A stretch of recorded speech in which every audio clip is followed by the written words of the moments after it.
I got some candy, fruit, and jerky. You want some?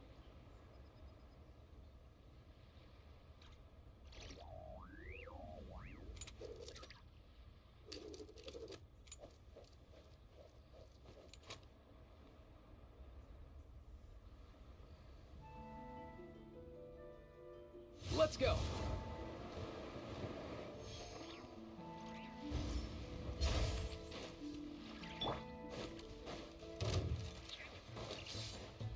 It's my lucky day! Out of the frying pan, Perfect. it's teamwork is dreamwork! Go! You're free now! Off and away! Oh! Nothing personal!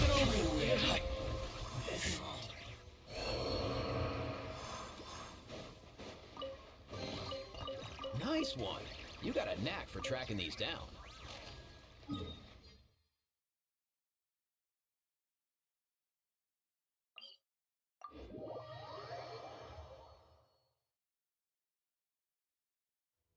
Let's go! Yeah.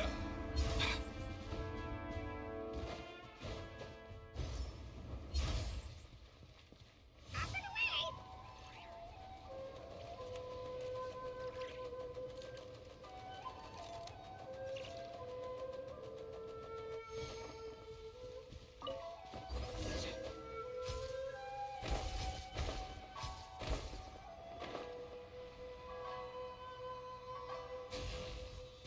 Yeah.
Let me try my blade. Take this! Everybody stand back! Time to say hello. Cheap trick. Come here, you little rascal. Mind the wind.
Paimon coming in! Paimon coming in!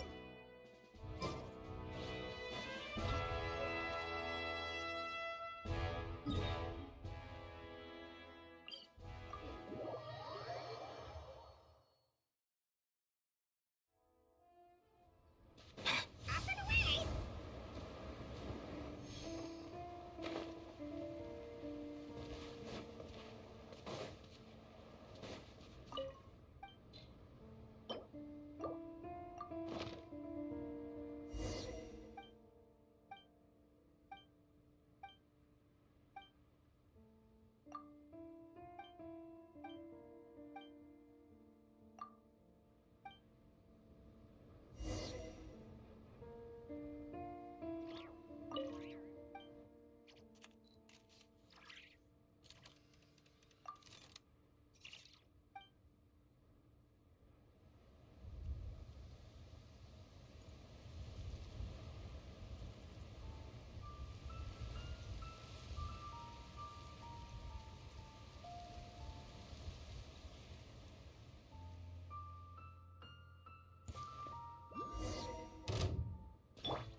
Nice and spicy! Let's light it up! Double. I'm going in!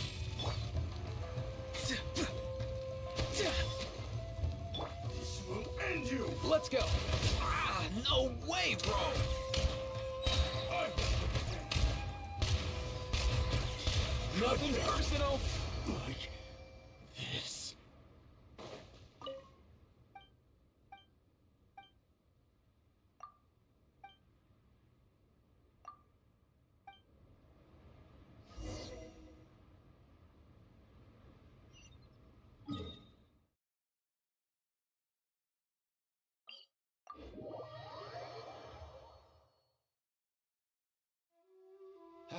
Most.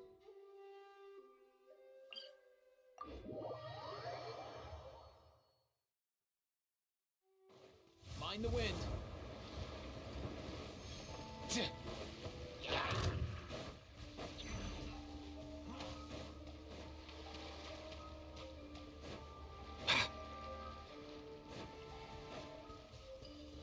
Let's get down to business. I'm the front desk, it's Tell me what you see.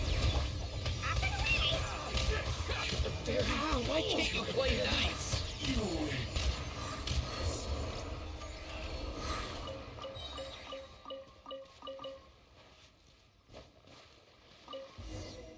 Let's get down to business. Nice and spicy! Not too far now. Ah, come here, you little rascal.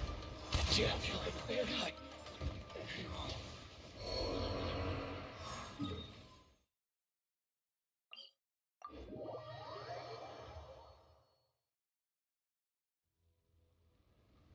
Let's go. Here.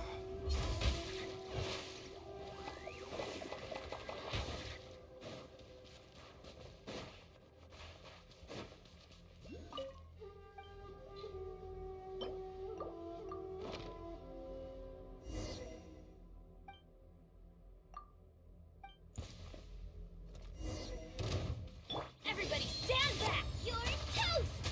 Boba, get them! Go. You're free now. Yeah.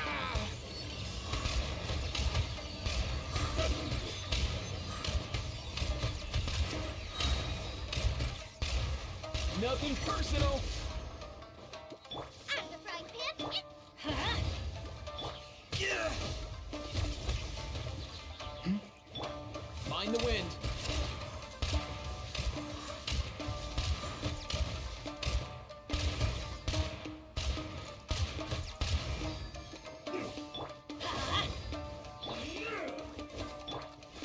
Tell me what you see.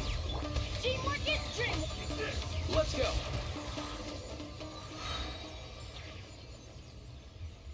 Easy now, Kakuku.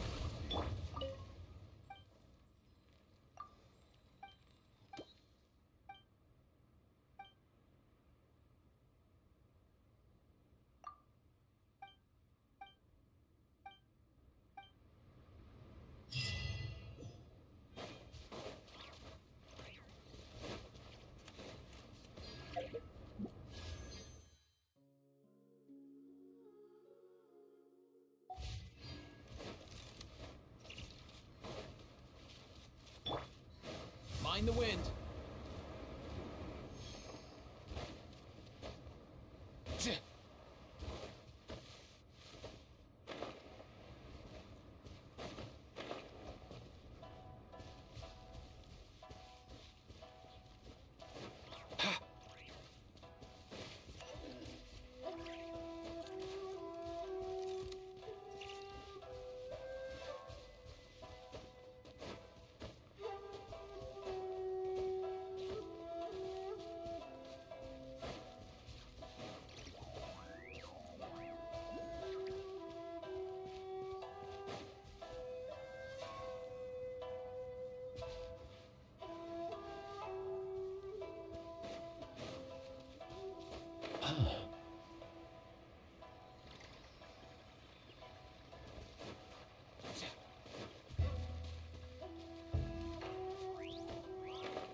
Yeah.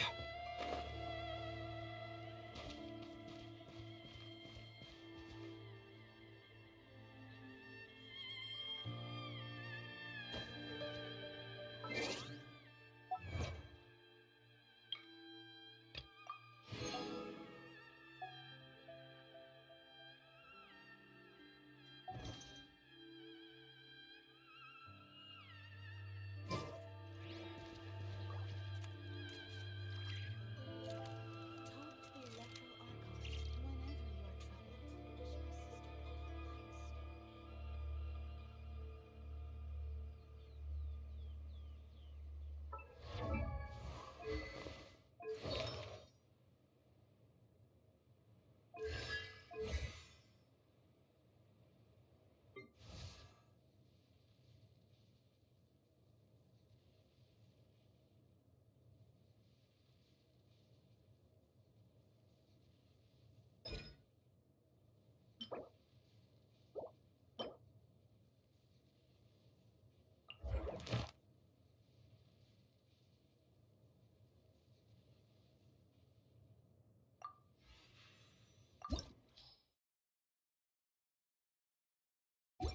Whenever I get to take a break, I always...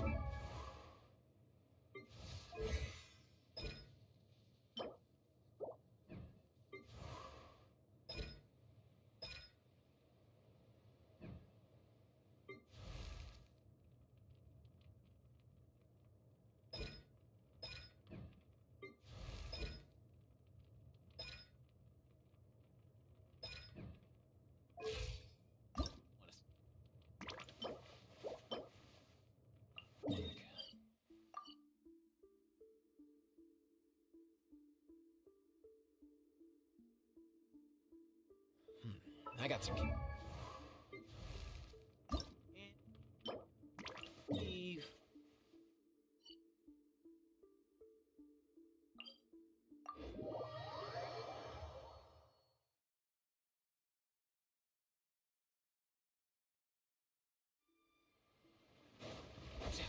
Off and away! Easy now, Kakuku.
Let's go. Easy now, Kakuku.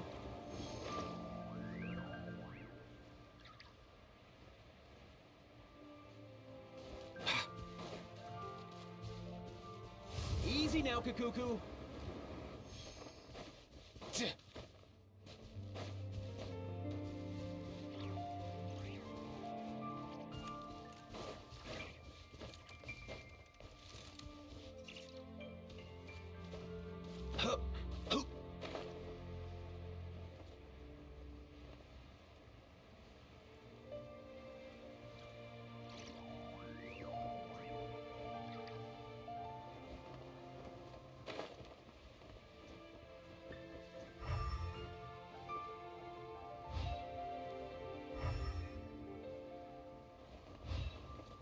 Yeah.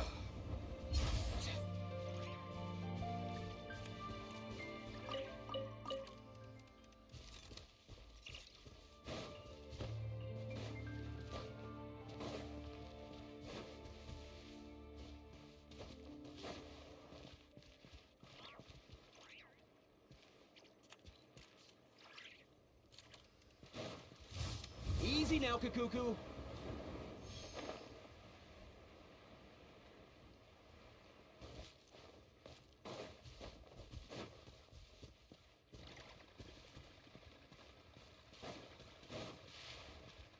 Mind the wind.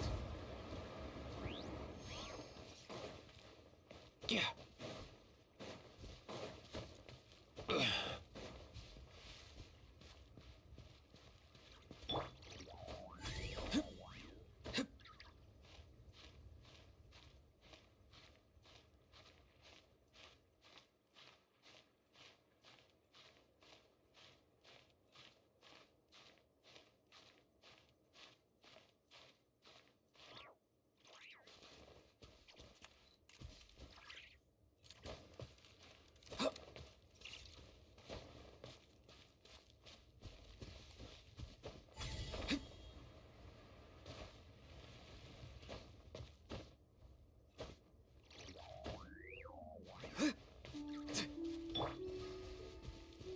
Let's go.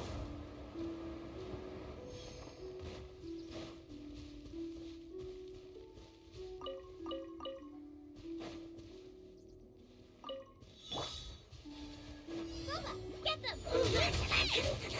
Let's light it up! Come here, you little rascal. If you need help with carrying this stuff, I'll get Kakuku on it.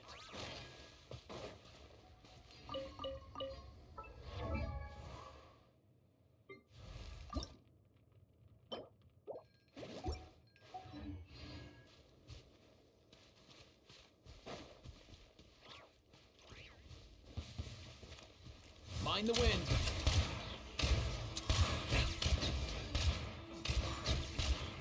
I wasn't done.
If you need help with carrying this stuff, I'll get Kakuku on it. Let's go.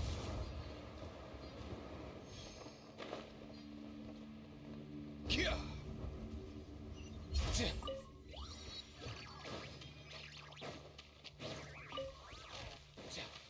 Mind the wind.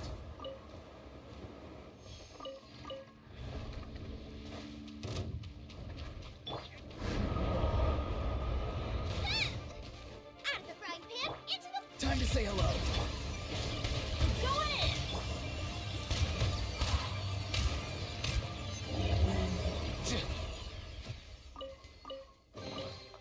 If you need help with carrying this stuff, I'll get Kakuku on it.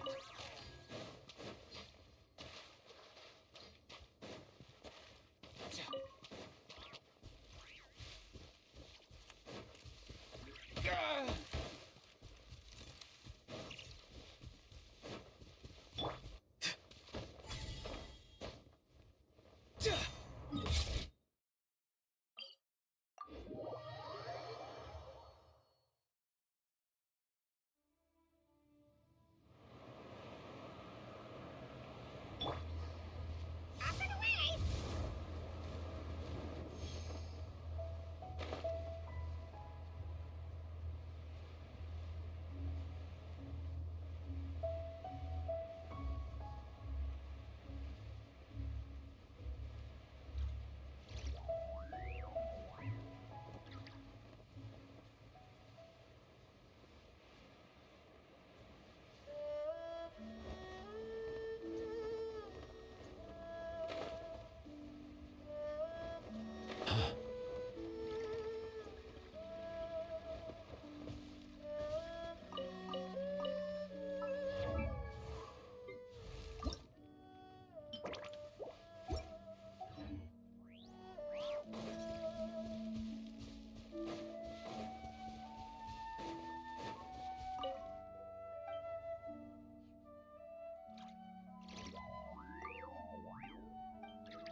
All time, bro!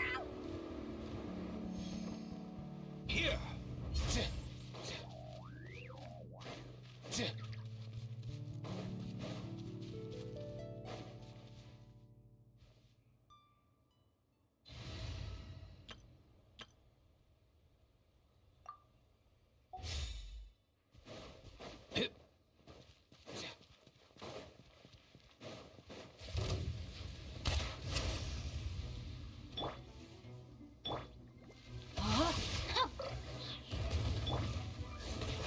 Witness the power of Teyvat.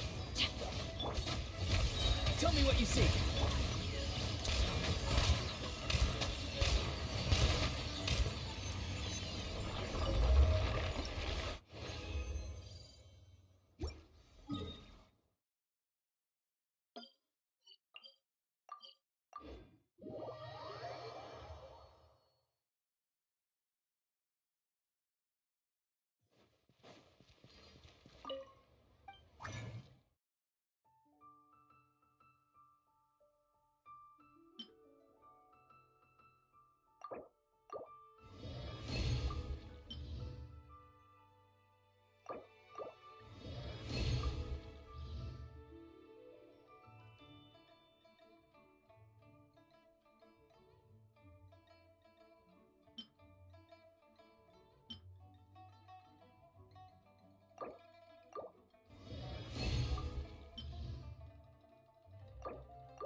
Mind the wind.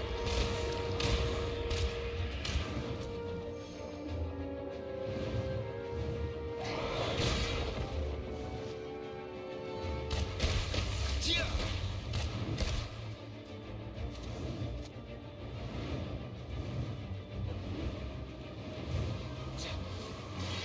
Here.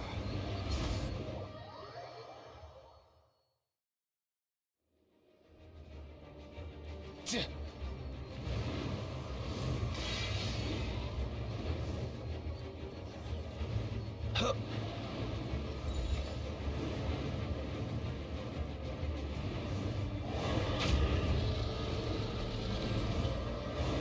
Yeah.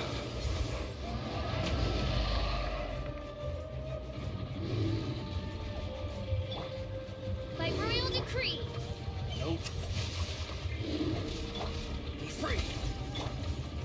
Up and away!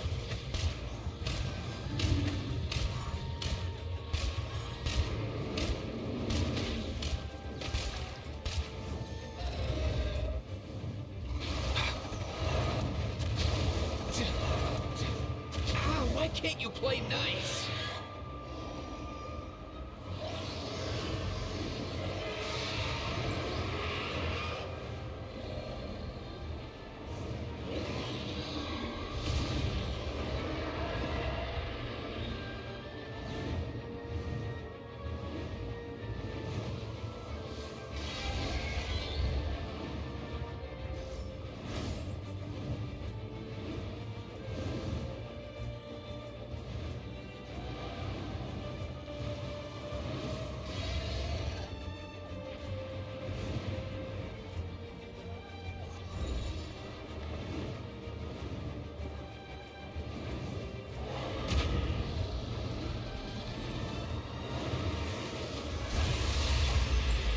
Rain outlines your fate.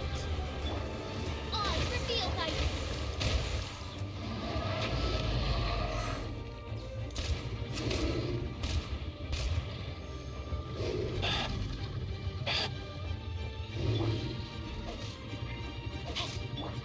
Farewell.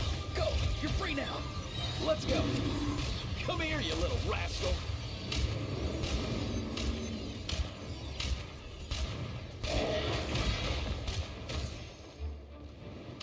Yeah.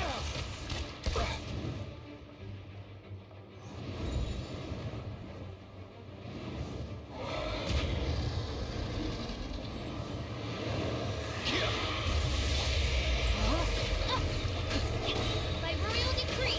Free. Yeah.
Time cutter. Flash attack! You on this? The night cometh. Be silent. Close your eyes to dust.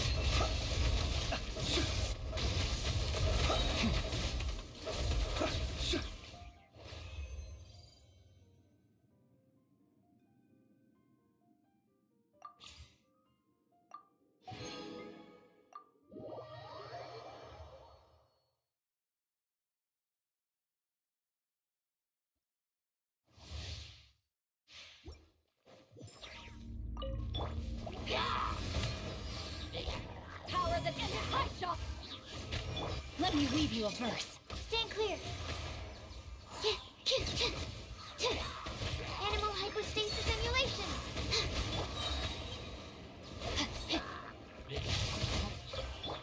Midnight Phantasmagoria.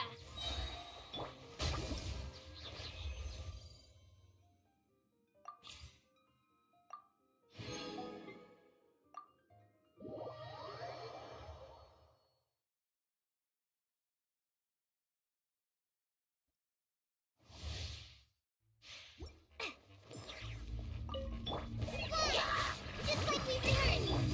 Surrender, Legion. You're toast! Let's sweeten the deal!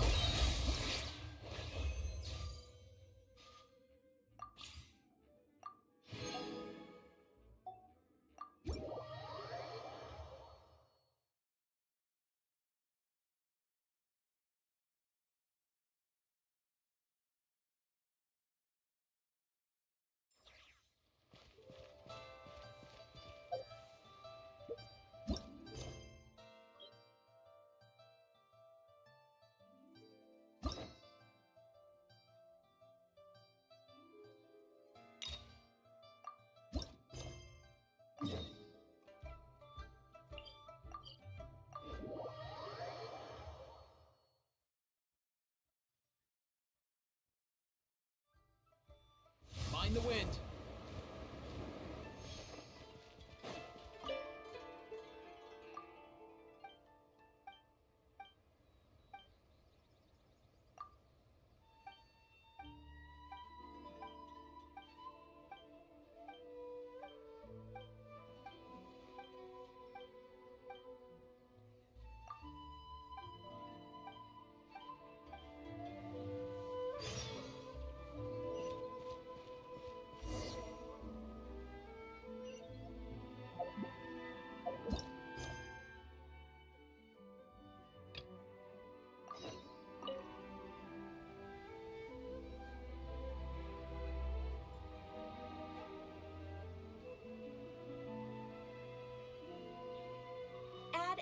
Recently, the Adventurers Guild has received an unusual commission, and after careful consideration, we believe... The Traveler would be the most suitable candidate.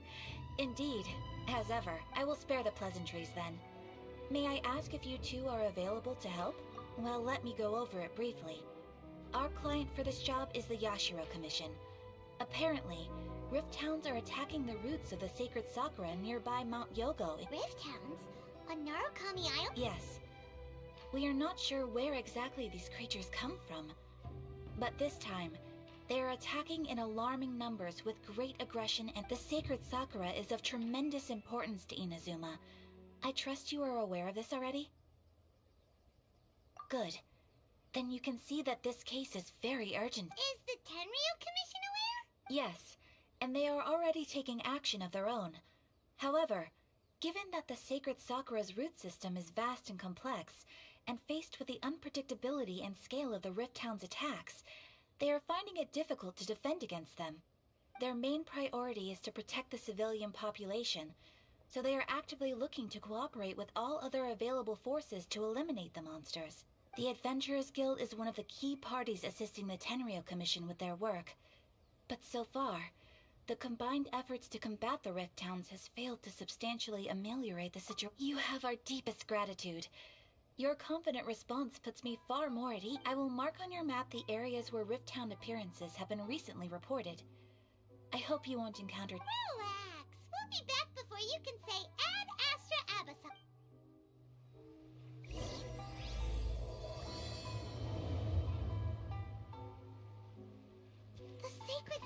is in danger again, huh? Who'd have thought? Keeping the sacred...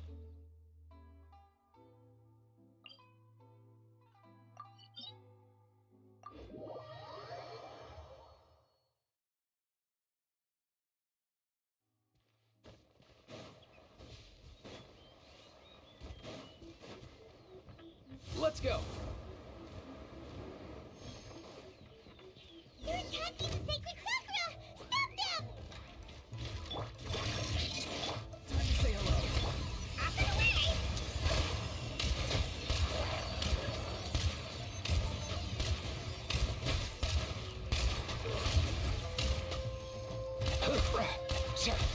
Here. No, my sword! Wow, there are so many of them! No wonder the Cameo Commission needed help! Come on, Traveler, you can take...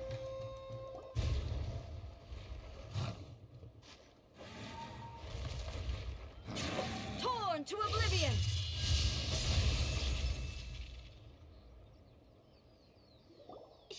Shogun? Wait, no! Could also be A! Oh, it's you two. It has been a long time. We have not seen each other since the resolution of the Tenryou Commission crisis. Okay, sounds more like A. It is you, right? You sure made short work of them! That was amazing! I'm making early preparations for what is to come. Last time we took a walk around Inazuma together, I witnessed the way the world is today. I was finally able to comprehend some things that I had never understood in the past. Since then, every time I encounter an obstacle in my thinking, I find myself having the urge to spend some time in the outside world. Makes sense. You must get super bored being stuck in there all the time. Might I remind you that I am not here to amuse myself. Recently, I have observed a number of changes in the external world from the plane of Euthymia. The most serious of these being the attack on the sacred Sakura by numerous rift hounds. I considered this matter worthy of my attention, so I pursued them, and they led me here, where I happened to run into you. If the Shogun rather than I were to discover them, yes, perhaps she would have left the situation alone. Why? Because she's just a puppet? Precisely. According to the rules I designed for her, matters of this nature are to be delegated to the Tri-Commission. But rift hounds attacking the sacred Sakura...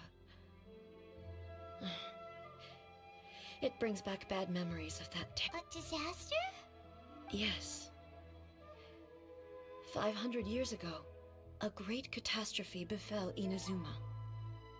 Everything was engulfed in a pitch-black fog, and monsters ravaged the land. Countless lives were lost, and this homeland that the people had worked so hard to build barely escaped being obliterated entirely. The monsters committed many atrocities on Inazuman soil, and the Rift Hounds were always their advance guard. Their duty was to tear open a passage through space with their claws and teeth, and then call in even more powerful beasts. So you've heard of it too. That's an episode of history that I am loath to recall. But an excess of caution is not unwarranted in this case. Guess you can't argue with that. Since we are both here for the same reason, let us work together. From the traces they've left in the surrounding area, there should be many more monsters nearby. All of them. Paimon feels so safe when we're in Ace Company. Having someone uber powerful on your team kinda makes you feel invincible, doesn't it? Oh yeah, after we've dealt with the monsters, we should ask her to tell us more about Conria. This color! It's similar to the color when the sacred Sakura takes damage. Let's follow it. It should be this way.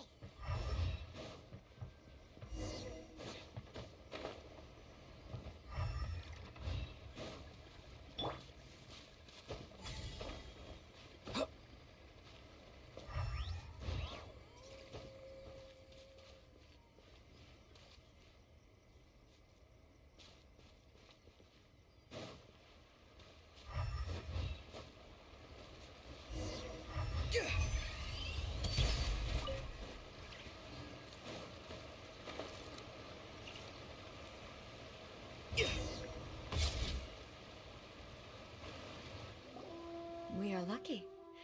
The damage is not too serious. The Yashiro Commission will be able to nurse the root system back to health. This stuff that's flowing out, is it sap or something? And how come it's glowing? Huh?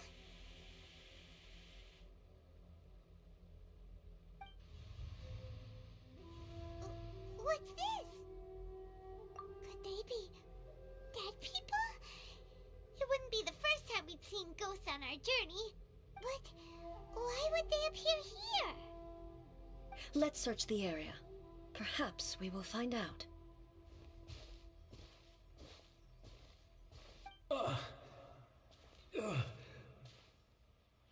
I can't go on like this. Not when the other troops are counting on me. What happened here? Could you tell us? Who are you? What are you doing here? Run quick while you still can. The monsters will be back. And once you're in their sights, I'm telling you there's no escaping them. We will defend Inazuma until our dying breath. You don't know? Inazuma is engulfed in darkness. Beasts and horrifying monsters are everywhere. They are merciless, ferocious, and they will devour everything in their path. Every last trace of humanity's existence, I tell you. They'll devour it all. But look, none of that seems to be going on around here. Not right now, but they'll be back. Look, the almighty Shogun is gone. So is Kitsune Saigu. There is no one left to rely on, but I don't know how long we can hold out for. But if we abandon our hope, then we've got nothing left at all. Don't worry, I'm right here. It's the Shogun? You're back. Please, we beg you. You have to help us. You have to save Inazuma. Only the glow of your supreme lightning can dispel this terrible darkness. Please, or the whole of Inazuma will be reduced to a hunting ground for the beasts. Calm down. The war you speak of is over. Over? But what do you mean? Shogun? Look around you. The grass grows green and lush, and a soft breeze blows. This is Inazuma at peace, as you will no doubt remember. There are no monsters, nor is there anything else here that could threaten your life. What? But how?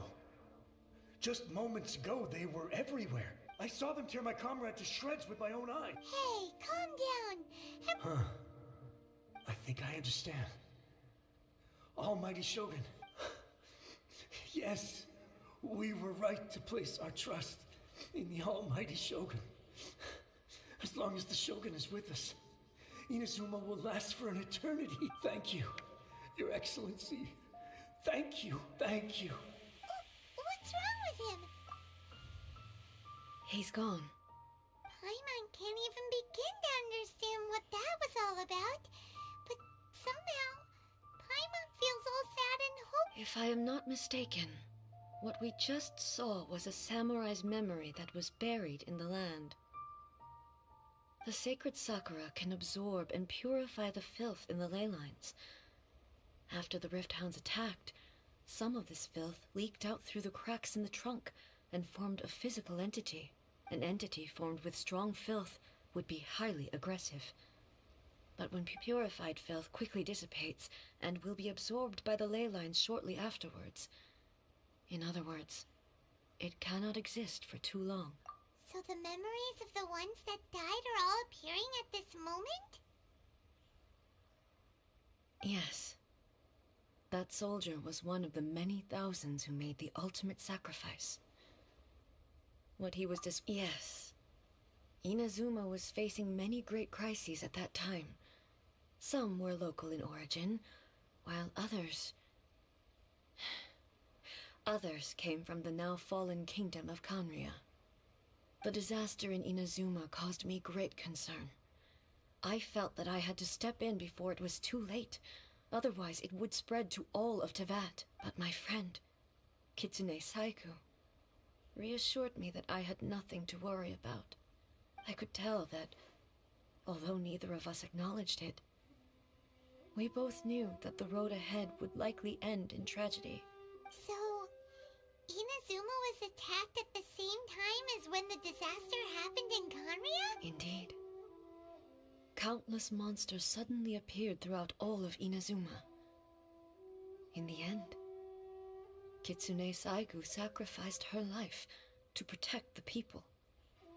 I never had the chance to see her one last time.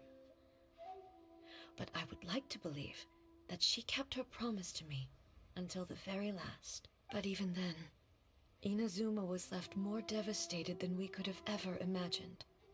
Though, yes, for the longest time, I couldn't bring myself to face the pain of that. All my martial might was in vain. Though I could conquer Tatarigami and vanquish monsters,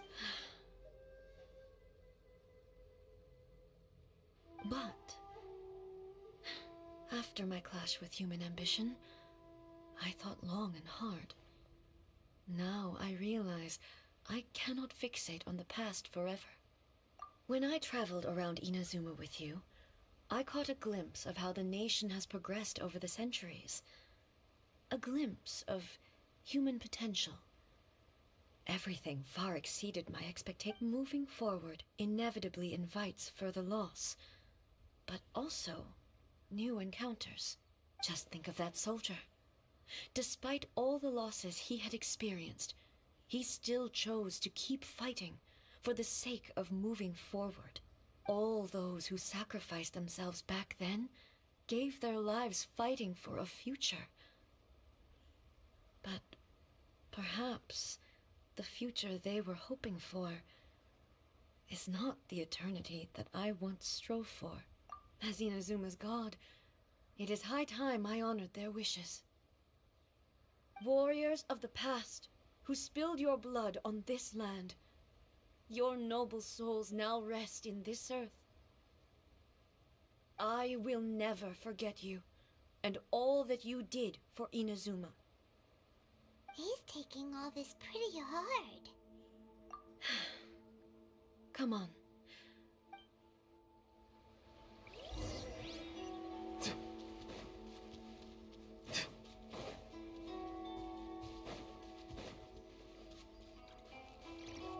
Expected, there are a load of Rift Hounds here too!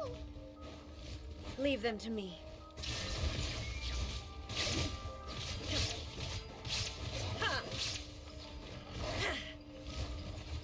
Now you shall perish! There is no escape!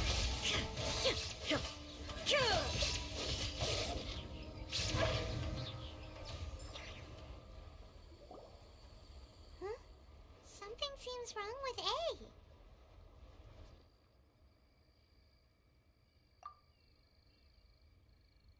Why would you ask that? Well, usually you'd pull out your sword and swish! Vaporize them all in one— You are unduly concerned. I'm simply conserving my energy. Although I have some understanding of the situation already, it could take an unexpected turn at any time. I must be prepared for anything. If there are more formidable monsters lying in wait in this area, I must make sure I have the strength to face them. Ah, makes sense! Spoken like a seasoned shogun. The roots seem pretty badly damaged this time. We definitely need to tell the Yashiro Commission about this. Hey, the same light is leaking out again.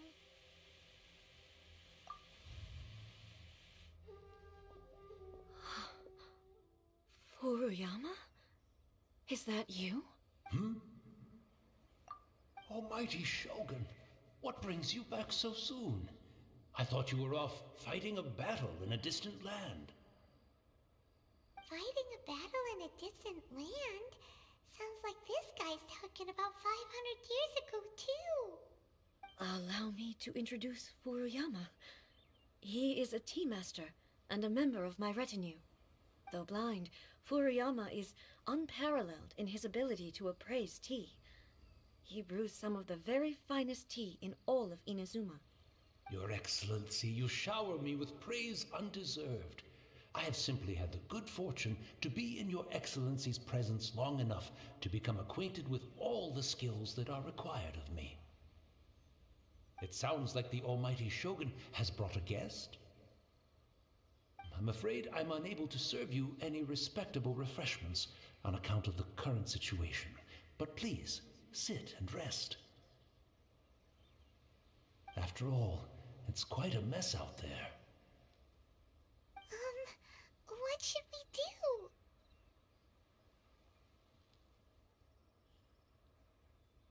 Oh, yeah.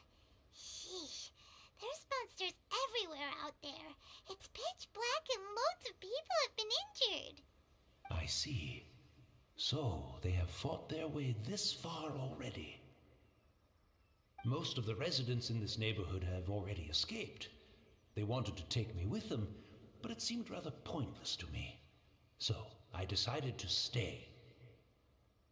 And now the almighty Shogun is here, I have even less reason to run away. Imagine if this was something that even the almighty Shogun was powerless to resolve. Where could I possibly run to then? People flee out of a desire to live on, and the desire to live on stems from a feeling of having unfinished business in life. But me, I have no such thoughts, and I have no regrets. The almighty Shogun often speaks to me about her dreams over tea. Just listening to her stories, I've been blind for many years, but her vivid descriptions took me on a splendid journey to all the most beautiful places in Inazuma. Over time, I've come to understand her mindset. Quite the romantic at heart, a true dreamer. One thing she always says is, good things don't last forever. Everything changes, fades, disappears completely over the passage of time.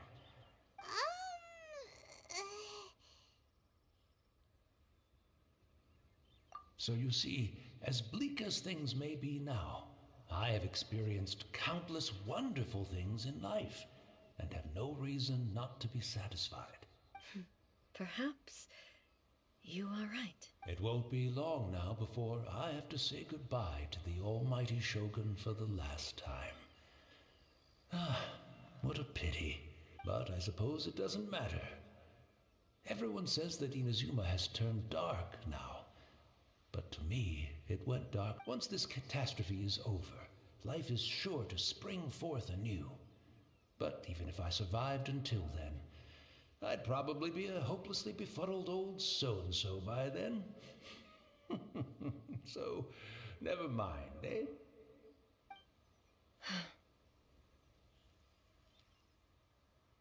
Oh, goodness me.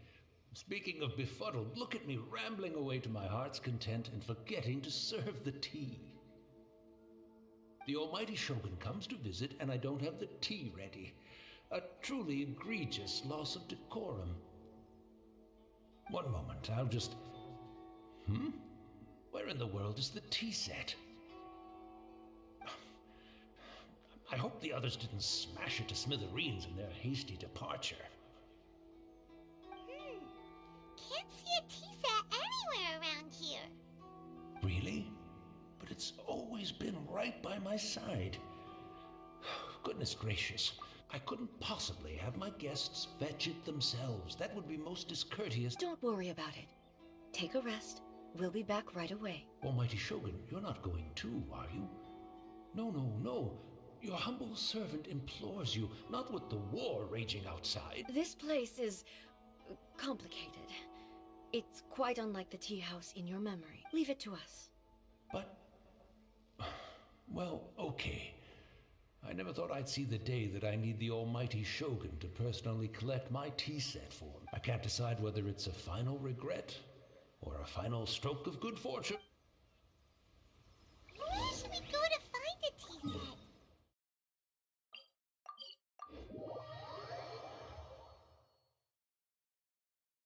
Having a cup of tea isn't exactly the most urgent... It's the Traveler. And the almighty Shogun. How might I be of assistance, Your Excellency? I wish to borrow a tea set from the Yashiro Commission. Oh, sure. I'll fetch that for you right away. Please step into the courtyard and have a rest, Almighty Shogun. Oh, and I'll inform my lord about your visit immediately. Ah, and the tea set. I'll bring that here as soon as it— Be at ease. I'm not here to see Commissioner Kamisato. Actually, I'd prefer to spend this time chatting with the traveler. Please, fetch the tea set at your convenience. No. I am your humble servant. I daren't think of my own convenience when the Almighty Shogun graces me with her presence. I'll deal with it right away. Well, it's not often we have the chance to chat. I'm sure you must have a lot of questions. Right. Paimon wanted to ask that too. The Almighty Shogun that he described didn't sound anything like you at all. I seldom had the time to drink tea. Any free time I had was spent practicing martial arts. So, in the vast majority of cases, the one he made tea for was the former Electro Archon, who was also my sister. He may well have had an inkling about there being two Raiden Shoguns, but he always acted as if he was completely unaware of it. The philosophy of life that he shared with us just now, that was Makoto's view on reality. She always saw things that way. You and Makoto had pretty different views, huh? Indeed we did. It was the biggest difference between us. In her eyes, the most precious things in this world were dreams. The yearning for a better future held by living beings. They are similar, but not identical. When you came charging into the plane of Euthymia, I saw human aspirations light up the sky far above in the form of countless stars. This somewhat shook me. Now, it seems like she was right, while I took the wayward path. Wow. There sure was a lot going on beneath the surface. Makoto saw a bigger picture than I did. In her view, a dream is more imaginary, more abstract than an ambition. An ambition is a yearning for something material, or a concrete outcome. It is finite in nature, and will be replaced by a new ambition in due course. Makoto was more concerned with the force that drives humans to constantly generate new ambitions in the first place. It is something innate, rooted in instinct. In other words, it is something eternal. That's, quite a lot to take in. To put it simply, Makoto wasn't concerned about outcomes. I didn't understand at the time. How can we say that we are maintaining eternity when things are constantly moving forward and evolving? I suppose what it comes down to is the definition of eternity she set out with. Yes, it does. I always thought that she must have grasped some elusive, arcane wisdom to arrive at the conclusions she did. But in the last analysis, Makoto's philosophy was, on the surface at least, an elegantly simple one. Notwithstanding that it was also the more prudent choice, based on a more mature, far-sighted outlook. Do you feel you're starting to understand her better now? You have already witnessed my previous views on eternity. But now, I no longer cling to what was lost. I suppose that means our differences have been reconciled. Almighty Shogun, I found a tea set. This one in particular should be fit for your Excellency's use. It's quite beautiful. Thank you. You are too kind. A humble servant such as I does not deserve the gratitude of the Almighty Shogun. It's all good, sir. She's actually pretty chill. Let us return. We ought not keep Furuyama waiting too long.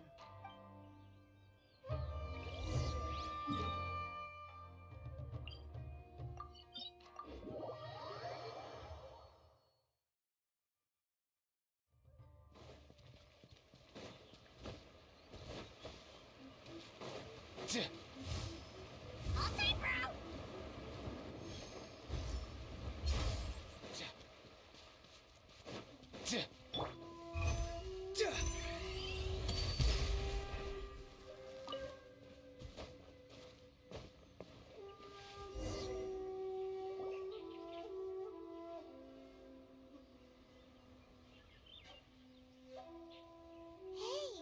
he wouldn't have gone looking for a tea set himself, would he?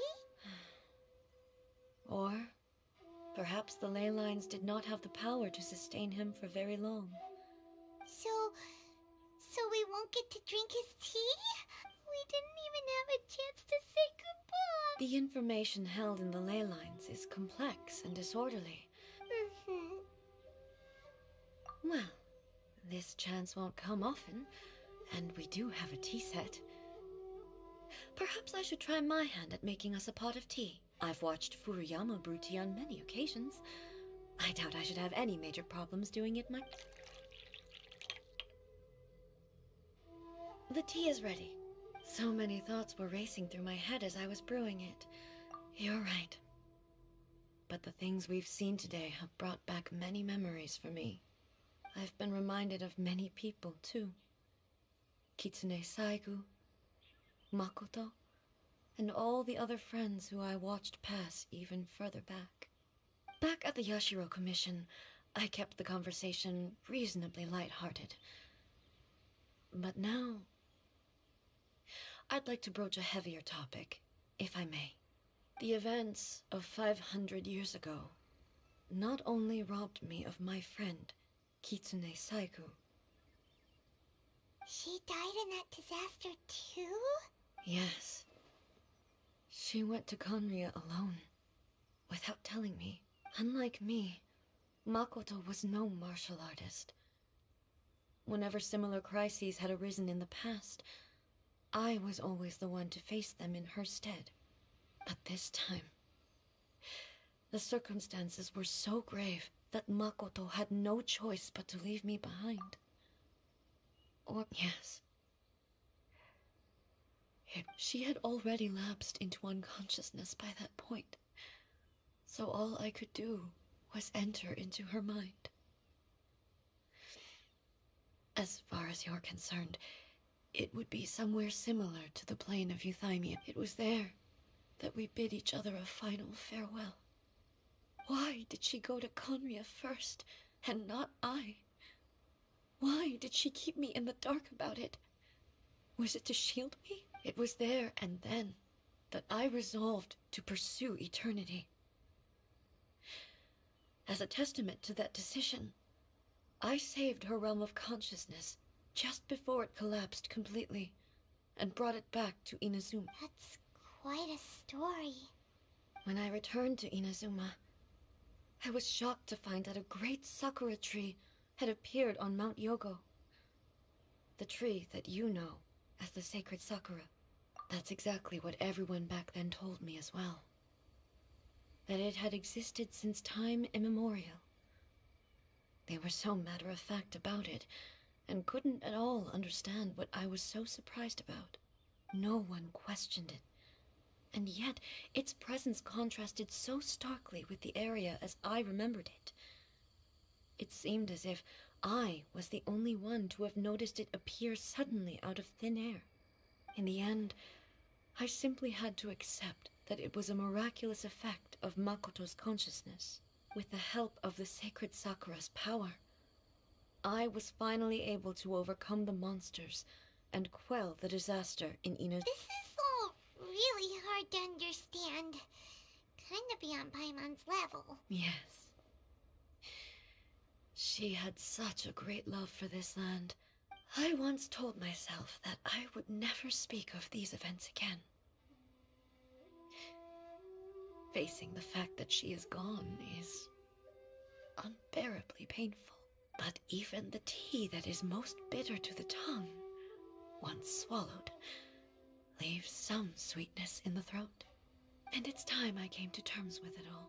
Oh, while we're on the topic, since you experienced that battle in person... Brother? You mean to say that he was somehow involved in the Conria disaster? Based on what we've learned so far, it seems so... I'm sorry. I wasn't there for the whole thing. By the time I arrived, the worst of the fighting was already over. And also, my mind was consumed entirely with the plight of Inazuma and the fate of those closest to me. So, I am afraid... Oh, well, that's a shame.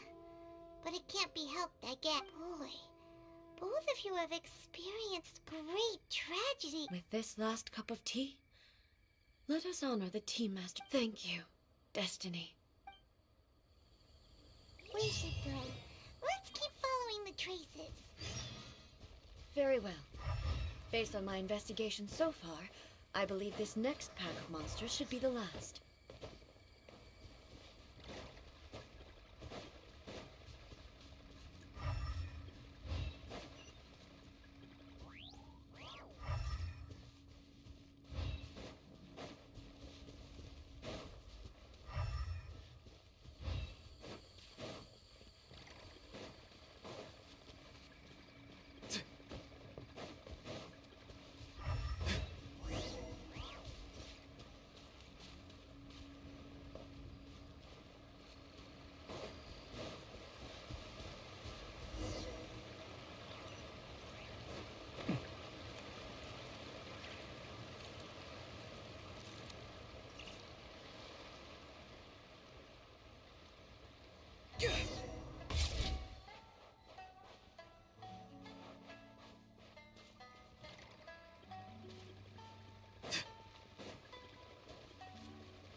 Once again, please leave them to me. Hey, are you sure you're all right?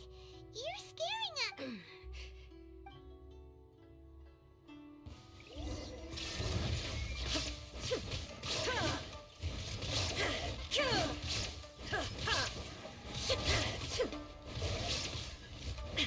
Illusion shattered!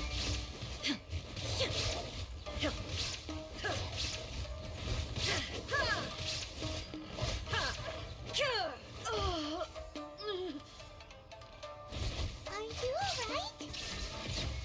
I'm fine.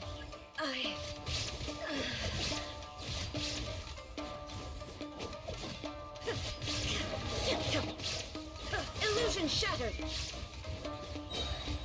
Torn to oblivion!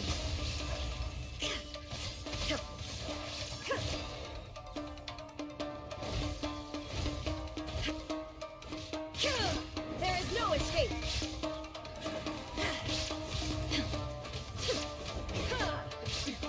Transcend all constraints. Shine down!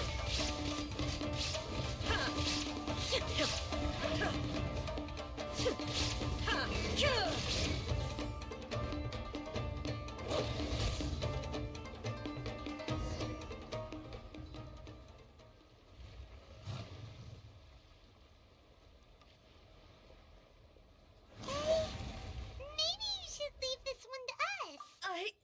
My apology. Don't worry about... We'll deal with them. Look, that's the same light again. Where am I? Who are you? Almighty Shogun, you're here too. Are you injured, Your Excellency? I'm quite all right. We, the Shogunate Samurai, will defend the Shogun until the very end. Come on, men. They're coming back for more. Let's get them. Don't! It's too dangerous. Danger is our duty, ma'am. If we were the kinds to shy away from danger, we never would have taken up arms to begin with. No need to worry, Almighty Shogun. When the situation looks bleak, we will draw on the power granted to us by the gods. Is that a vision? It certainly is. I know the gods are omnipotent, and their willingness to grant their power to humans means they have high expectations for us. If the Almighty Shogun is in trouble, now of all times is the moment for us to honor that. So that's how samurai of that era understood visions, huh? Nobody knew where Your Excellency had gone, and we were starting to despair. But now we've found you. You're right here with us. Just the sight of you appearing before us once more has reignited the hope in our heart. This hope is the light that will guide us out from the darkness. Everyone on me! We'll help too! Huh? Affirmative, but watch your backs. Protect the almighty Shogun! You're free now! Come here, you little rascal! Mind the wind!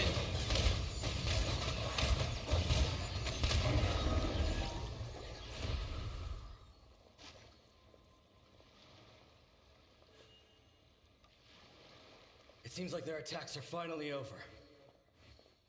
I've never fought so fiercely before. Thank you all. Are you okay? Maybe you should keep resting. I'm fine. I feel much better already. You fought phenomenally. It was truly awe-inspiring. The monsters will definitely come back. And when they do, it'll be more than a few Rift Hounds this time. Quickly, escort Her Excellency back to Inazuma City, and regroup with the General's forces as soon as possible. When everyone sees the almighty Shogun safely returning, their spirits will be lifted. Well, what are you guys gonna do? We will stay here and guard against the monsters' advance. We cannot afford to let them get any further. We are brothers in arms. As long as we stick together, we can face any number of monsters that come our way.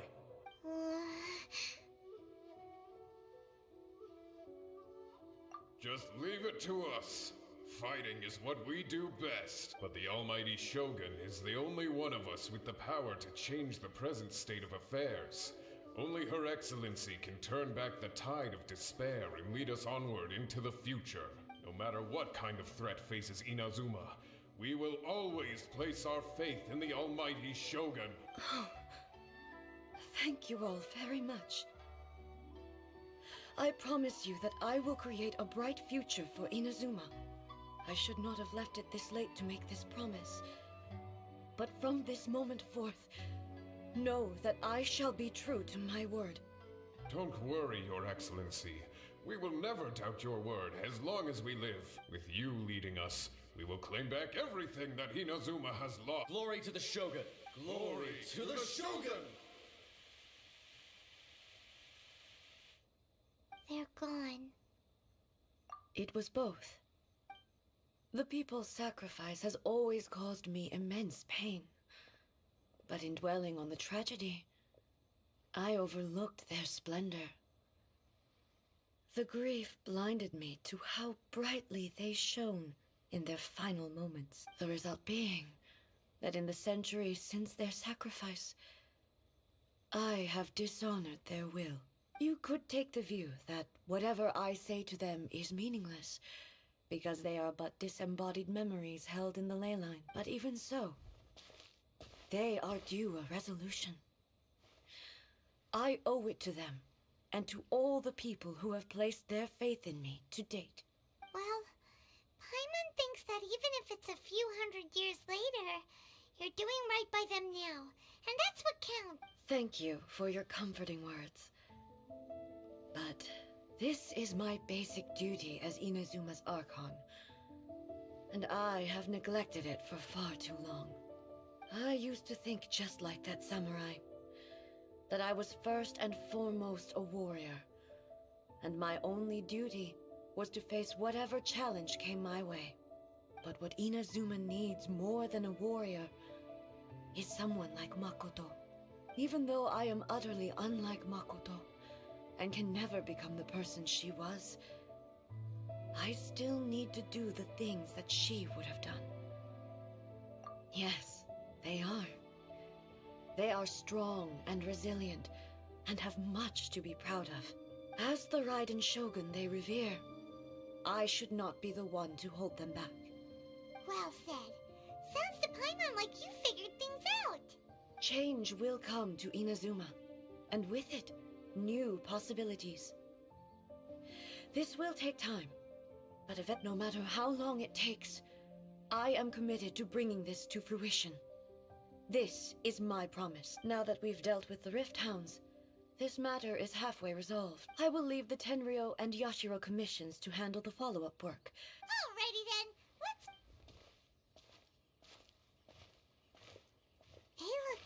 on the outside, but Paimon bets her emotions must be all over the place right now. She seems to have changed a lot since we last met. Huh? What's wrong, eh? What's going on? Are you feeling unwell again? It looks like... No need. I need to go to the cave below the Grand Narukami Shrine. Why? A battleground. One where I shall sever ties with the past and take the...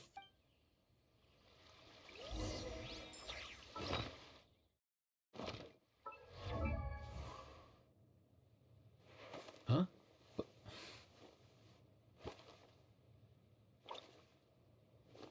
Hey, get out! Cuckoo!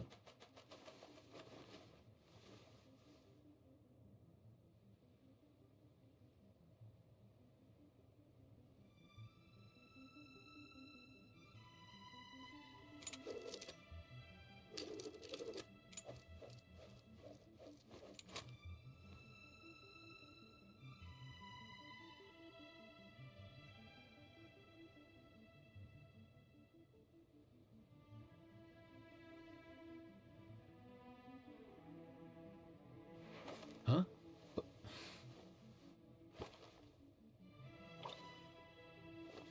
Hey, get out! Cuckoo!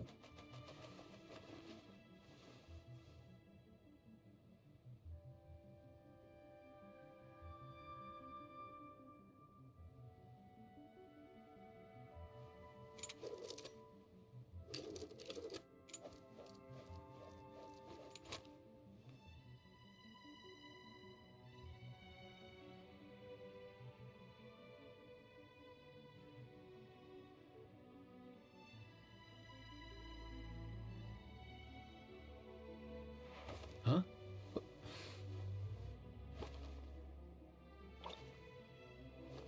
Hey, get out! Cuckoo!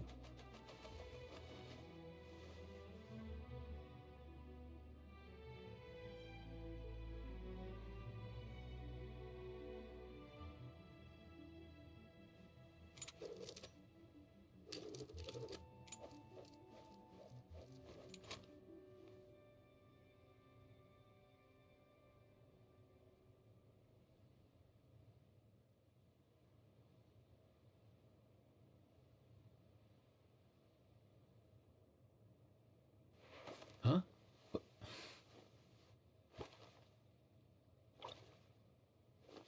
Hey, get out! Cuckoo!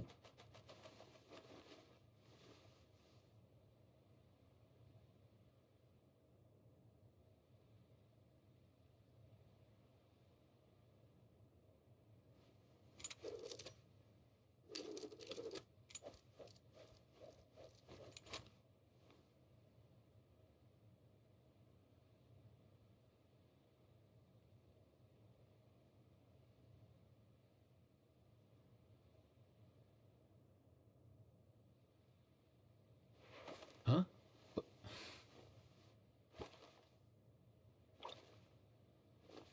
Hey, get out! Cuckoo!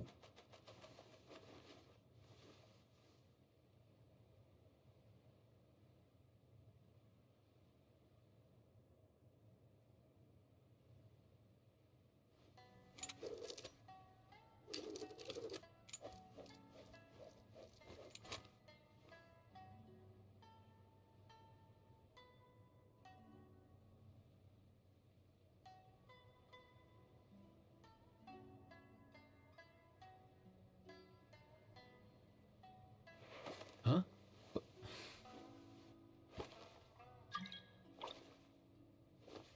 Hey, get out! Cuckoo!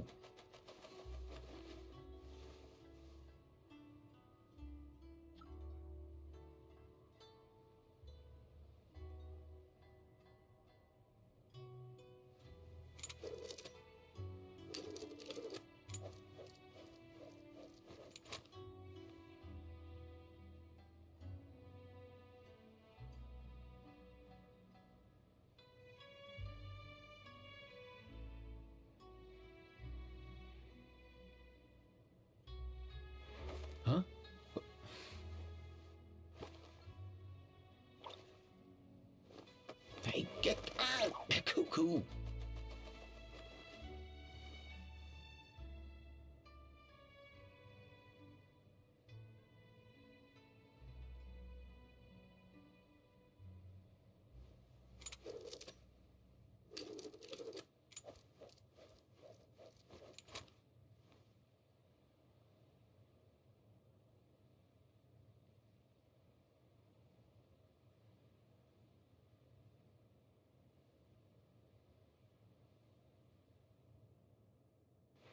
Huh?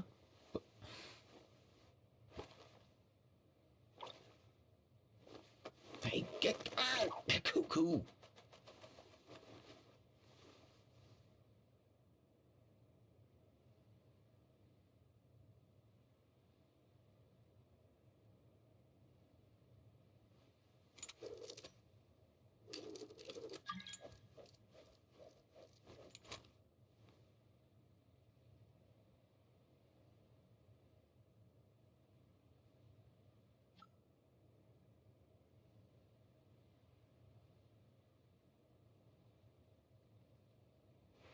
Huh?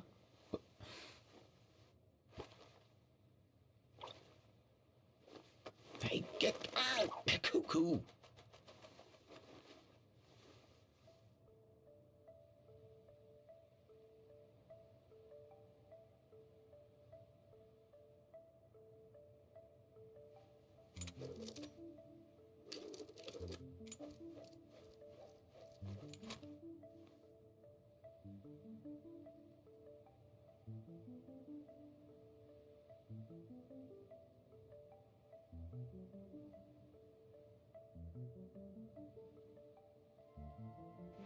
Huh?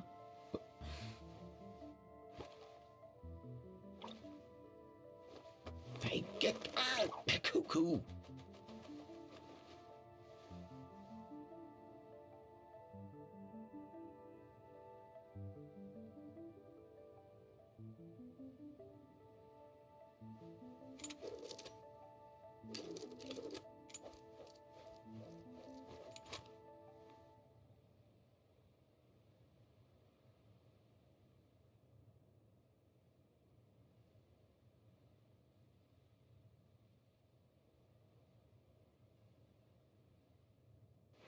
Huh?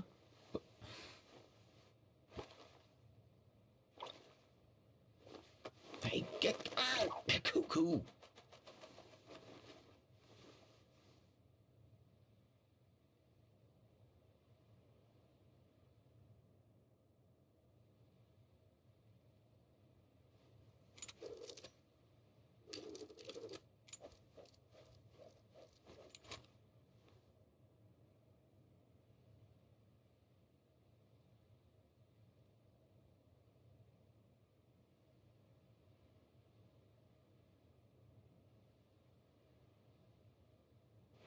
Huh?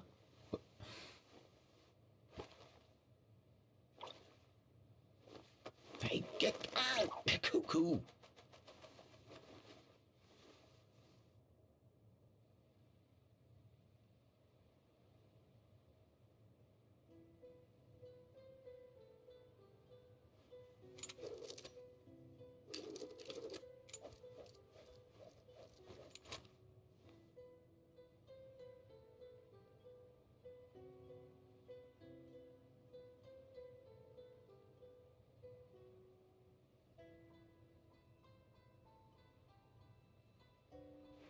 Huh?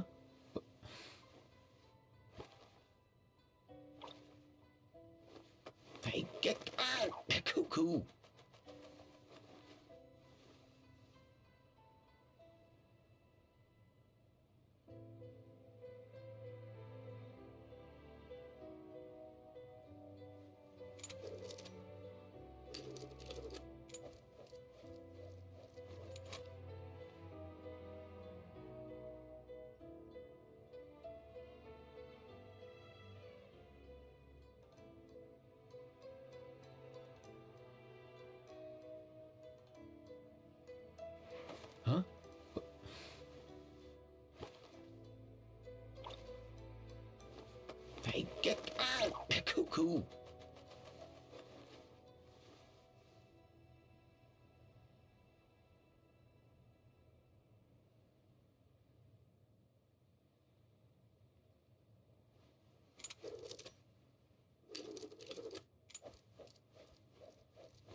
Huh?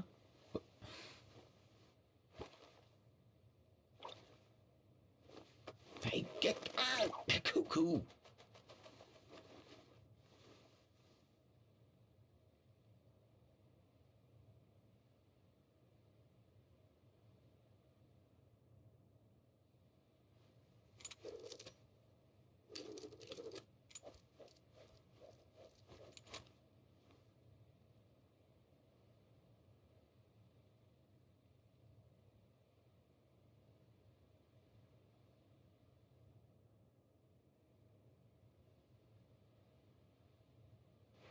Huh?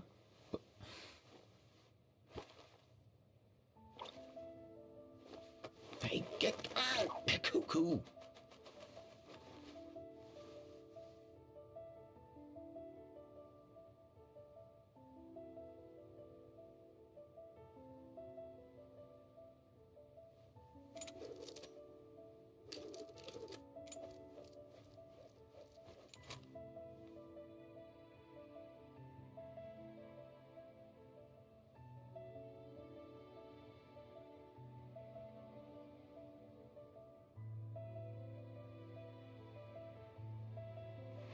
Huh?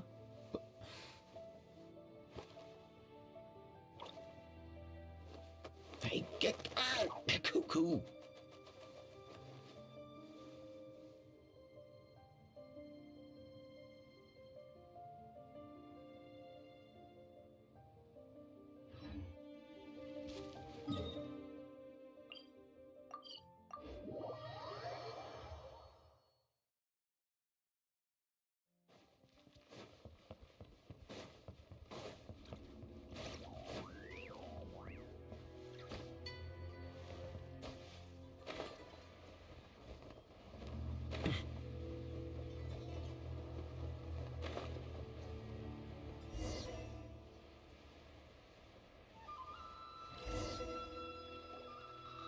We're finally here.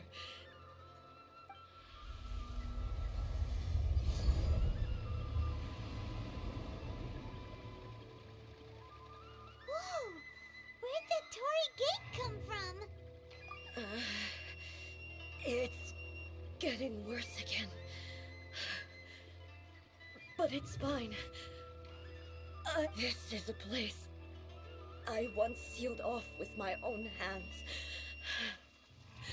The entrance to Raiden Makoto's realm of consciousness. It looks like she will no longer allow me to do with this body as I please. Huh? What are you talking about? And who is she? Makoto?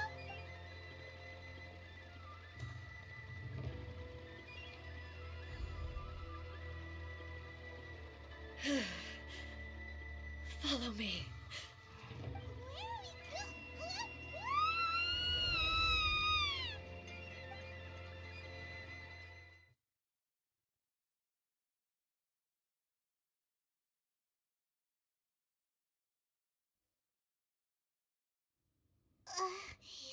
Paimon's dizzy.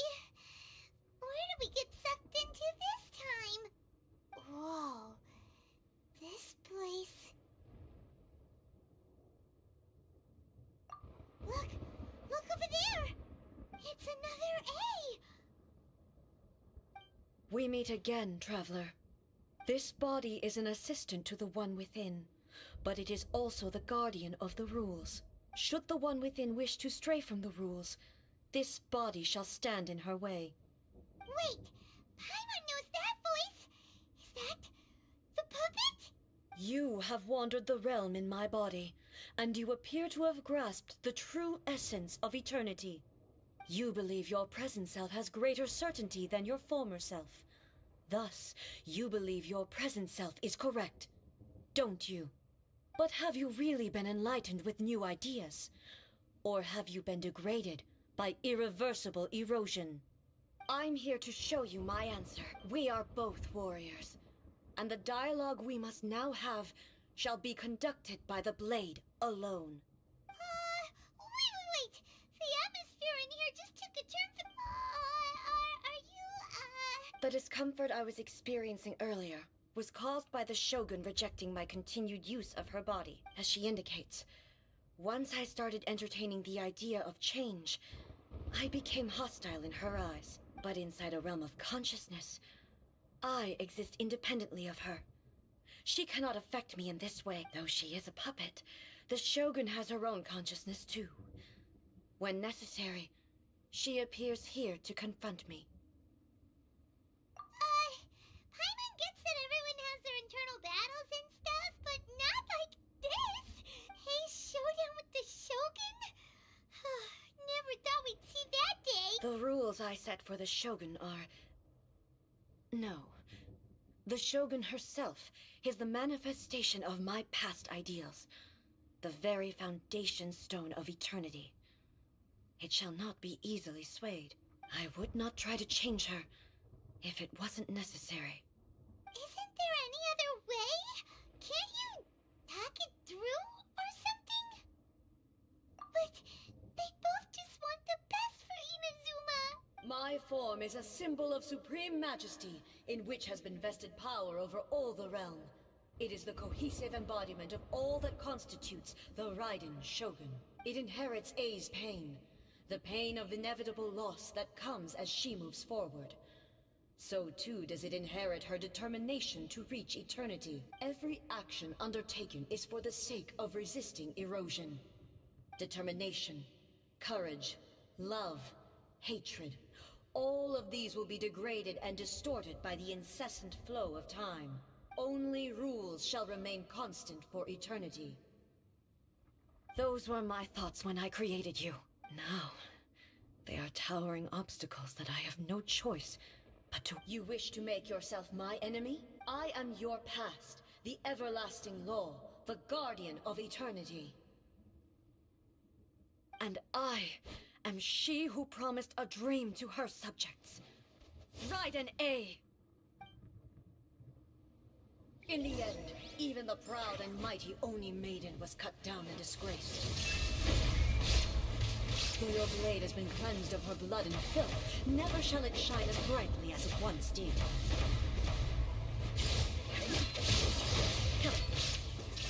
This ends now. Be gone!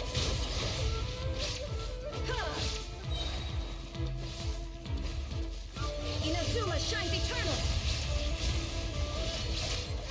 The Kitsune sakura blossoms that once filled the skies fell to the ground as pitch-black rain. As long as the ley lines flow, the relentless erosion of time will never stop. She's completely recovered?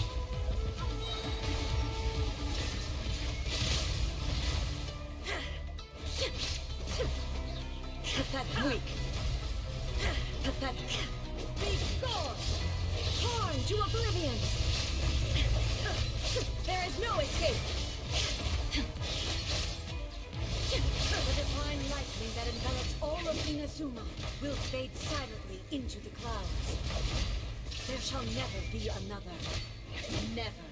For the rest of time. Stillness transcending. Inazuma shines eternal. Illusion shattered. Weak.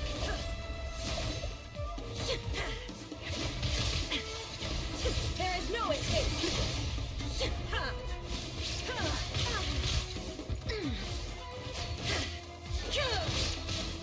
Torn to oblivion.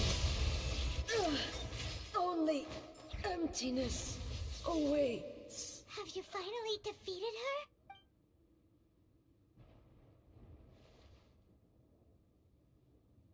It appears your martial prowess has not dulled.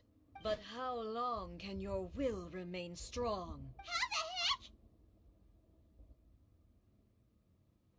heck? In this realm of consciousness, her existence is tenacious indeed. She was built to resist erosion. Her will is stronger than any other living being's, including you and me. Then, does that mean this is gonna be a never-ending battle?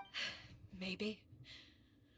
But I have to prove to her that my present will is no product of erosion. The future I shall forge will be a grand undertaking. One that will be resistant to erosion. If I don't do this, the Shogun's rules can never change, and Inazuma can never move forward. This is my duty. No matter how long this battle may last, months, years, centuries, and no matter how many times we must fight, I will defeat her. 500 years ago, humanity proved their strength in battle. Here in the present, they rely on their ambition to challenge wayward practices, tear them out like the diseased wood of an old sakura tree, so that new, healthy branches might spring to life in their place. It is about time that I learned to trust them. I understand that. But if the dreams of which Makoto spoke are true eternity, a short moment for which the Shogun does not exist is nothing to fear. I fight for the everlasting future of Inazuma. I vow to the subjects of Inazuma that I shall one day return. This is my oath. Please, be my witness during my absence. I place everything in Miko's hands. But this means that... Pass on my words.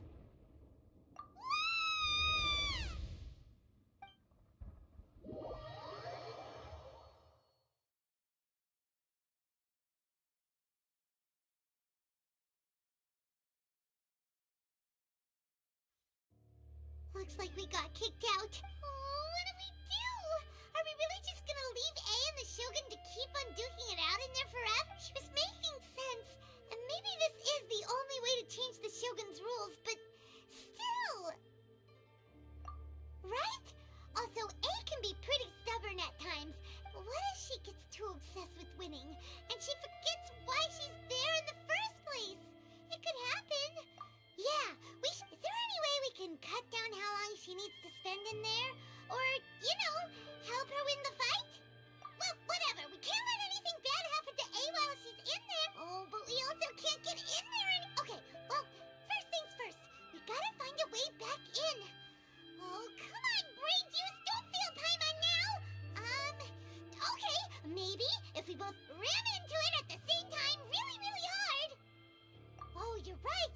Paimon nearly forgot about her. Who knows if she really understands these consciousness realm playing thingies more than we do, but there's no one else we can turn to.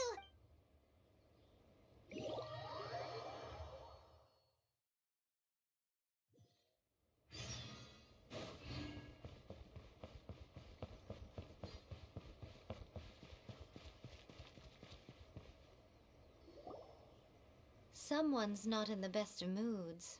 Let me guess. You're all tangled up in another situation and need me to unravel it for you. I hope you realize how lucky you are.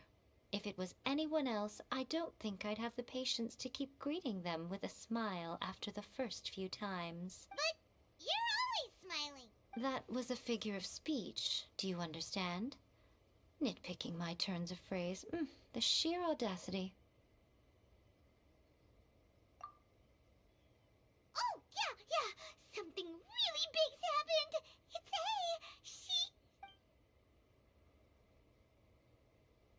Oh, okay, I see. So, A's decided to palm Inazuma off on the humans, while she goes off on her own to fight a fierce battle that doesn't even have an end date. Impossibly stubborn. Jumps straight to the most extreme course of action imaginable, presumes her sheer will can see her through, despite a near impossible goal that requires nothing short of the very peak of her abilities. Yes, that sounds like A all right. You know as well as I do that she's always been like this. Why start fretting about it now? Rushed into it without thinking. Well put. Oh, she acts like such a child sometimes. So you seem to be under the impression that I am able to offer some sort of help? Who gave you that idea? Is she playing dumb? She's doing this on purpose. Uh-huh. You're learning, little one. But really, the truth of the matter is that I don't know much more about Raiden Makoto's realm of consciousness than you do. All I know is that it's the foundation of the sacred Sakura, And from what I've heard, it's a little different from A's plane of euthymia. Because Raiden Makoto is no longer alive? Not just because of that. The nature of the space itself is different in some way. But I can only speculate. You're the ones who have actually been there, so you tell me, what was it like?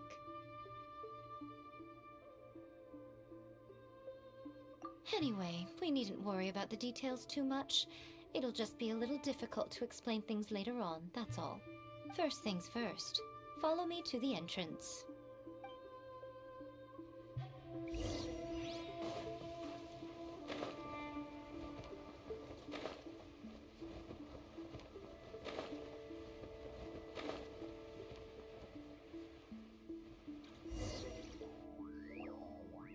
Now then, I always have my ways. It's just a question of how crafty I need to be. To the outsider, the realm of consciousness is a very abstract concept. Luckily, I'm A's familiar, so I can sense her rough whereabouts. In other words, even though I can't pinpoint the exact spatial location of this realm, I can still send you to where A is. So, it's abstract, but has a location, but you don't know where it is, but you can still send us there. Yes, no need to try and understand it. Let me put this simply. Right now, she is surrounded by chaos. Everything is turbulent and disordered. If you try to force your way in, you could be swept away by a giant wave that sets you down in an unknown corner of space-time. This is precisely why when entering the plane of euthymia, it's much safer if you place your consciousness in a physical object first. What? Alright, well, I might stand here then. You two can go in.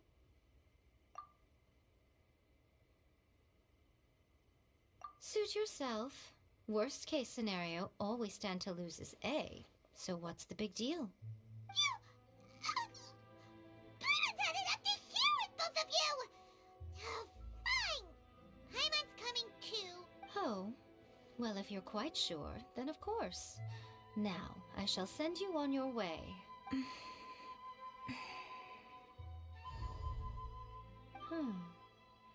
I say. Oh, nothing. It just seems extraordinarily chaotic, that's all. My suspicions have been confirmed. By the way, remember to focus constantly on your heartfelt wishes when you enter inside. Only a strong enough will can prevent you from being swallowed by the giant waves of abstract space. Well then, the door's open. Hop on in. I'll stay outside and provide what stability I can. I'll be ready to respond if anything happens. I'm placing my god in your capable hands. For my sake, and for Inazuma's, please. Bring her back. Miko, you better know what you're doing! That's enough chatter.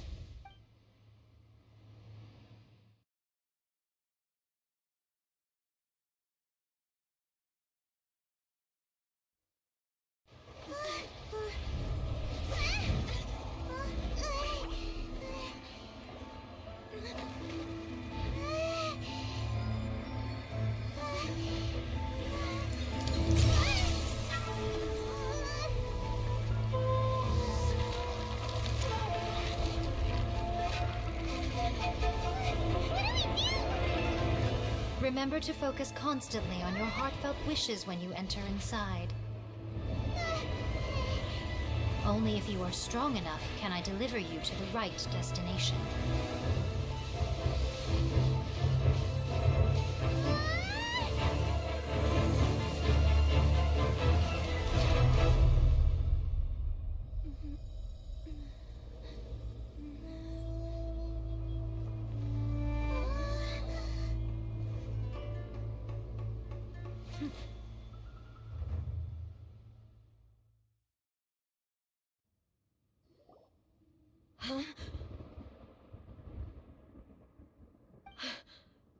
How can this be? You have returned. But how were you able to get back in? And how come you have not changed at all in all these years? This is a duel to remember. It is as if we have returned to the moment when the laws of eternity were first established. Your will today is as strong as it was back then. Over countless battles, not once have you lost, and never have you shown the slightest hesitation. Had I made all enemies of eternity stand against you, you still would not have wavered. For your firm commitment to enforcing the rules, you have my admiration too. You bring honor to the title of Guardian of Eternity. Now these two return once more to this space. An inevitability of fate, perhaps. Then, let this be our final duel. The conclusion to that which began 500 years ago. Final duel? So you're finally willing to... Stand back, traveler.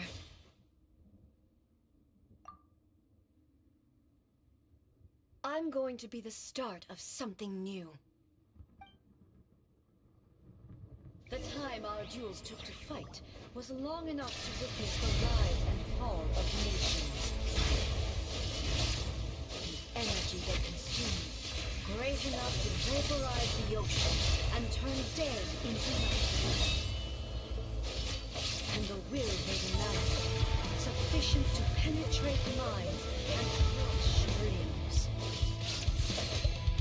Yes, you have endured. I will endure forever.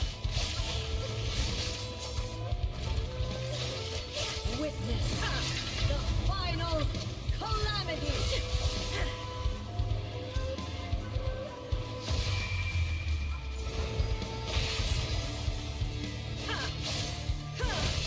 Shine down.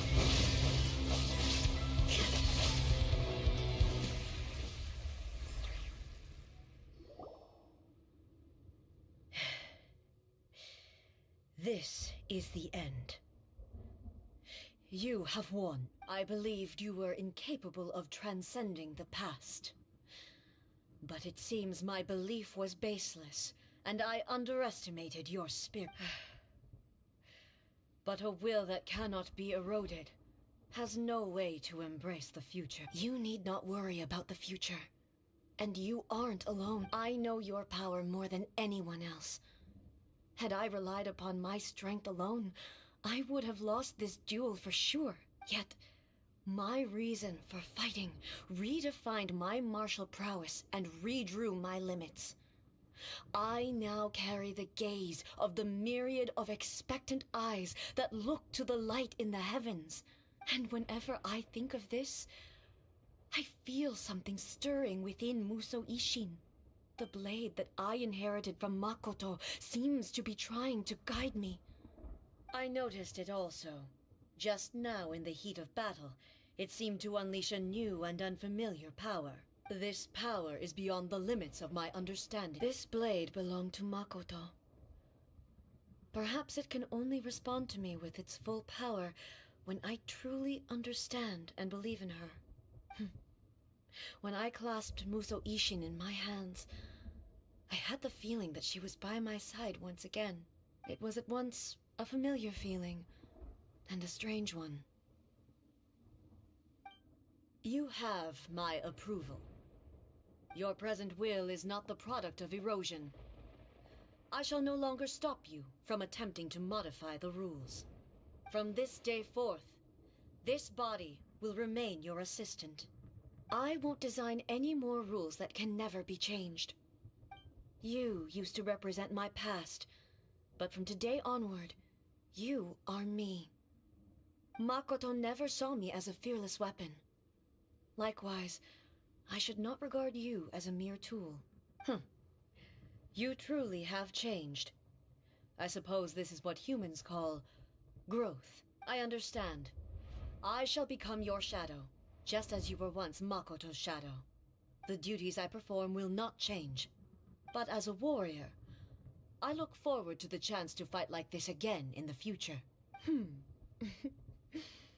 Do you say this because you have not yet reconciled yourself with your defeat? It was simply a new experience for me. One that is worth reliving. Have you finished fighting then?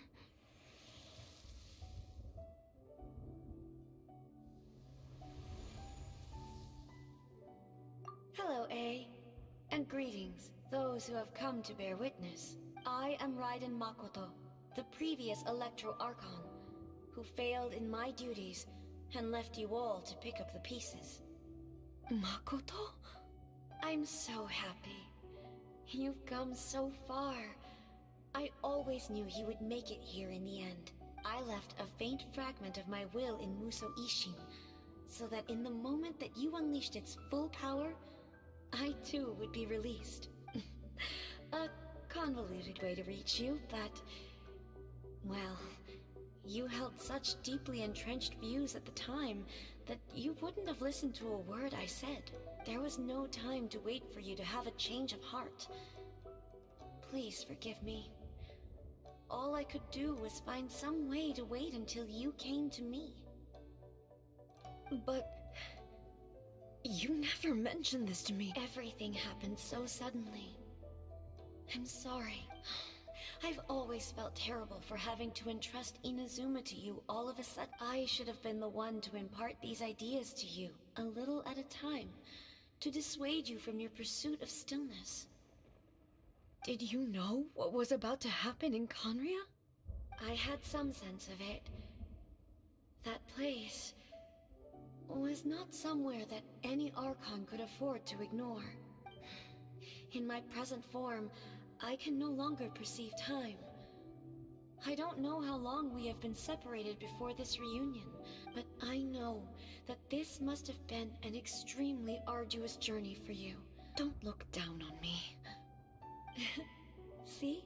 You admit it. It was with this possibility in mind that I left a parting gift for you. Here, take it. Before my last shred of consciousness fades away, but it is you who must take the most important step.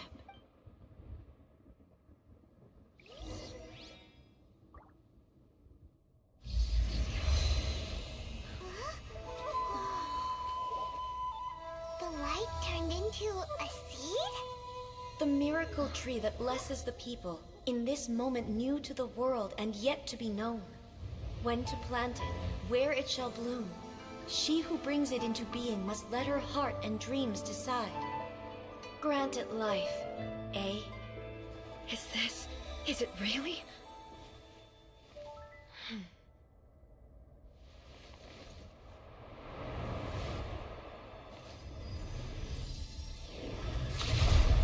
Eternity extends time into infinity. Dreams illuminate each moment within. When both shine in unison, the sacred Sakura blooms from the darkness, finally free from the clutches of the heavenly principles. Now the nightmare has dissipated, and reality is made whole. The vision we both yearn for is still further ahead. My only regret is that I cannot witness Inazuma's future, nor can I walk this journey with you.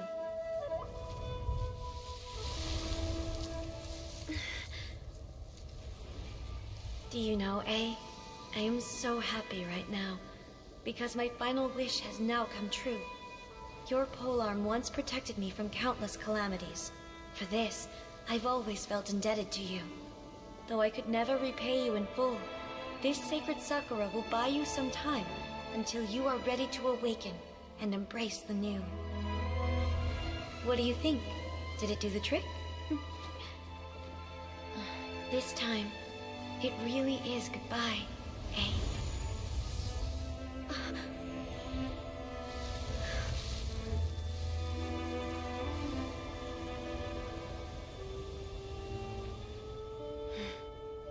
Goodbye, Makoto.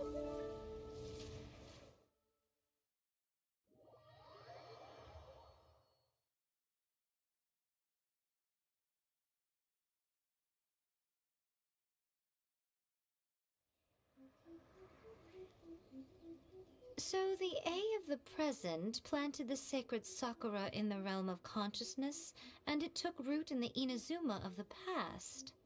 No matter what you make of it, it's quite incredible. All of this is thanks to Makoto's power. Her understanding of eternity is much more profound than mine. Eternity is a concept intimately connected with time. When you begin to touch on eternity, the concept of time becomes murky. A place where time is meaningless and cannot be understood with ordinary logic. Ah, so that was the turbulence I was sensing. Perhaps that is the reason why you were able to return precisely to this point in time without any problems. And yet, that sense of disorderliness has now completely disappeared. I don't fully understand yet. But my intuition tells me that the reason for everything, it's that seed. Well, I'm not convinced that it was Makoto's power alone. I know what you mean. Perhaps a higher power really was involved in all of this. But whatever the explanation, her solution is what saved us all. Without the sacred Sakura, Inazuma would likely have been completely swallowed up centuries ago by that disaster and the filth. I know you've always perceived there was something special about the sacred Sakura, but to me, it has always been there. You've tried in the past to prove to me that there's a connection between the sacred Sakura and Makoto's consciousness, but unfortunately, you never did persuade me, did you? No, but I understand why now. It was because the sacred Sakura hadn't even been planted then. But don't you think that tree looked a lot different than how it does now? The sacred Sakura is within my purview at the shrine, so obviously I get to prune it exactly how I like it. Ugh. Now we see who's pulling the strings. I'm joking. That tree has been through a lot since it first sprouted. We have the loving care of Kitsune over the ages to thank for how it appears today, and obviously I played my part too. It's fair to say that very little time passed between the moment you came out of that realm and the moment you re-entered it. But in that same time, centuries of battling took place on the inside, did it not? Traveler, if I'm guessing correctly, you were repeating your wishes to yourself in your mind, weren't you? At that time, I could sense A's whereabouts, but I also sensed anomalies in the flow of time within that space. Suffice to say, time added a whole new dimension to our search. Simply establishing a location was not sufficient.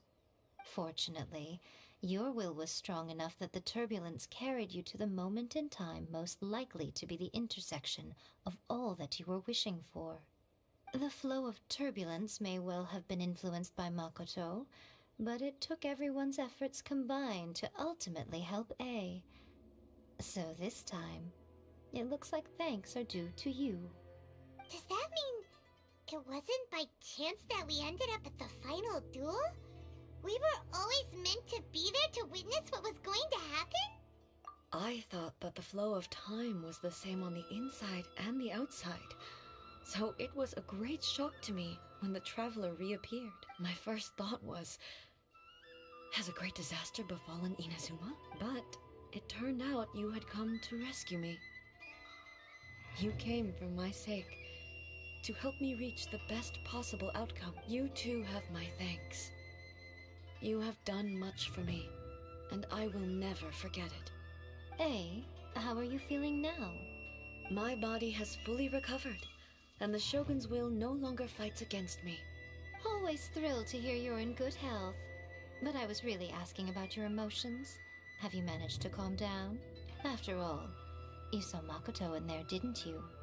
I only heard her voice. I wouldn't say I saw her. I'll be fine. It brought a few things back, of course, but I've made my decision to move forward.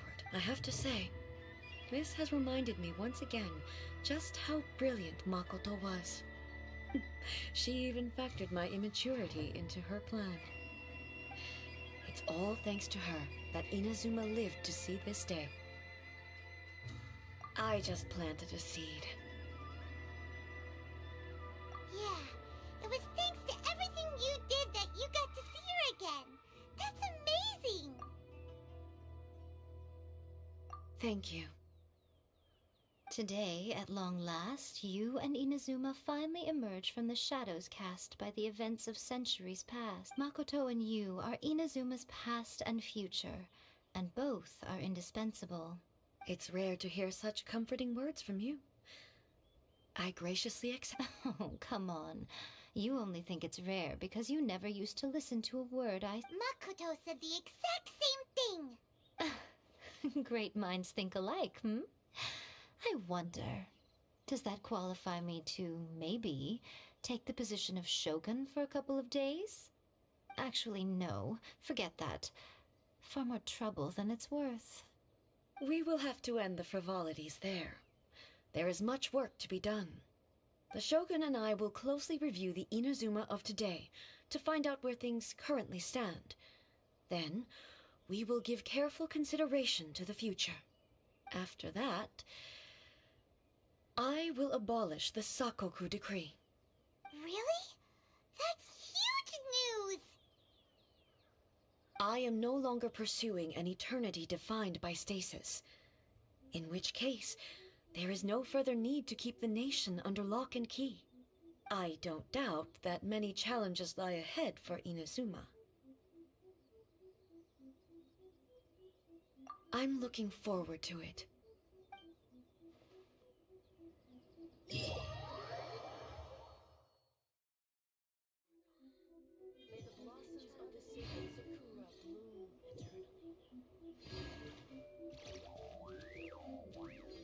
eternally. Many challenges still lie ahead for Inazuma, but I am prepared for them. Makoto's gaze was always fixed on the people of Inazuma. I always assumed it was because that was her duty, but now I see that hers was a gaze full of delight and hope. It was not just a duty, but a joy too.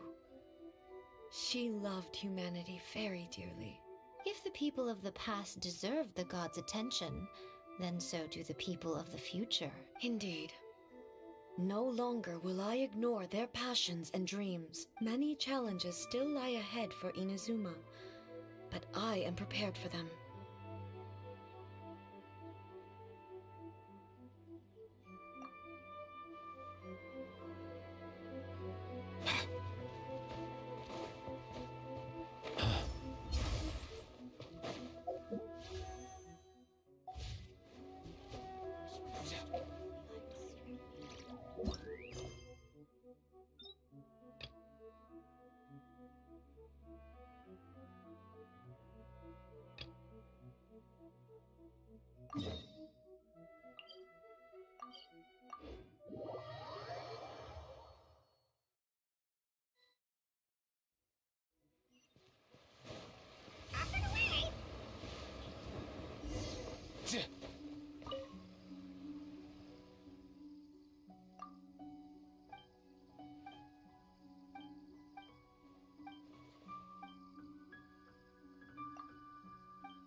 Sometimes.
Someone told you the Masters of the Night Wind is a tribe of weirdos? Who else is there? I thought I was the only one.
One moment, please, you two. It appears this is your first time visiting Sumeru City.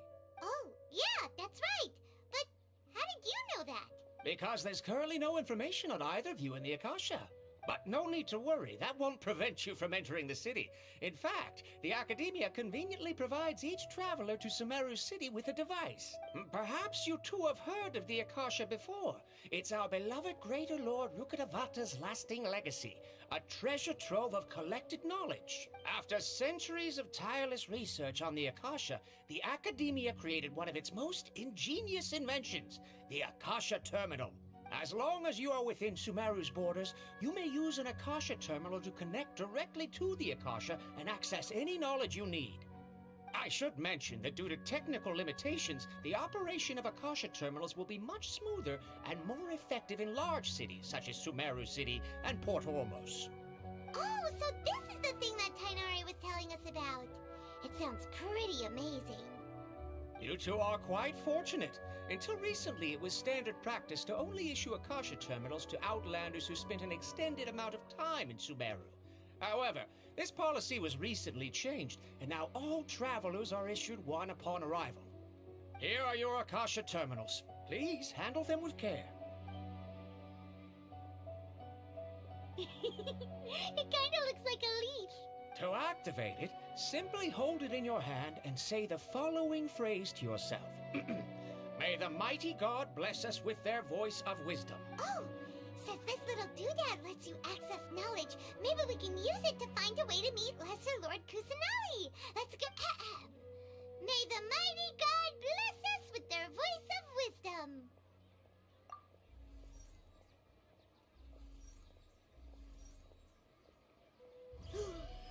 Whoa! Just now, something clicked, and Paimon suddenly knew how to use this thing. It seems all we need to do is concentrate on what we want to know, and bam! You get it. Oh, that'll come in real handy. Exactly. That is the power of the Akasha. And with that, let me officially welcome you both to Sumeru City. May the wisdom of the Dendro Archon always be your guide. Okay, now that we're in, we can check the Akasha about Lesser Lord Kusanali. Let Paimon try. 500 years ago, the sages found a newly born deity from within some scorched ruins. The deity now resides in the sanctuary of Suristana.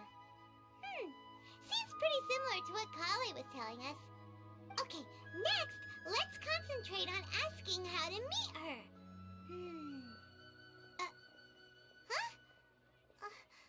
Paimon doesn't sense anything. The Akasha didn't respond to Paimon's question. Oh, come on! Focusing on this question feels like when you have something you're trying to remember and it's on the tip of your tongue, but you just can't think of it. Paimon's brain is exhausted. Oh, smart idea. But what are you going to ask it?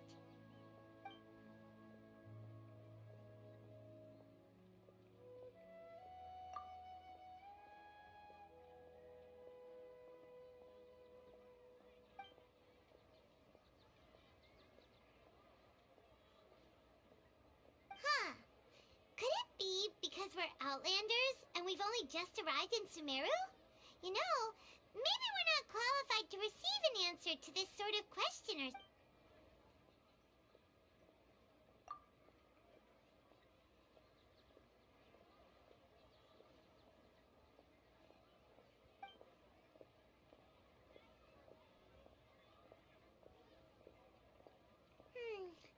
You too?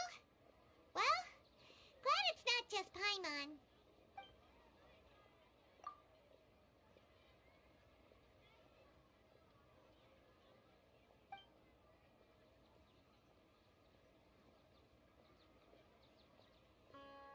Uh-oh. Paimon's getting all teary-eyed all of a sudden. Well, seems no matter which way we try, we can't find anything that'll lead us to Lesser Lord Kusanali. Guess our only choice now is to try meeting with the researcher that Tainari recommended. He's from Sumeru and even has a position in the Academia. Maybe he'll be able to access more info from the Akasha. Let's see. Tainari wrote an address on the letter's envelope. Oh, it's not far from the city's gate. Let's head over and have a look. Hopefully he's at home.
Hi, Catherine. It's us.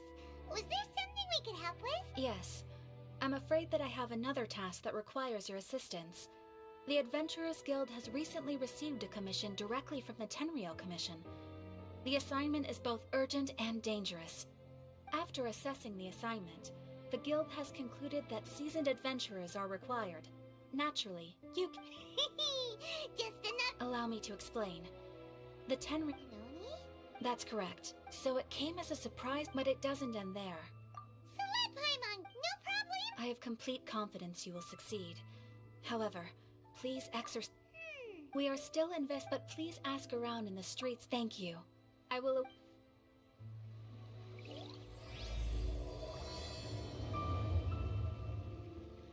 Well, let's start asking around on the...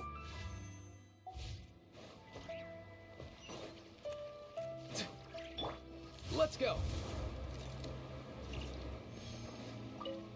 Arataki Ito, and to be completely honest, I was a little surprised when I first heard it. Wait, you mean he already had... No, not exactly. So, on the one hand, I don't personally see him as a bad guy. When someone asks for... Is it just... I'm afraid that either perhaps you could try asking... Okay.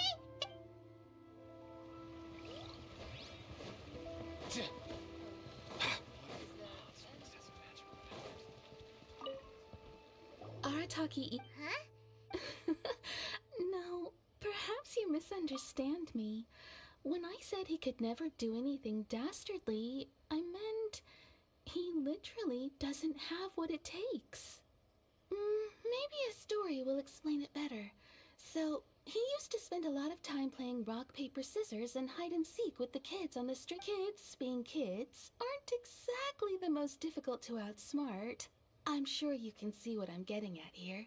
He used to lose all the time, sometimes catastrophically. On purpose, though, right? No, not at all. The one time I saw him win, he started jumping around and yelling, "I won! I finally won! I'm unbeatable!" And so on. Then he took the kid's candy as his prize and ate it right there in front of him. Ugh, that's just plain wrong. He did take it way too far that time. The poor kid started crying, so I stepped in and gave Ito a scolding. He was pretty quick to admit that he was fully in the wrong, and it wasn't long before the kid had stopped crying and was laughing and playing again as if nothing had ever happened. In fact, the children quite like playing with him because he's always serious about the stakes. So, I suppose what I'm trying to say is a guy who can't even beat kids at a children's game really gonna be capable of these kinds of diabolical deeds?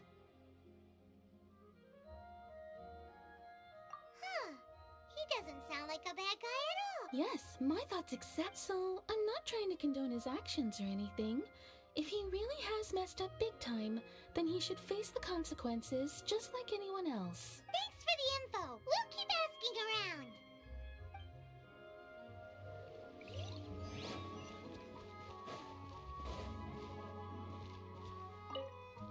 Arataki Ito. We know he's already... Catherine says that Paimon's cure... Yes, of course. For starters, most thieves will try to devise a way to conceal their identity. At first, he was just one... What's most frustrating is that he then managed to escape along with his entire gang. He must have been planned. Of course he did. He's never had a Mora to... After scrounging... As for his psychological motives, it's a bit embarrassing to talk about, but we...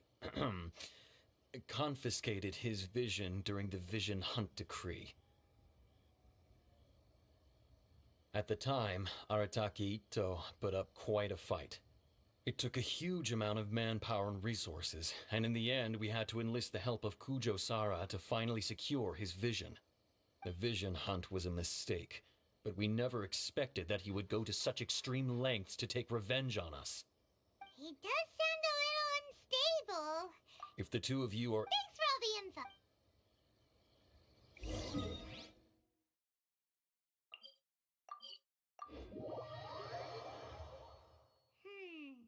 Too bad we still don't know where he could have run off to.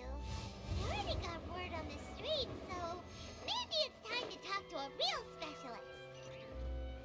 Paimon remembers that there's a detective agency here in Inazuma.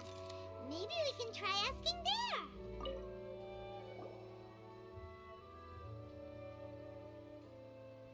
Hello. Oh, I've heard all about your a one-off payment of Whoa! And, now then, to give you...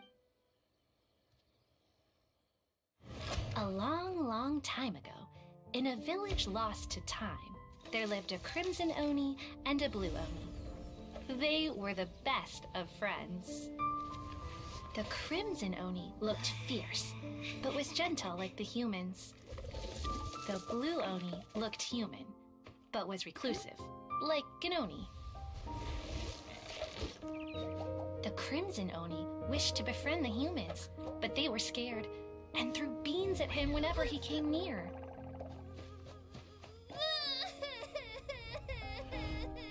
So the Blue Oni said to the Crimson Oni, Akka, I'll cause trouble in the village. You'll come and stop me. Then the humans will accept you. As planned, the Crimson Oni chased the Blue Oni away. The Crimson Oni's deeds spread throughout the land, and people finally accepted him. But when the Crimson Oni went to tell the Blue Oni the good news, he was gone and left only a letter behind. I went traveling. Don't come find me or they'll treat you as a naughty little Oni. But don't worry about me. No matter where I go, we'll always be friends.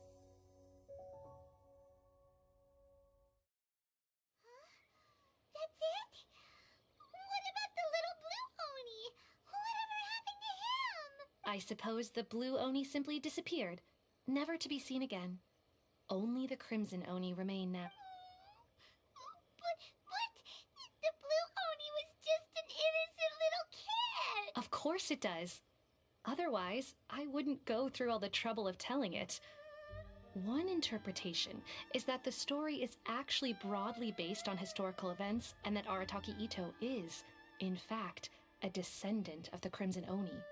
What I'm trying to tell you is that the Oni have sacrificed a lot in the past in order to finally integrate themselves into human society. But there are still some volatile personality traits in the Oni bloodline.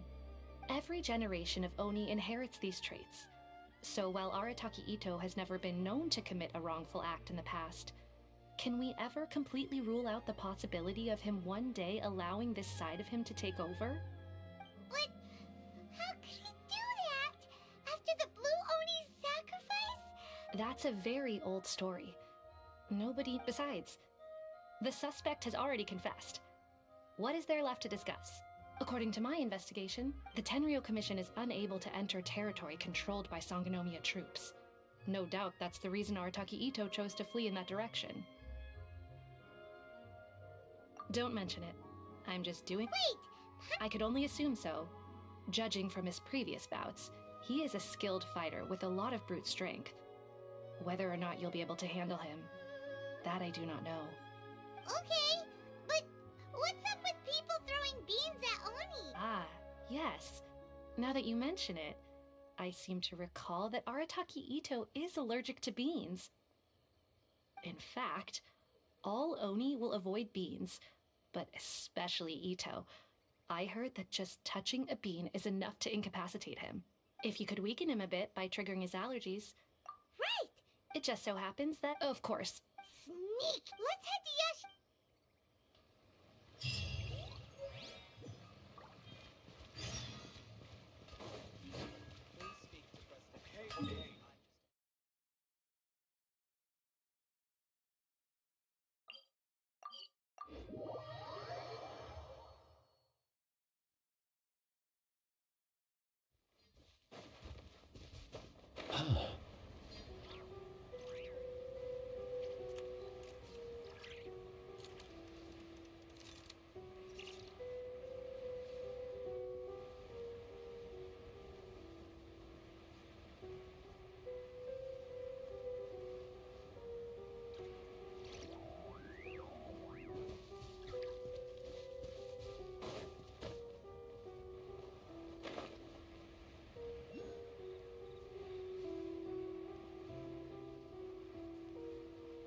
According to Detective Sango, Ito should be somewhere around here.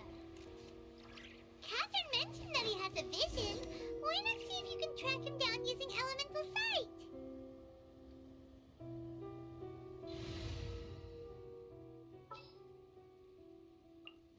I won't hold you back.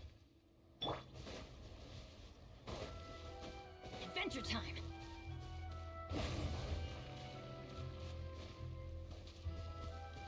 Huh? Let's light it up.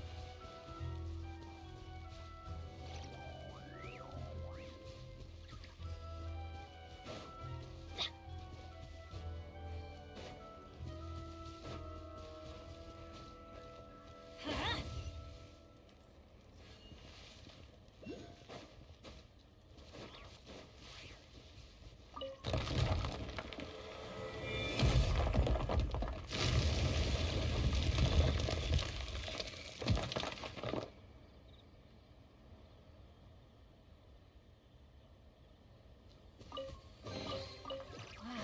Even better than I imagined.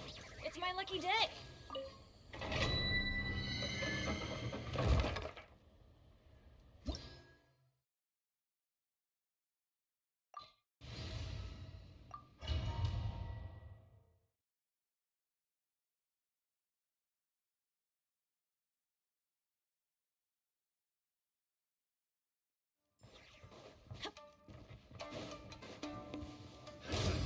Another test. Rain outlines your fate. Everybody stand back. Time to say hello. Rain cutter.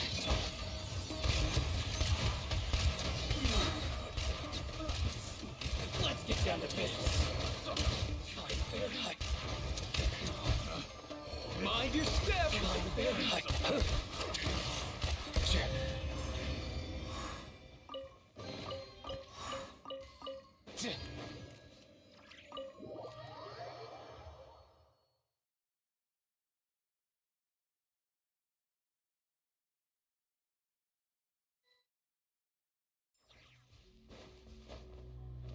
According to Detective Sango, Ito should be somewhere around here. Catherine mentioned that he has a vision. Why not see if you can track him down using elemental sight?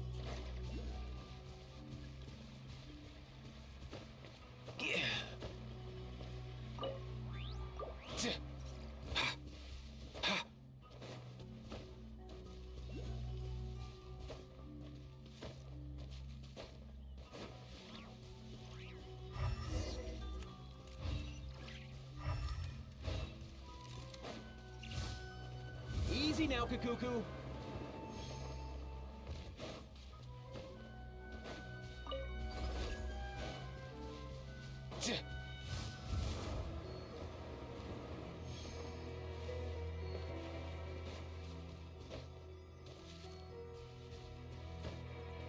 Wait!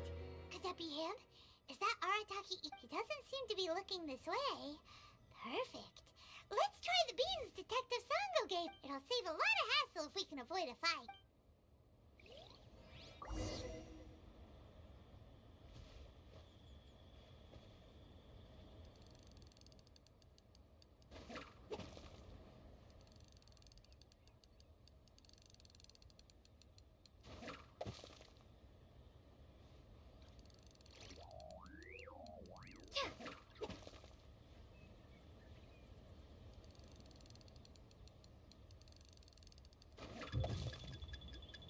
Beans!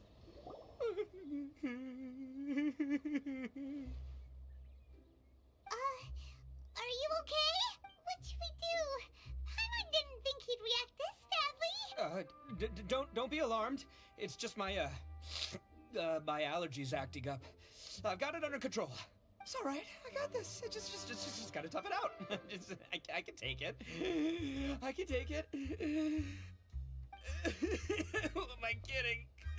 I gotta catch my breath here. Whatever it is you want, it's gonna have to wait. I need a moment.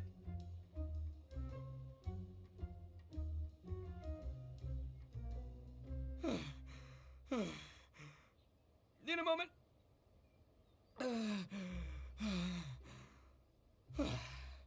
Hey, why'd you have to be so mean, huh? Surprise attacking me like that. Oh, I get it. So you're here to bring me in. How in the world did you find me all the way out here?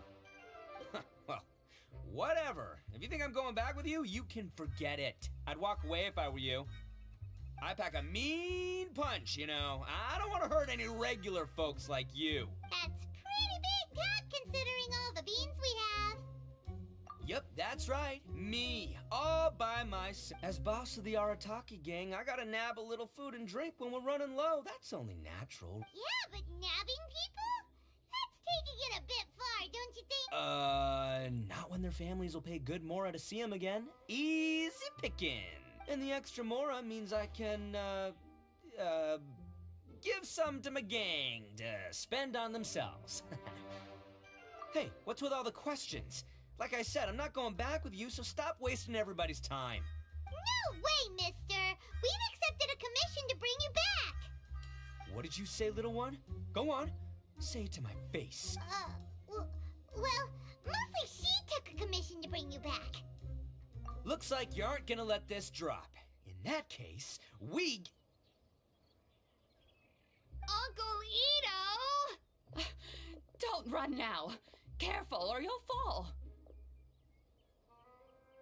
What's taking you so long? You said we were gonna have a beetle fight today. Yeah, that's right. Still going ahead. But you see, I've been out here for ages, and I still can't find a beetle that I like. So, just give Uncle Ito a little more time, okay? Huh? Who are they? Are they your friends? Yeah, that's right. I told them not to come, but what can I say? They were just too worried about me. It's because of a little thing called, prestige. Yeah, because of all the prestige Uncle Ito has. Huh? What are you talking about? Come on, just play along. Leave the kid out of this. Uncle Ito, you don't look so good. You look like you're about to fall over. That's because Uncle Ito bumped his noggin on a tree branch while looking for a beetle. Uh-oh! It's all good, though. These horns are rock solid. Okay, if you say so. Granny and I will keep heading back now. Don't be too long. Yep, I'll be right there. Hope you're ready to lose today. Who were those people? The old lady was Granny Oni. She's the one who took me in and raised me. And the kid's name is Daisuke. I took him in just a while back. They're both like family to me.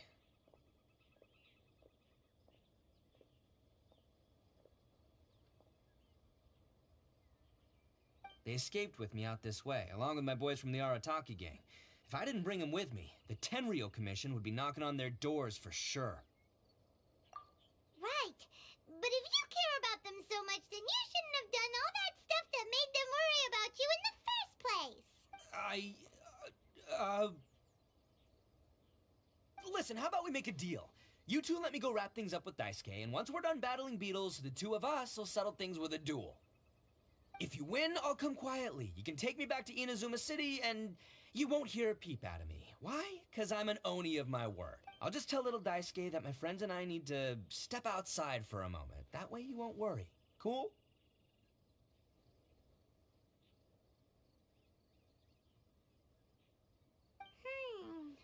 What should we do? There is the kid to consider. Oh, it's on! I like your style. All right, but first things first. I need to find an Oni Kabuto to battle with. I've been looking here for ages and haven't found myself a winner yet, so it's time to try somewhere else. Come with me. Saves you worrying that I might skedaddle.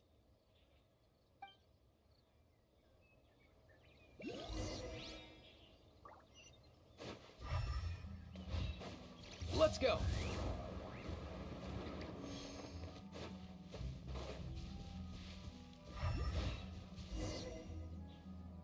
By the way, Paimon's curious.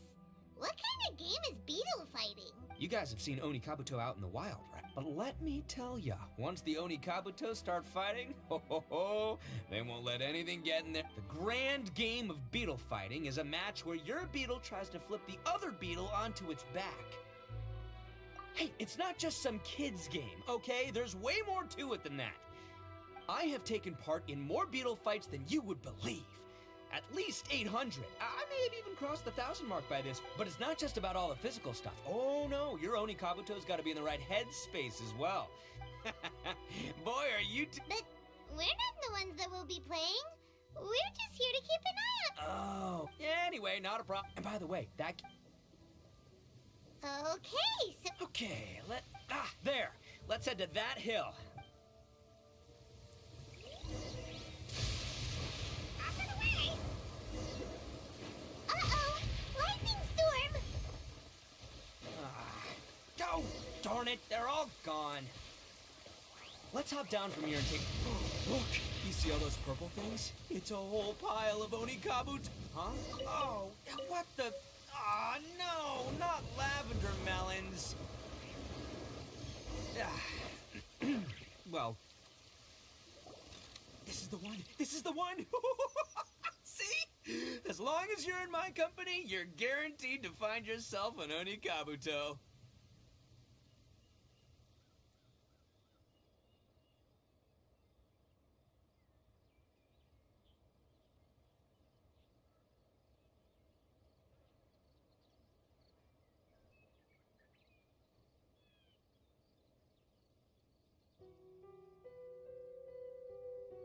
Yeah, it's on the smaller side, but size isn't everything in a beetle fight. Just let the expert... Listen, you can never... It might look a bit... Young beetles that have never fought before... Hey, didn't I say not to worry? Come on, just have a little faith, would ya? My experience is telling me... Right here! Look, if we're gonna battle some beetles, then Paimon wants in! It's not like we have anything else to do. When you hop down, Paimon flew up. What do you think, Ito? It's big and strong and looks like a real fighter! It meant that the one you guys found must be way bigger. Oh, you... Nope, this is a... Well, look... Oh, so... Anyway, well, so many unrelated... As in pure... Whoa. I think both. Anyway, time to head back and get this show started. Man, I am psyched for this. Woo! Let's go!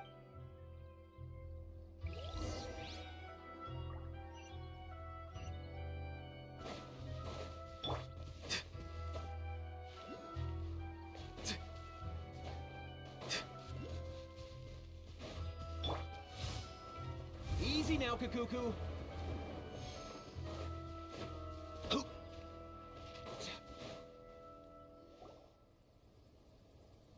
Finally, you're back! Can we start our beetle fight? Yeah, sure thing. Don't! I've got this fight in the bag.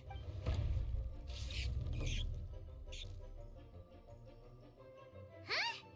When did you come up with that name? Come on, you can take him.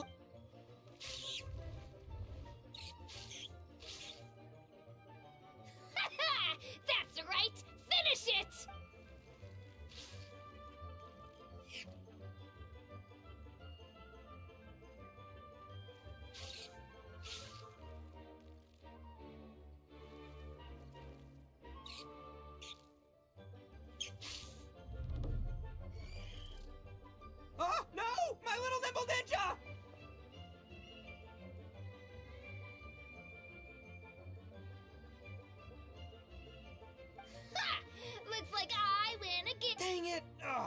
my 7th loss in a row.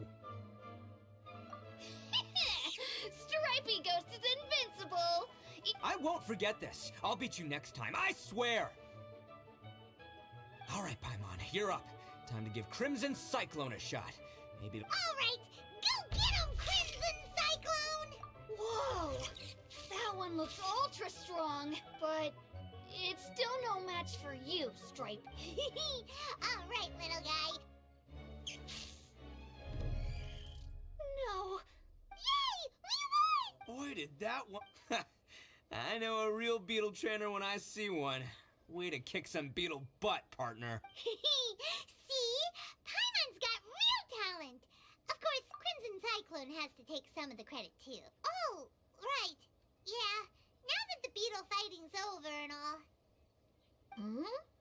This is for you, Dice. Huh? For me? Go ahead, take it, Daisuke.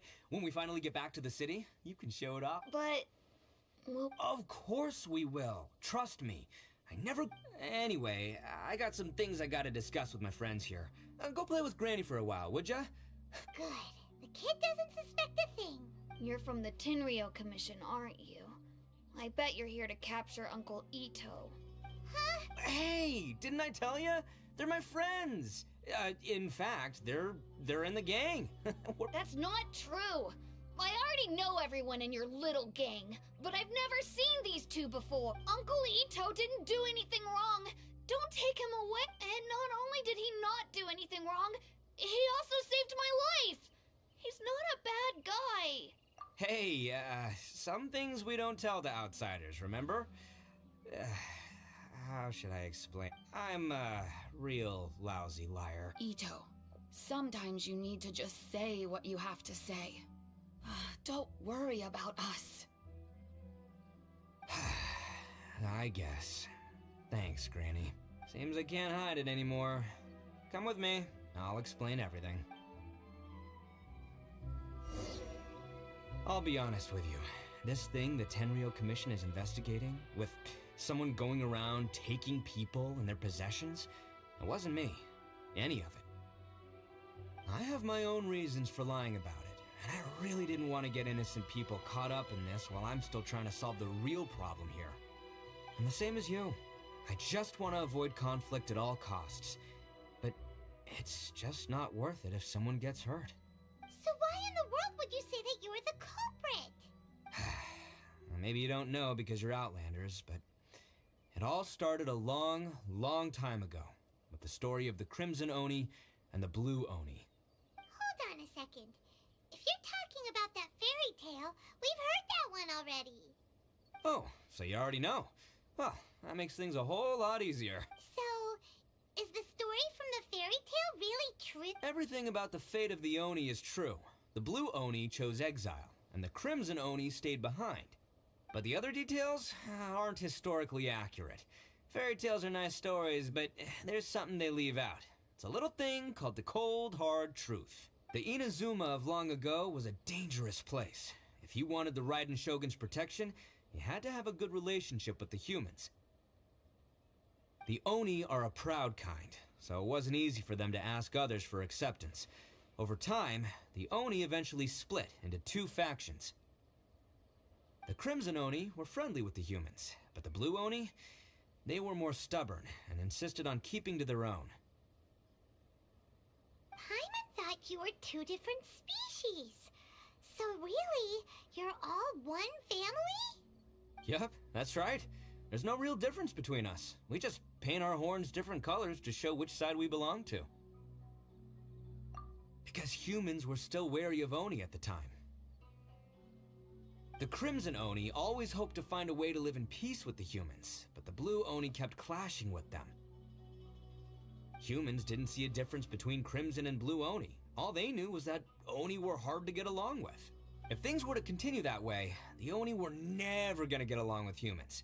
And so, the most revered leaders of the Crimson and Blue Oni decided to resolve it once and for all. Over drinks, they swore an oath. The Blue Oni would play the role of evil Oni to help the Crimson Oni integrate into human society.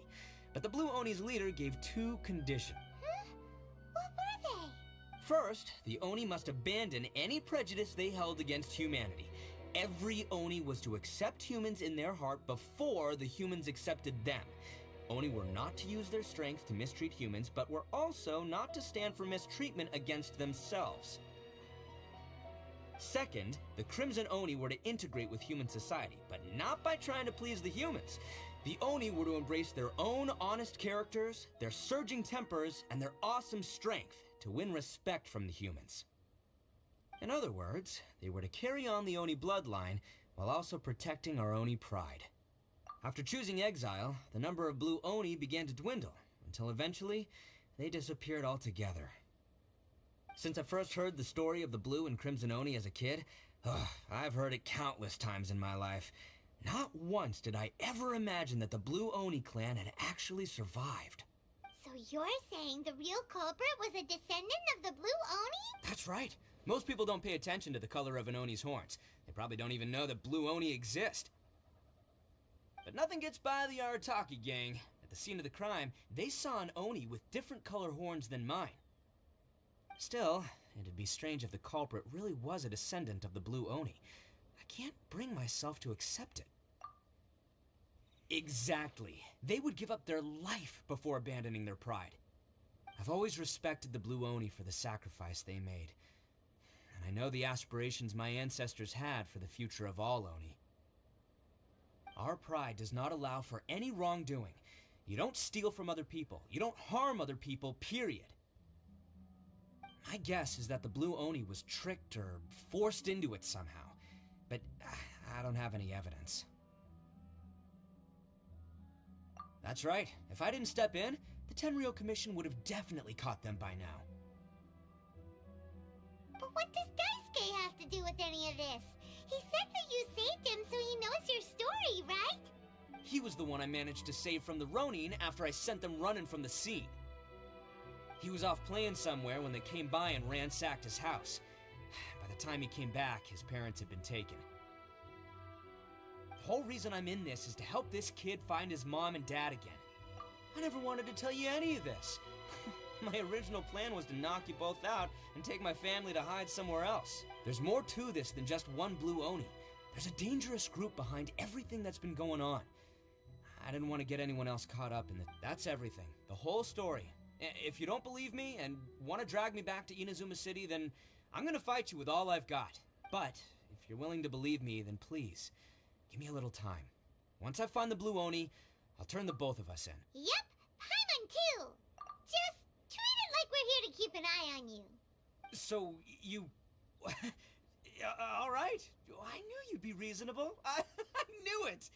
I was thinking right from the start, these two fine folks, they're just out here in the pursuit of truth and justice, man. Well, I should tell you, though, things could get a little dangerous, so, be ready for anything.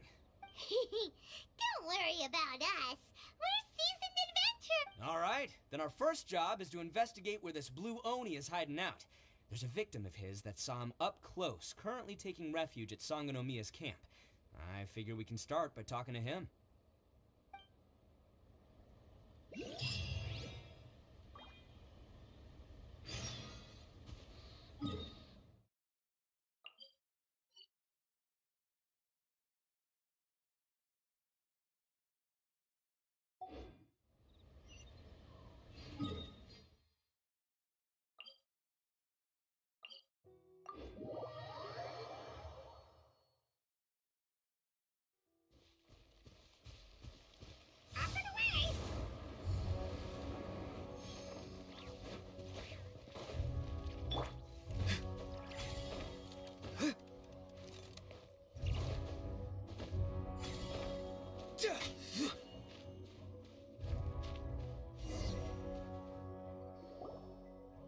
Yo, you must be Masato.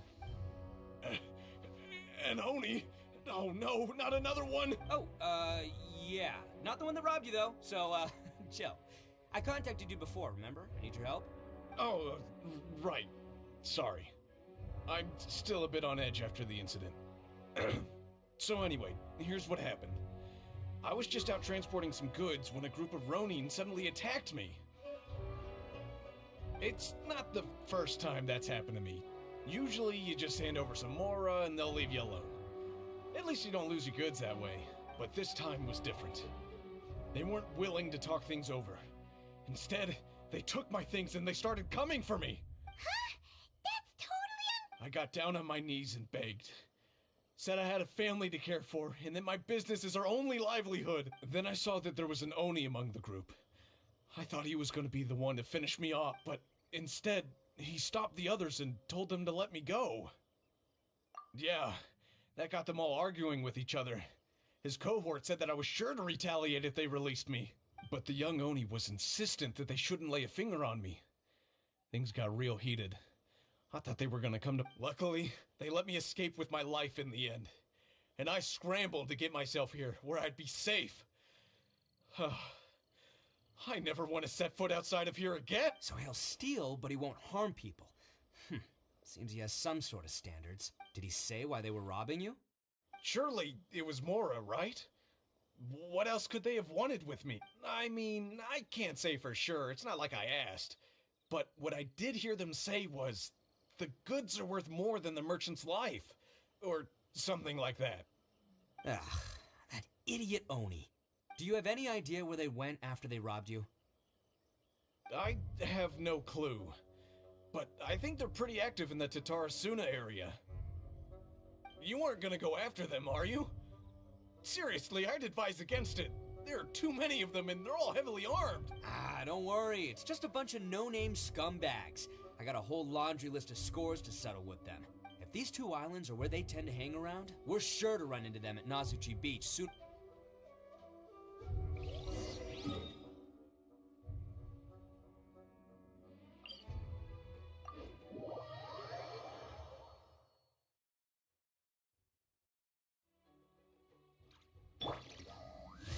Easy now, Kakuku.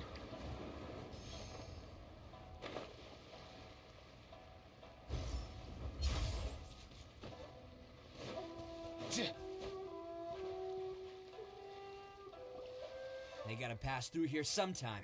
Let's just hang tight for a while. If I'm not mistaken, they'll be showing up, eh? Yeah, things might get a little rough, so we better be... Oh, here they come! Yeah, there they are. And one of them has horns. All right, it's go time. Let's get him!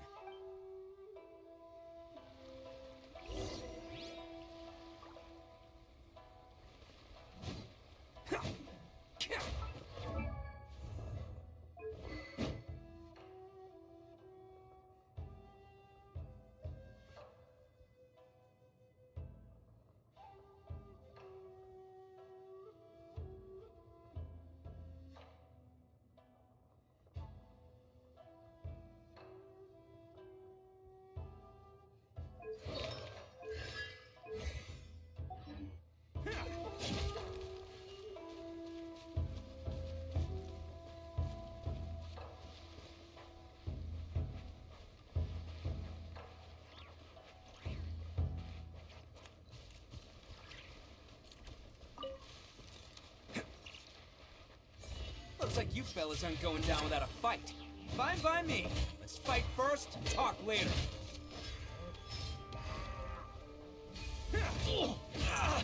Finally,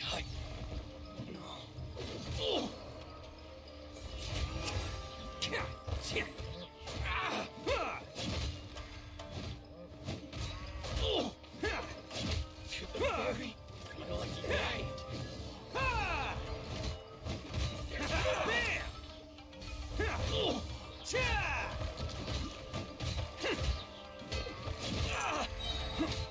Who wants some of this?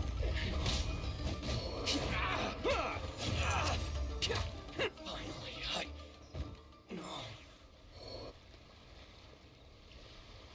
Hey, don't even think about running. It's me, Arataki Ito, descendant of the Crimson Oni. I know who you are. From the day we are born, every blue Oni knows their purpose. We all know our fate is one of self-sacrifice. But what about the Crimson Oni, You don't know anything about us. Not our miserable history, or any of our names. Mine's Takuya, by the way. But you don't even care, do you? Because those who get sacrificed should be forgotten, right? No, you're wrong. I never knew the Blue Oni had survived to this day, and the moment I found out, I was determined that I would find you. Since you remember the pact between our two factions, I assume you also remember the pride we share as Oni. So my question is, how could a proud Oni like yourself go and abuse the weak and plunder the innocent? Why break the oath that our kind swore all those years ago? Huh?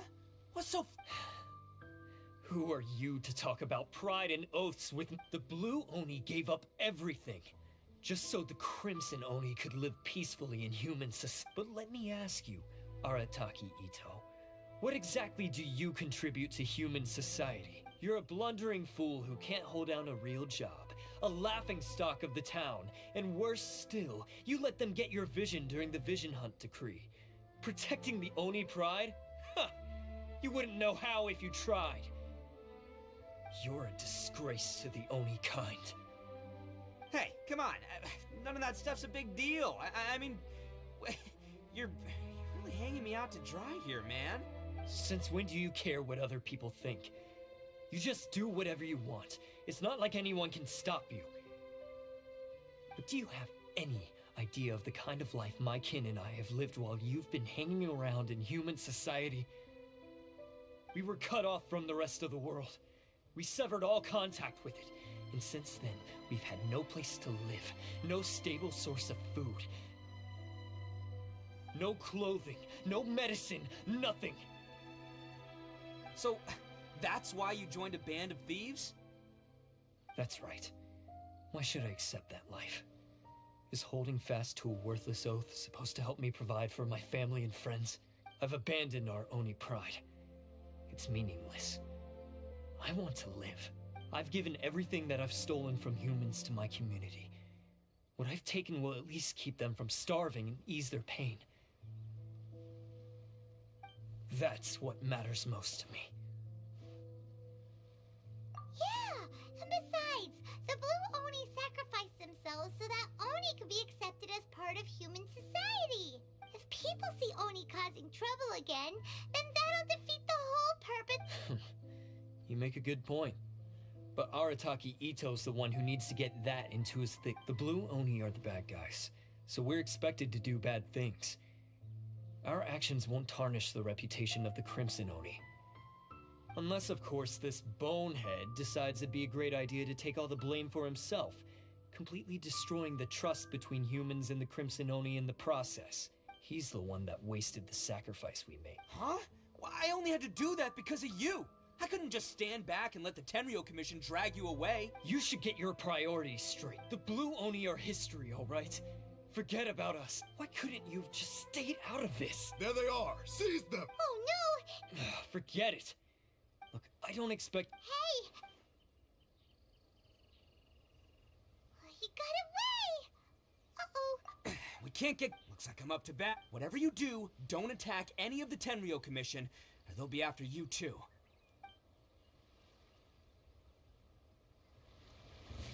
Battle formation!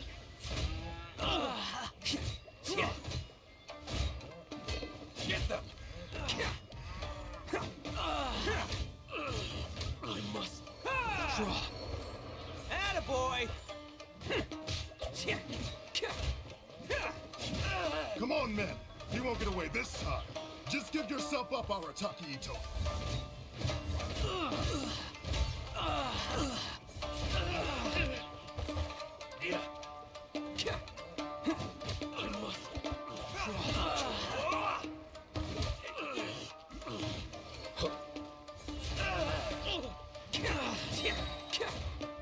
It's showtime!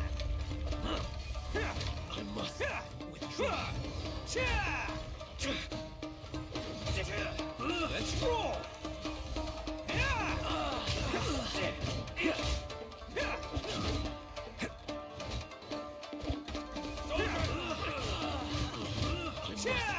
Withdraw. Bam!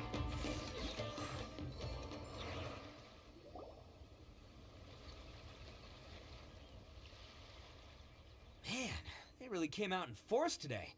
I'm kind of flattered the Tenryo Commission sent so many. But I still haven't completely recovered from the bean attack earlier.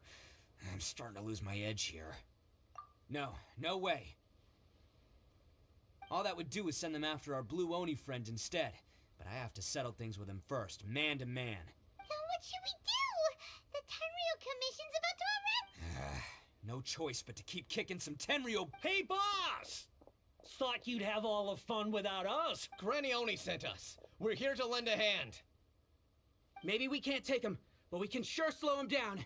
Now's your chance. Hey, I told you to stay out of this one. Well, we're in it now. Come on. Go. Do what you gotta do, boss. Now, watch yourselves. Come on, you two. Time to roll. Don't let them get away. After them. Hey, you guys want some of this? Run for it!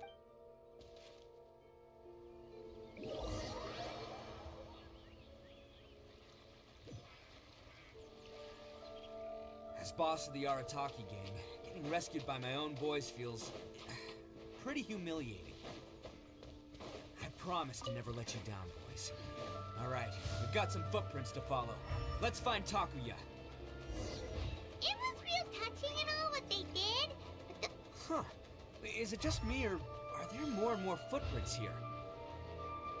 At least we know we're headed the right way. Let's see what else we can find ahead.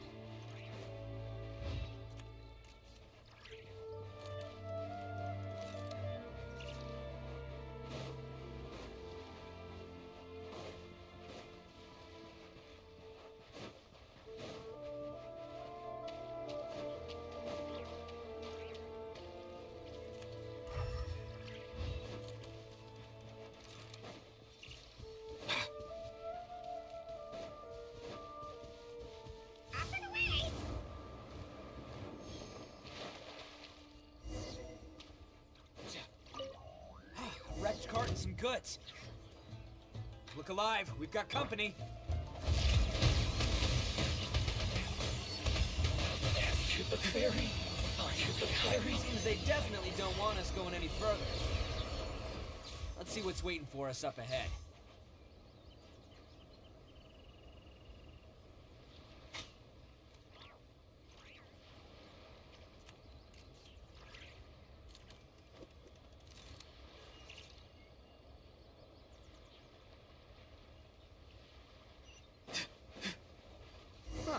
Besides the footprints, there are other signs of life here too.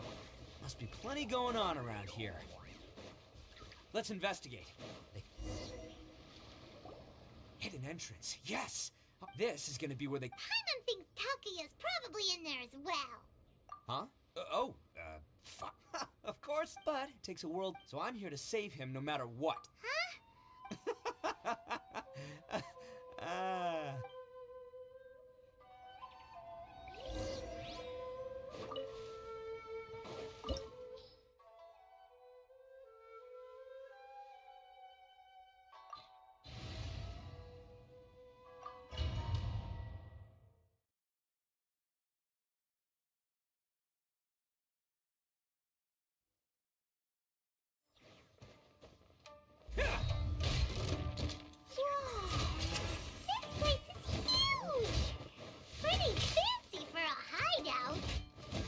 All acquired by less than legitimate means, no doubt. And all the more reason we gotta put an end to this.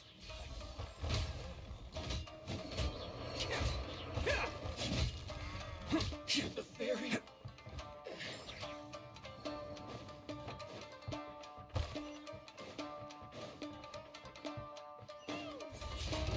Stairs are over there. We can't go up if we can't reach them. No problemo. That'll be what this mechanism's for.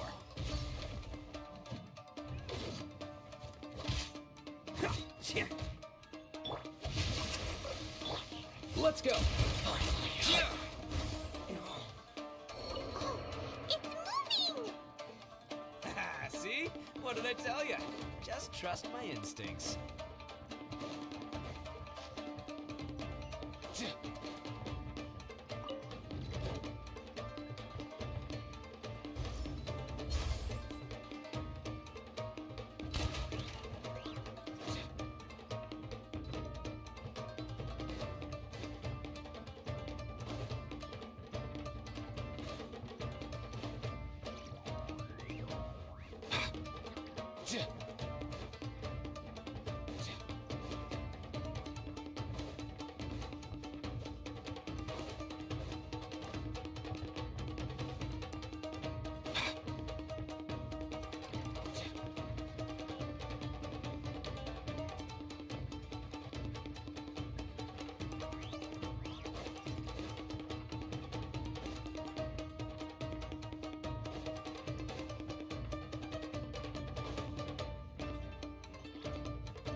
Hey, time to say hello. Go! Teamwork is teamwork! Oh, you're coming through! My blade!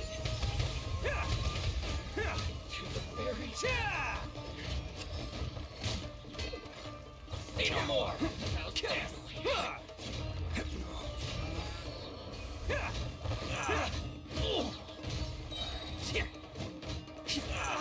Farewell!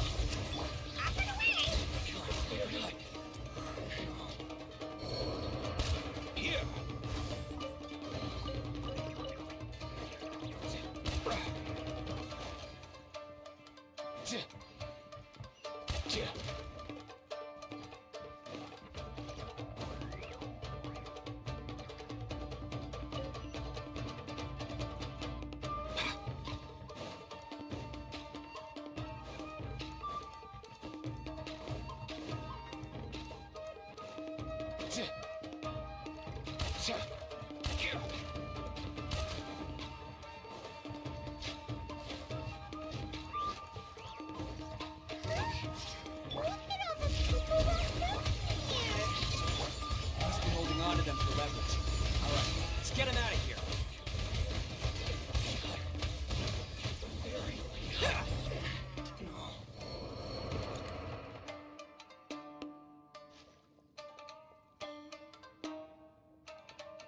All right, you're all free to go now. Quick! Sorry, but have you seen our little boy? We're awfully worried. Calm down, dear. We don't even know if he was taken. Oh, you... Yes, that's right.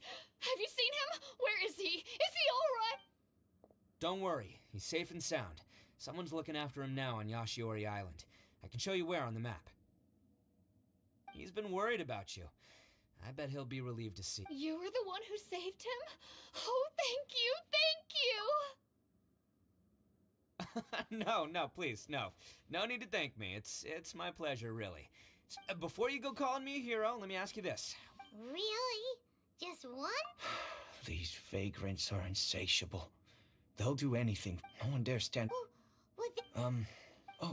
In fact, his horns look just like the ones this guy. At night, he would secretly bring us food and water. Are you a friend of...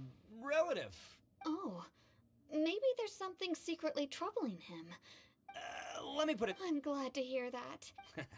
Don't worry. Anyway, you should... Yes, thanks again. Huh. A child that made some poor choices. Anyway, let's get going, while we still have time.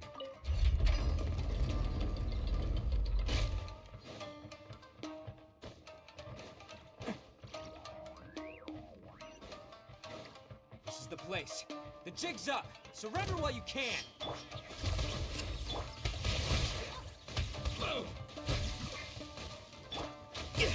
There's more! I'm going in! There's more! My blade! Can't catch me! It's showtime! My blade! Say no more!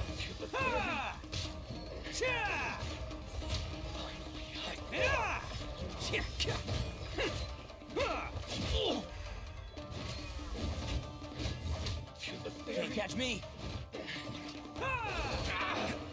Attaboy!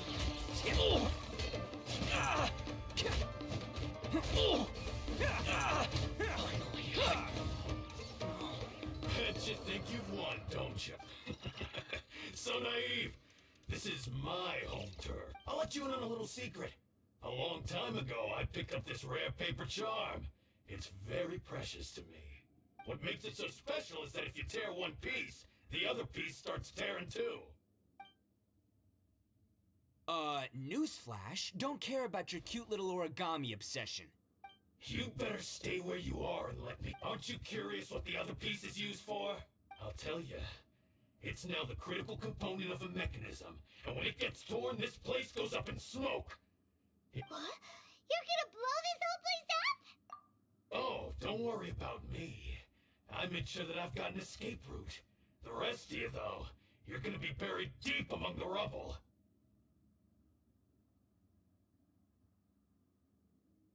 You've had your fun. Now it's goodbye. My paper charm! Where's my paper charm? Oh, I'm sorry. Are you looking for this? Yes, that's it. But when did you... I snatched it earlier, to stop you from doing anything hasty.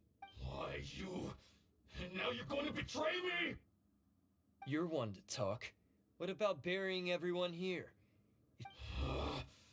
You done talking now? Huh? You sure? Great, because I'm done listening. Ah!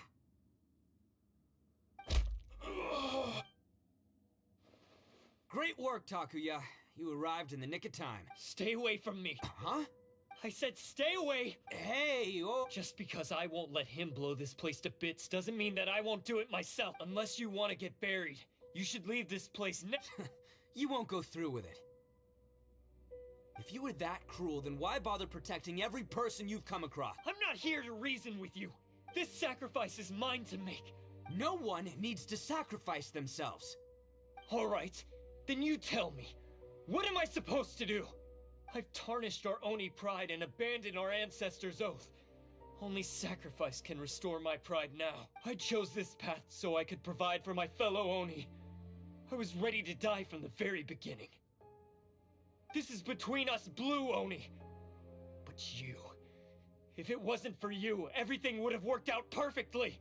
They're here. We won't let them slip away this... Uh-oh. There's nowhere else to run. A Tenryou commission. I'm the one you're looking for. I did it. I'm behind everything. Arataki Ito is innocent. You're the ones in charge of detaining criminals in human society, right? I'm sure you can tell who the criminal is here. Huh? Ignore him. He doesn't know what he's talking about. It's me you've been looking for, and he... Stop fooling... Listen, Takuya. Your sacrifice... Sacrificing yourself is one way to escape your fate, but Listen to me. The Blue Oni have been... We've made mistake. Fate hasn't been kind to the Oni. Well, then But before any of that can happen, you need to get yourself behind me and... Now let's go. But we're not done talking about this. Takuya!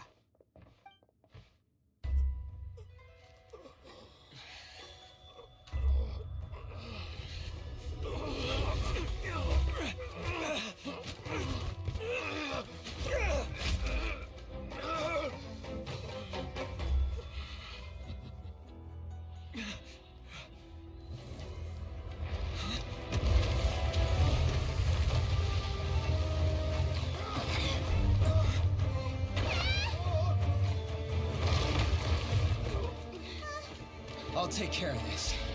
There are still people in danger. Go, help them. What? Hey, I got this. Come on!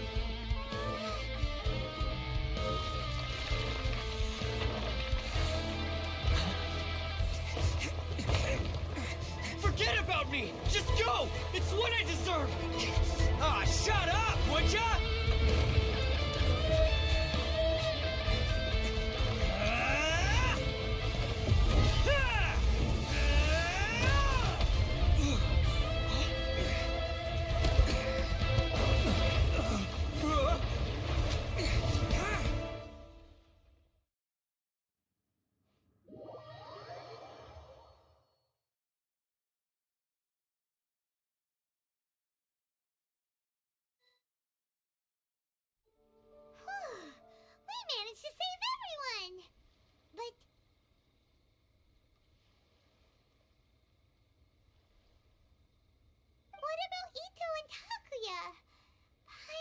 parents are all right.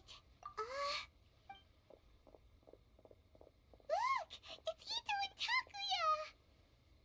Ugh, that's gonna hurt tomorrow. What's up with the looks on your faces? I said we'd be okay. I'm sure I'd be looking a whole lot sharper. Why? Why would you do? I'm the guilty one here. I don't deserve this. Because we're Oni, that's why. We share the same, our parents and their parents. I just wish you'd come to. If you knew about me all along, then you should have come and asked me for help. I never would have dreamed of turning you away. The Blue Oni Not to me. It's only because of them. Honestly. You say all that. You remember the pack. Every member of the. Take Akira, for example. Even Granny. You want to talk about pride? Well, in our. But. Don't worry. We've dealt with the Kairagi and the people they took captive. I assume the two of you are finished talking. Takuya, based on the findings of our investigation, I hereby announce that you are officially under arrest for forceful seizure of people and property. All stolen articles will be reclaimed. That means we'll be seizing all the goods you passed on to your... No! Please don't! Without those goods, they'll... It's all right, Takuya. Those goods never belong to us anyway. Don't worry. I'll help take care of your kin. Now that I know the situation, I'll personally make sure they never suffer again. Might want to put your grand plans on hold there. You're under arrest too, for numerous assaults on the Tenryou Commission officers. Oh, yeah, I guess I forgot about that. But no worries, I'll put my gang on the case. My boys will take good care of the Blue Oni. Yeah, we've already arrested them too. Oh, right, yeah. That's what they get for resisting the Tenryou Commission. Yeah, I guess it's up to you then, Traveler. Could you be a pal and tell Granny Oni about the Blue Oni situation? Thanks. And thanks for sticking with me to the end. Once I'm out of the slammer, I'll find a way to make it all up to ya. As for you two, lending them your aid when you knew full well they were in the wrong means that the culpability extends to you too. But, given your unique circumstances, and in light of the complexity of this case... Sorry for the trouble. Hey, wait! Unique circumstances? Are these guys like a big deal or something? Oh, yeah, okay. Cool. Because I was gonna say, I'm kind of a big deal myself. Yeah, all right, see you next time. Whenever that'll be.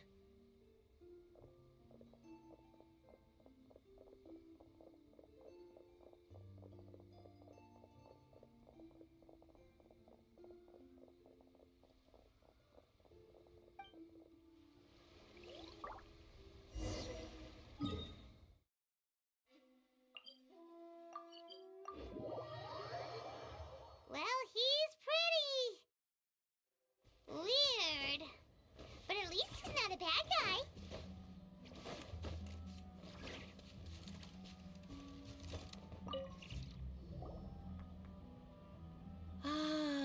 So, Yes, they did. He and his gang yeah, I knew it! Now, don't get any ideas, Daisuke. Ito is a far cry from awesome. He still caused a lot of trouble for a If you ask me, I'd say he's like one of those little Oni Kabuto you kids are playing with all the... Though he looks fierce on the outside, he has a kind heart.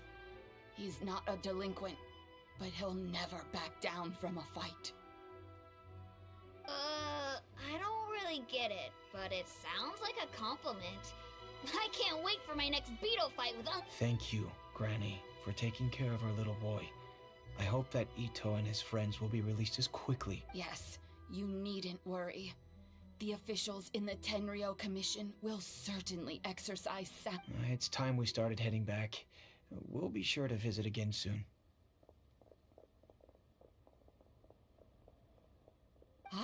I'm glad that everything was resolved in the end. Things were looking quite dire, but now the future looks bright. Wonderful, wonderful. As for the Blue Oni, just leave them to me. If there's one thing an old granny like myself can do, it's caring for others. Do you need our help? No. Go on ahead. I'm sure you have other adventures beckoning. Besides, once Ito is released, he'll be here to help me. Oh, yes. And you know what? I think that's what makes him adorable. Wouldn't you? He does whatever he puts his mind. Back when I took him in, everyone thought I was most unusual but I've never been ashamed because Ito... A long, long time ago, in a village lost to time, there lived a crimson Oni and a blue Oni. They were the best of friends. The crimson Oni wanted to be friends with the humans, so the blue Oni played the role of the naughty kid. And then he left. After a long time, the crimson Oni was living happily with the humans, but in his heart, he wanted to bring the blue Oni back home. The crimson Oni didn't know where to find the blue Oni. His search took him up the highest mountains and across the widest rivers. He found many traces of the blue Oni, but the more he found, the clearer it became. The blue Oni was hiding on purpose. So just as the blue Oni had once done, the crimson Oni left him a letter.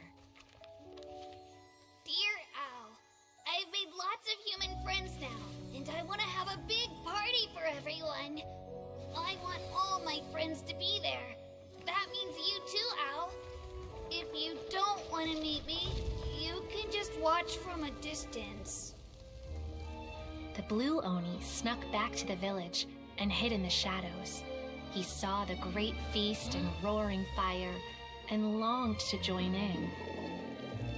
But though his stomach rumbled, the blue Oni remembered the oath of old and kept his distance. Suddenly, he jumped. The crimson Oni was right behind him. Hey, you're finally back. Come on, I'll introduce you. It's time everyone met my best friend. Hey, Traveler! Remember that pit at the bottom of the chasm? You know, the one that the giant pillar smashed into. Paimon took a quick peek before we left last time. There was some kind of light coming from inside. Don't you think that's a little strange? Oh, so you've been wondering about that too, huh? Now that we have some time on our hands, let's go and take another look.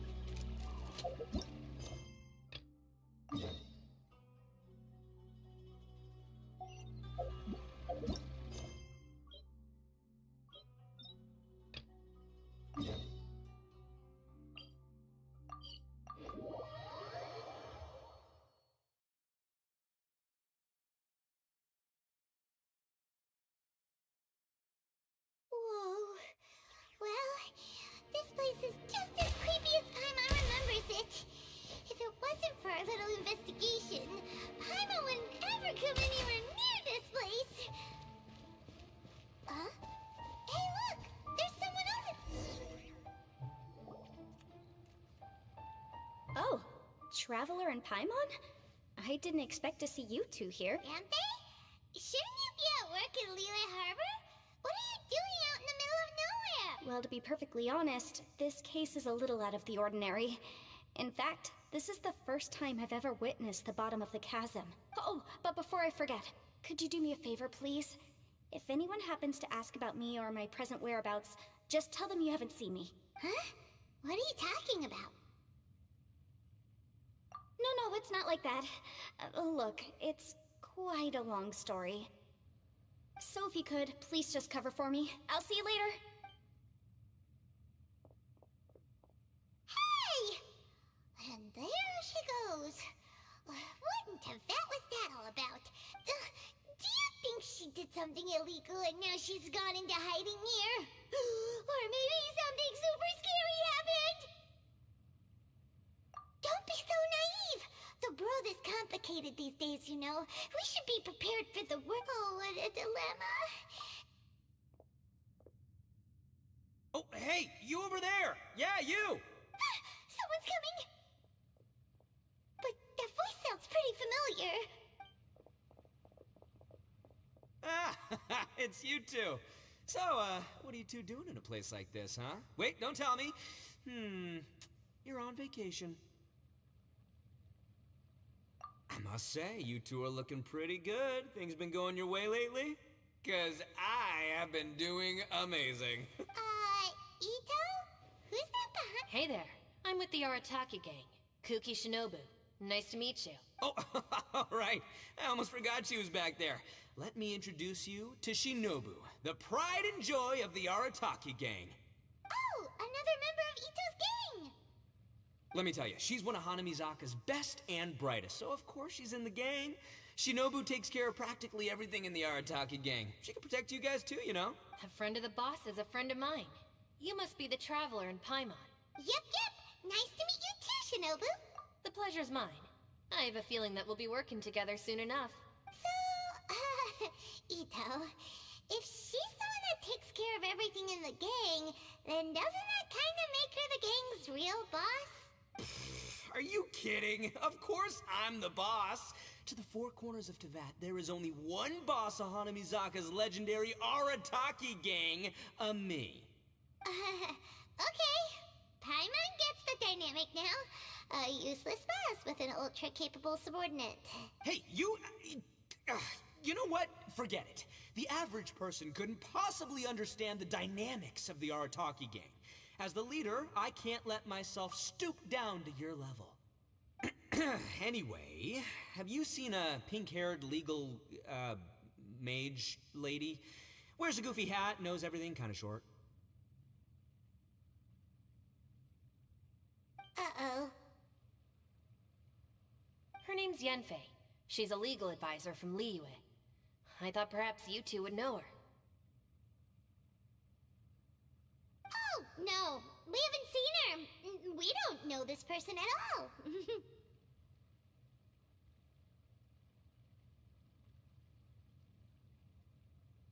Aha! So you have seen her! No, what gave you that idea? Paimon didn't say anything! Aw, look at you getting all antsy. Seems I was able to get to the truth after all. When someone is lying, their eyes often start wandering subconsciously. Anyway, don't worry. I assure you we don't have any ill intentions. So, you guys know Yanfei? Well, she, kinda saved my life, so... yeah, you could say we've met. She saved your life? Wait, hold on. What are you two doing in the chasm anyway? You know that the Sakoku decree has been lifted recently in Inazuma, right? Well, Shinobu wanted to come to Liyue and pick up her graduation certificate. I came along because it's safer to travel in numbers. Graduation certificate? Did you study in Liyue? Yes, I studied law at the Tongwen Academy in Liyue. Unfortunately, the Sakoku decree was implemented just when I was home visiting my family before graduation. So I'm a few years late getting my graduation certificate. We were taking care of some errands in Liyue, and the boss got tangled up with some Millilith while we were standing in a line. He was about to get arrested when, luckily, Yenfei happened to be walking past and helped us out.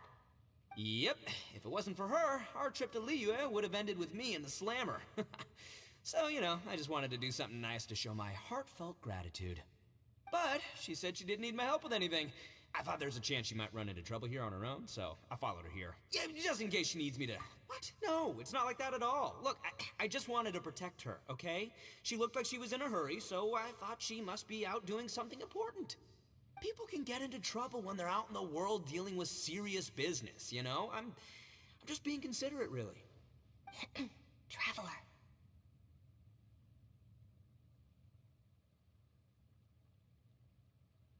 That way.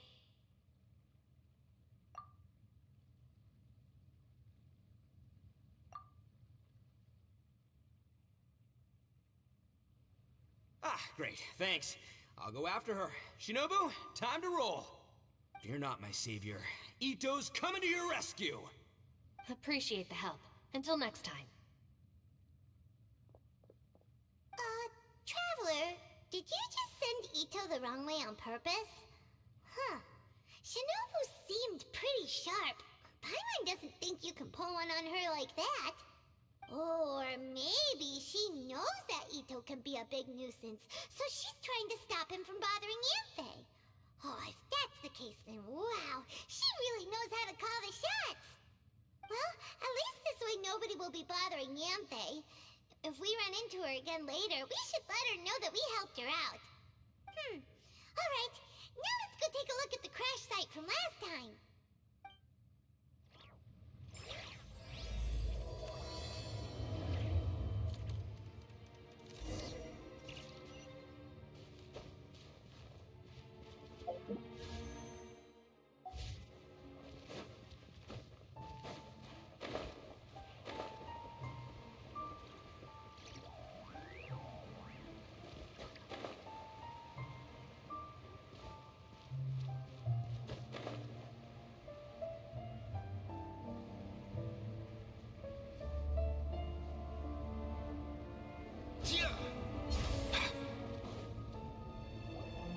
Look, Yantei is here too! Hey, Yantei!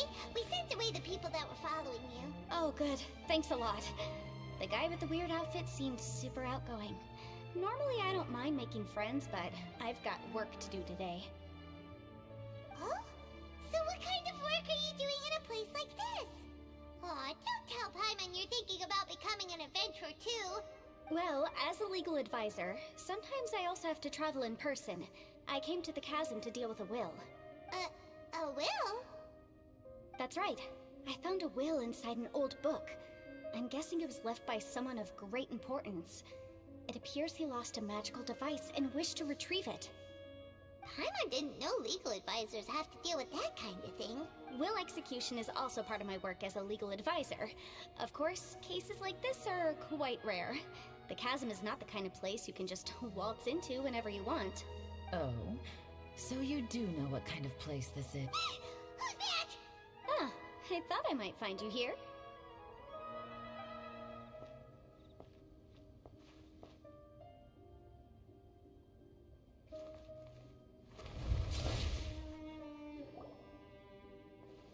Whatever case you're working on in the chasm, I'm sure Liyue's top legal consultant can handle it without my input. Huh, that's funny. I thought we'd established that my legal opinion doesn't count for anything when Yelan's around. Who is she? This is Yelan. Liyue's, well, let's just say she works in the Ministry of Civil Affairs. I can at least say that much, right? Anyway, she's a friend of mine. Sure. Coincidentally, I have something to do here as well. Seems chance has brought us all together. You may not know me, Traveler in Paimon, but I've certainly heard about you. You're all here on business, and it's my job to monitor the chasm. According to regulations, I should accompany you. But, as it turns out, I have other things that require my attention. I'm afraid I can't join you this time. You may go about your business. Just try not to make a ruckus. Oh, that's most unfortunate. I was about to ask for your assistance. Could you spare a little time to help me take care of this will? For old time's sake?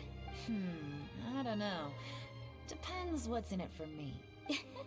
Fair enough. I suppose even a guide needs to get paid. It just so happens that Madame Ping gave me some nice tea. Why don't you tell me a little more about how you got here first? Then I'll... Hey, you! Ito? What is he doing back here? I know what you two did. You really tried to throw me off, didn't you? And I thought we were buds. That's close enough. Huh? Who are you? Sorry, this area is part of the chasm. It's closed to the general public. Are you kidding me? I don't see any warning signs or fences. What gives you the right to keep me out?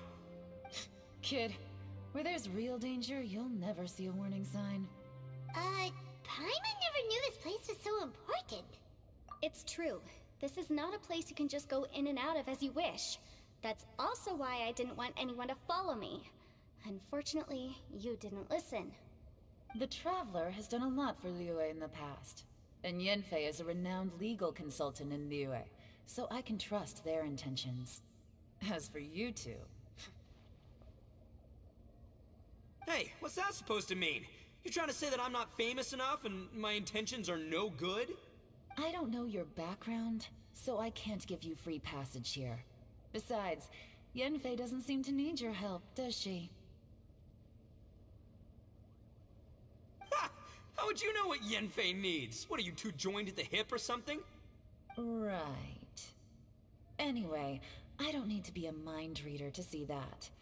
In any case, as a visitor from Inazuma, I'd suggest you defer to a local when in doubt. Stick to the local rules and keep yourself out of trouble.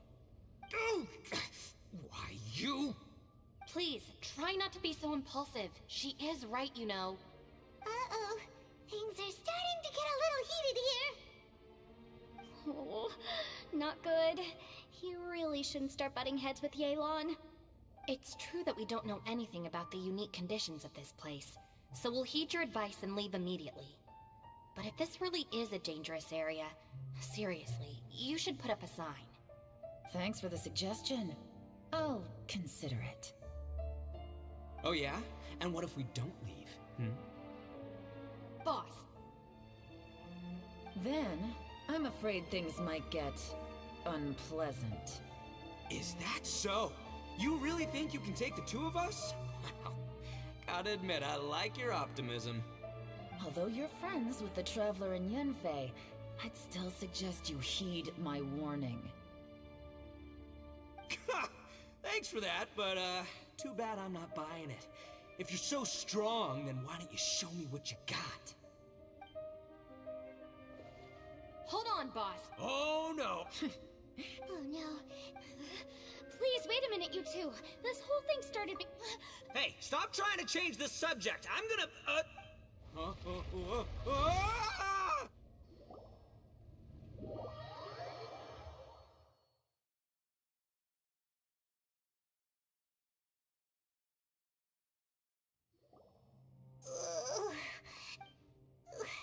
What happened? Oh, hey, are you alright? Ow. Putting my books under me to break the fall didn't help at all. This... I'm gonna feel that in the morning. Hey, Shinobu, Traveler, and my savior. Is everyone okay? Well, this is an unfortunate turn of events. Hey, so, how far down did we fall? It seems the ground collapsed during our little confrontation up there. Perhaps because we triggered the elemental... Well, don't look at me. If you weren't so rude, maybe I wouldn't have gotten mad. Who can put up with that kind of dude? It's my duty to stop intruders from breaking into important places. If telling the truth sounds rude, then I'm afraid you're just a little too fragile. Hey, life's too short to give in all the time. Boss, I'm afraid you're not going to win this argument. I suggest we stop provoking her. Hey, whose side are you on here? I'm simply pointing out the facts. I understand how you feel, but you're making my life difficult by starting Looks like Ito can't argue against either Yelan or Shinobu. He's in a real tough spot now. Hey! What do you mean? Don't you dare compare Paimon to Ito! Whoa, whoa, what do you mean? You looking for a fight too? Paimon was just saying how it is! Everyone knows you're a bit of an idiot. You calling me an idiot? Oh yeah? Well, you're a puny little flying lavender melon, ha! Flying lavender melon? Oh, that's it! Paimon's mad! Time to give you an ugly nickname! Bullchucker! You better mind your manners, Bullchucker! We seem to be a long way down from where we fell. It's impossible to see what's going on up above. It's unlikely we'll be able to climb back up that far. We'll need to find another way. I'm sorry to interrupt your lovely little chat here, but I think there's something you may need to know. The chasm is regarded as a mysterious area in Liyue. It was sealed off for years due to a mining accident. Whatever goes on down here, I suggest you remember this. You didn't see anything, you didn't hear anything, and you're not gonna ask any questions.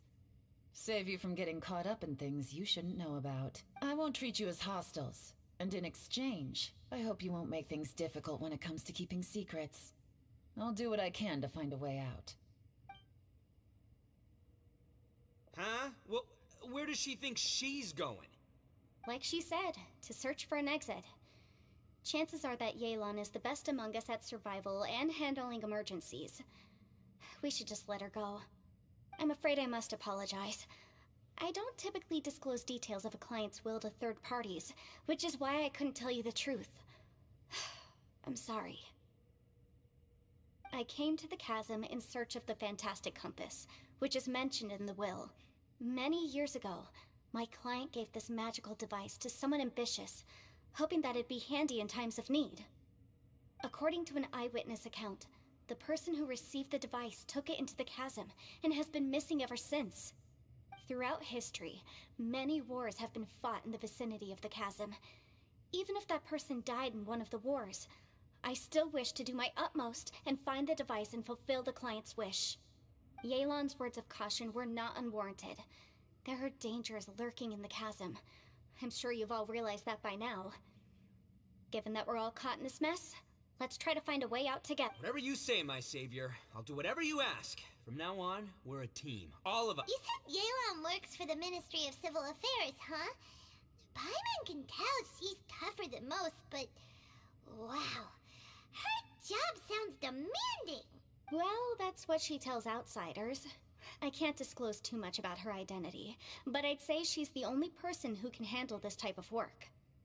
What kind of lame job would have someone go out to the middle of nowhere? Oh, Paimon knows! An adventurer. Hey, what's with the face? Oh, did Paimon say something wrong? That's literally what the two of us do, isn't it? You're so stingy these days. Just let Paimon be an adventurer by association.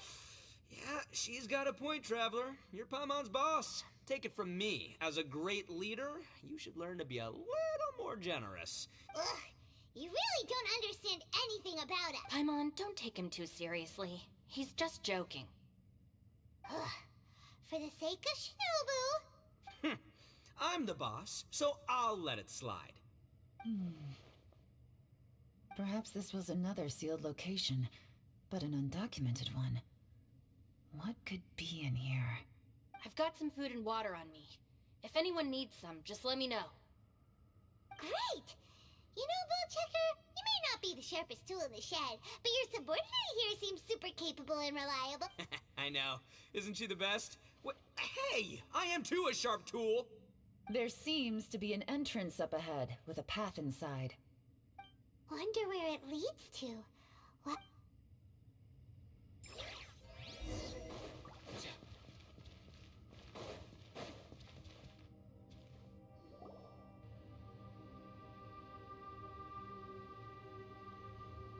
Who would have guessed we'd find a domain entrance in a place? If there's a way in, then there's a way out. Let's go and take a look. The rocks here seem to be old Liyue mountain rocks. They're similar to what I've seen in books. This domain must have existed for quite some time now. What's that sound? Oh, it's Xiao. Conqueror of Demons?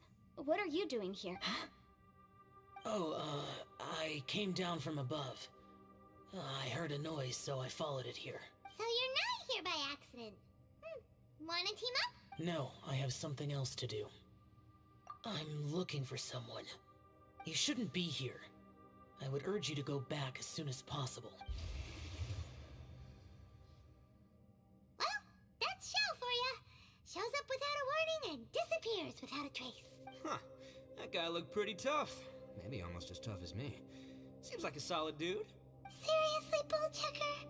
Where do you get your confidence from? Should we really be letting him go off on his own? Oh, he wouldn't listen no matter how much you tried to talk him out of it. He is super tough though, so don't worry about him. Everyone, keep your eyes and ears peeled from here on out. We don't know what lies ahead. Oh, look, I'm happy to say we're all on the same team and everything, but could you cut the little speeches and the whole follow the leader act? I, for one, think I should be able to look after myself. Boss! Okay. Besides, Yelan is just looking out for everyone. You know, Bullchucker, you're a guest here, so maybe try... Ha! Please, you're not a local either, flying lavender melon, so stop trying to sound like one.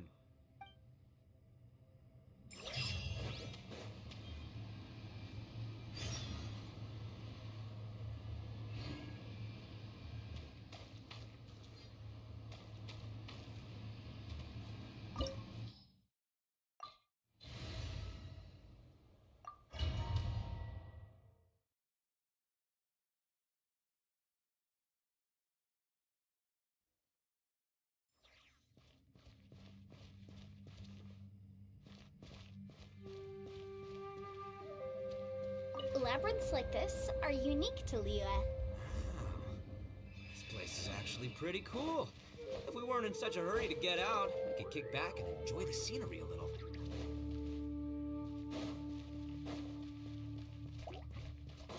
Mind the wind.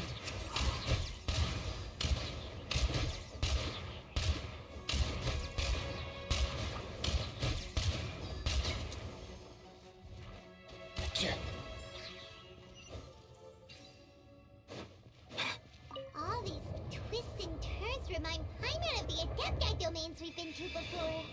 Could there be an Adeptus here?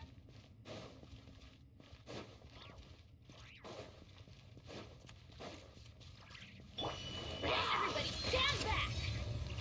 Witness the power of Fuwa! Know my sword! Come here, you little rascal!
Go! You're free now! Up and away!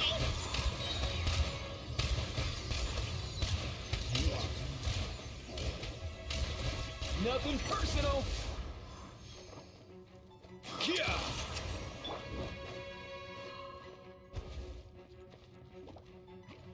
Rain outlines your fate.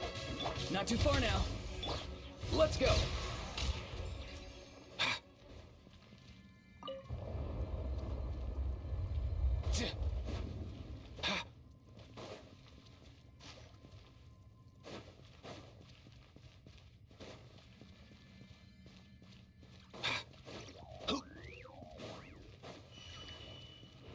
Let me read you a verse.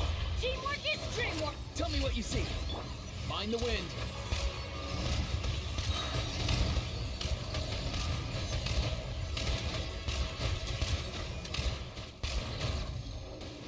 Mind your step! Know my sword! Hey, look over there! It looks like an exit.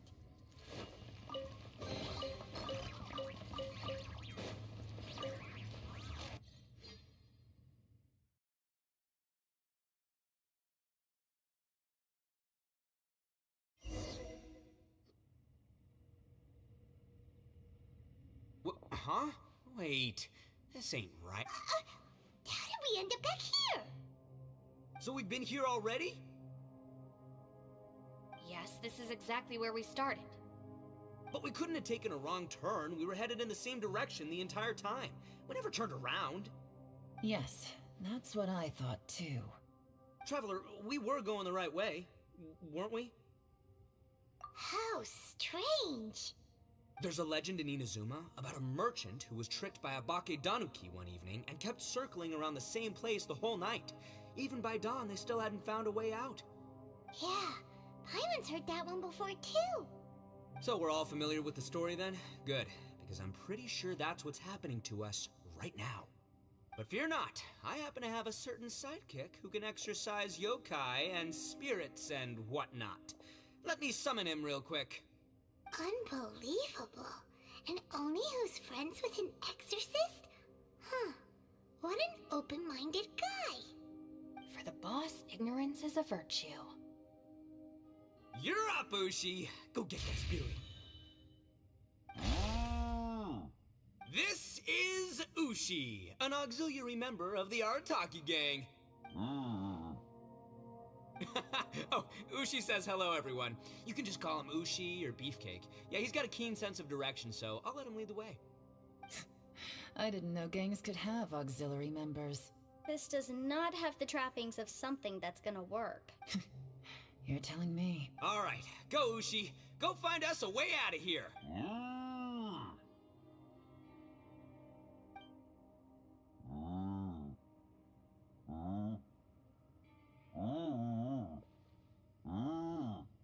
Huh? What's that? Oh, really? Oh, no way. What's wrong? Ushi says he searched everywhere, but there's no exit. That doesn't add up. If we were able to come in, then there must be a way to get out. Here, let me take another look. Has anyone else noticed this? We initially thought we fell here from above. At that time, there was a way out high overhead. But now, it seems even that exit has disappeared. Inexplicable, if you ask me. It seems there's more than meets the eye with these underground structures. I'm gonna take another look around. Everywhere we look, there are just more and more rocks. Maybe we've just misremembered. Maybe this isn't the place we started from. What? You scared now? No, Paimon's super brave. Oh, yeah? Well, Ushi also thinks you're scared. It's okay. Don't be scared to admit you're, scared. You've got us here to protect you. We can't just sit here twiddling our thumbs. Let's keep looking for a way out. Shinobu, you stay here with my precious savior. I'll take the Traveler and Paimon with me. Got it. Be careful, everyone. Please, there's no need to keep calling me savior. Just Yanfei is fine. Mr. Arataki, it seems that as the head of the Arataki gang, you possess a strong sense of leadership. Ah, too kind, too kind. And just call me Ito. Since we're a team now, we should have each other's backs. Paimon, if you feel scared again, I can cover your eyes for you.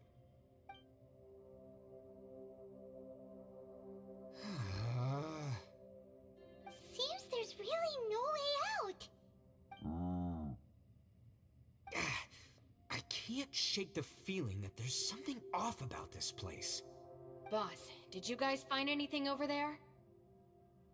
Not only that, I could have sworn I saw some shadows moving a second ago. This place better not be haunted. Probably not the right time to ask this, but Paimon just can't help it. Ito, you're an Oni. Doesn't it kind of mean everywhere you... No, ignore the red horns, okay? I'm talking about spooky, floaty ghosts. Now you see them, now you don't kind of haunted. Ito, are you afraid of ghosts? Oh no, boss. You've been found out. What? Me? No way! What, are you kidding? Looking at you, Paimon suddenly doesn't feel scared anymore. Hey, Bullchucker, if you're scared, Paimon can cover your eyes for you. Maybe I should make better use of my time.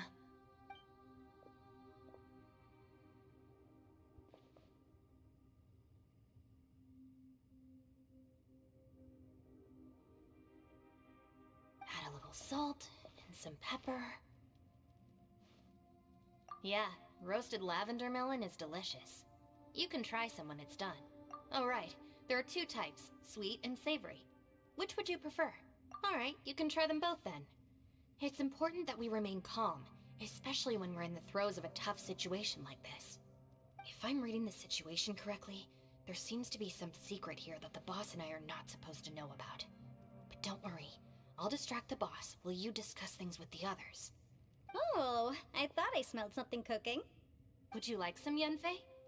Thank you, but I'm not hungry. You guys go ahead. Oh, and and by the way, I haven't seen you in a while, Shinobu. Yeah, it has been a while, hasn't it? The last time I saw you was when you taught one of my classes as a substitute while I was studying in Liyue. Substitute teacher? Ah, yes, now I remember. It was during winter, wasn't it? Yes, I remember everyone said your lecture was very interesting. Now that I think about it, I should call you senpai. Ooh, I like the sound of that.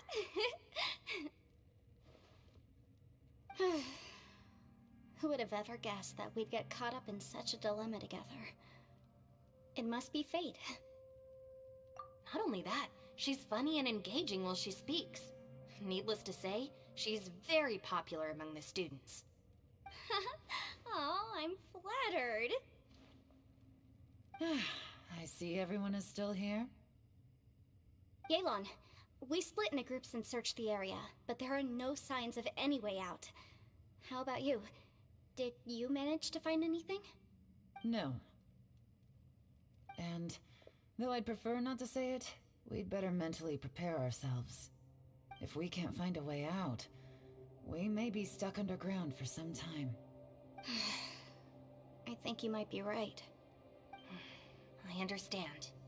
An underground space with an entrance but no exit. It just doesn't make any sense. I'll figure something out. Just give me some time.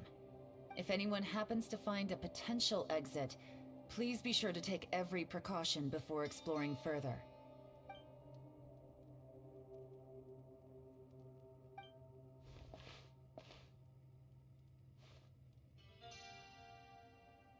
Hey, Traveler, what's with the serious face?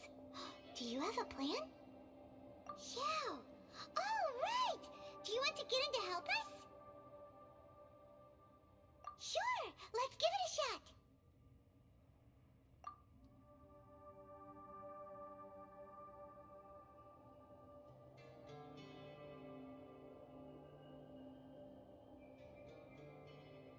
Huh. Huh. No response. Paimon thought Xiao would come no matter where we are. Oh no, does that mean even Xiao can't sense our presence here?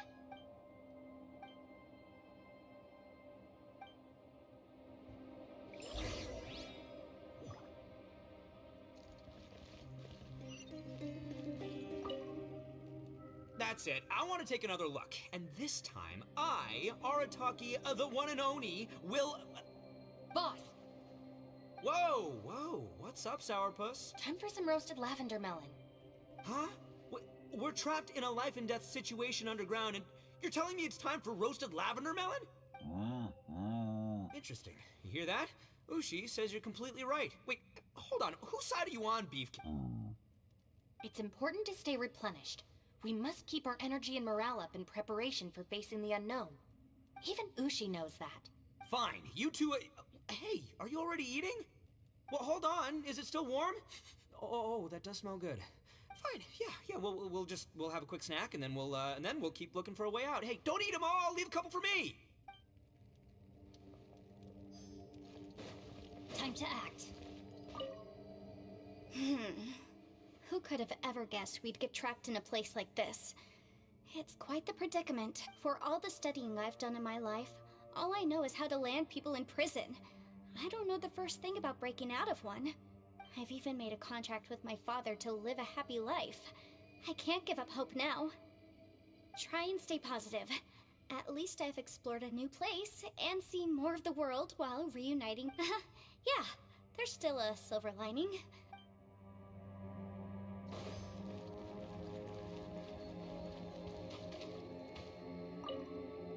Our situation is grim. There doesn't appear to be a way out for now. Fortunately, we don't seem to lack supplies, and even our motley crew has people who can keep their cool when the stakes are high. Just focus on taking care of yourselves. I'll figure out the rest.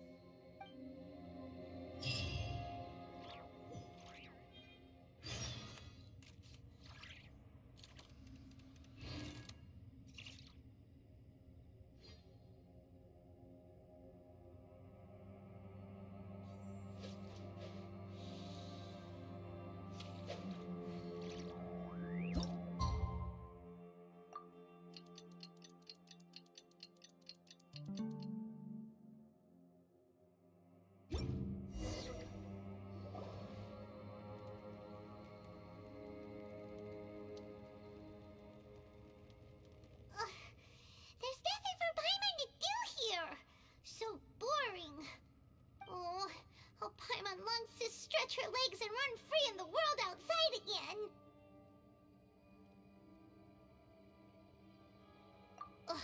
Alright, fly free then. Basically, Paimon just wants out of here.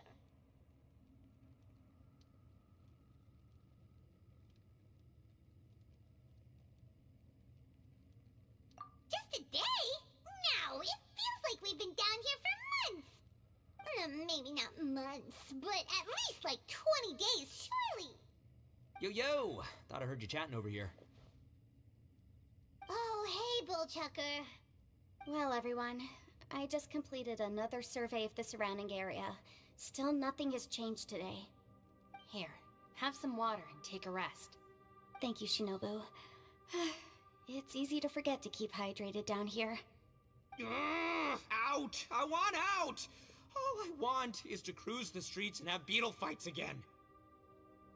Boss, remember there's your image to consider. But it's so boring, walking around this hole every day. If only I could slurp some ramen and see the beautiful flowers again. Ramen? Wait a minute. Speaking of ramen, Traveler, are you hungry? I'm not hungry either. But let me pose the question this way. Who is the biggest eater among us? It's definitely not me. Hey, what's everybody looking at me for? Well, it's definitely not me. If anyone, it's this one right here. Huh?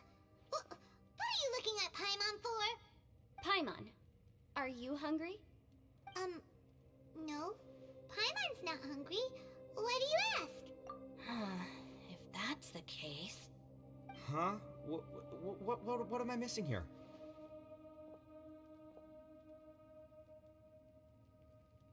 Yes, I heard that too, as I was walking over. The question is, how can you not feel hungry, even after 20 days? That's also strange. Of course, everyone has different perceptions of the passage of time, but how could one person feel like it's only been 1 day and someone else 20 days?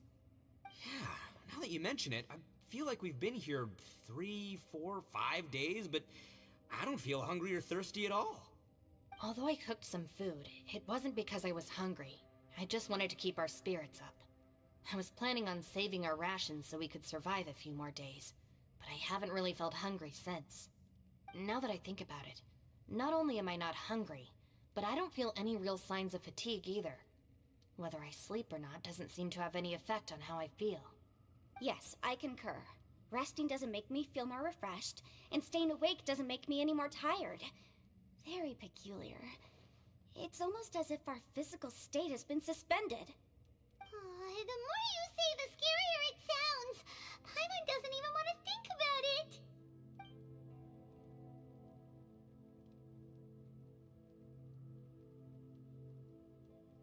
Huh? What's wrong, Traveler? Did you think of something? That's pretty weird. Sounds like the little dude must be in danger. But he is an Adeptus. This kind of situation should be no trouble for him. I fear that this problem underground is bigger than we thought. I found something, everyone. I just discovered a new path over there that seems to lead to an unknown area. You mean a way out? Oh, finally! Yay! You found something! Oh, please, please be the exit! I still suspect things can't be that simple. We should all stay prepared for whatever comes. Huh? Paimon doesn't see anything out of the ordinary here. Appearances can be deceiving. As I was examining the wall just now, I noticed there was something unusual about this stone. Seems to me that it's been created using some illusory magic. Hidden behind it lies a passageway. Whoa! So there really is a path behind here! Gotta hand it to ya. That sure wasn't easy to find. But at least we can finally get out of here. Miss Yelan's determination and eye for detail are certainly impressive. Not to mention, you've hardly had any rest the whole time we've been trapped here. It doesn't matter. I'm not tired. Well, given we're already here, we might as well go in and explore. Right behind ya! Paimon can't wait to get out of this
I will protect you.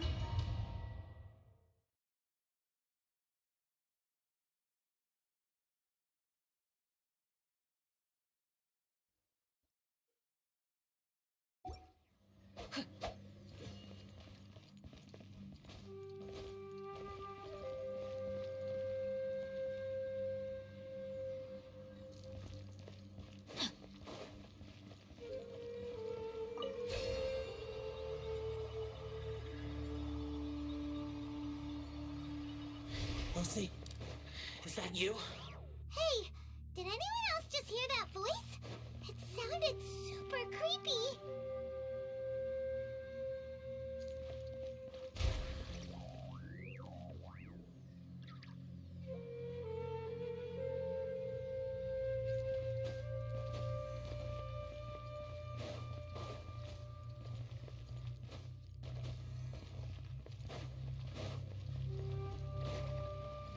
Time to act.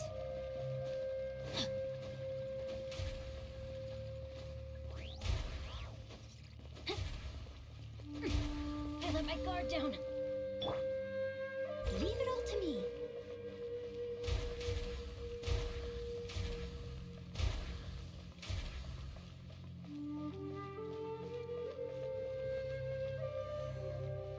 Someone needs assistance.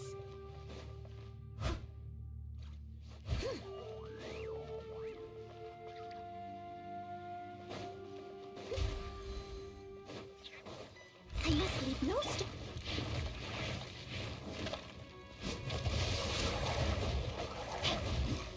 Be free!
No.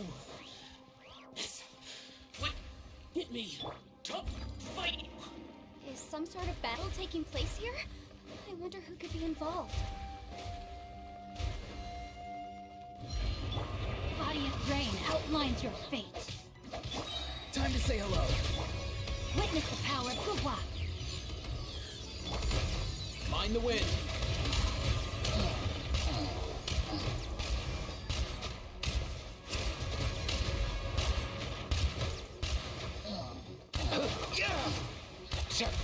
Here. Here.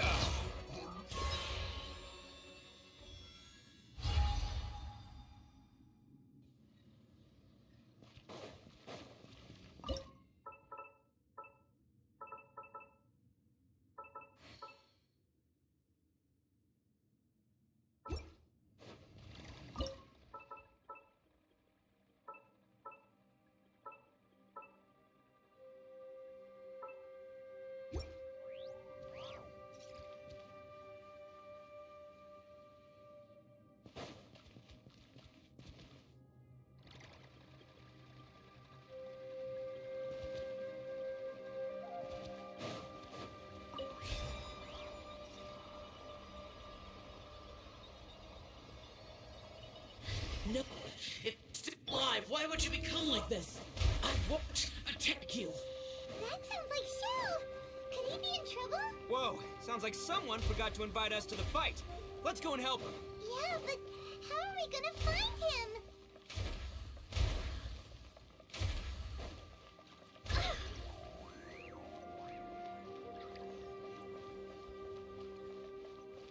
Steady as stone.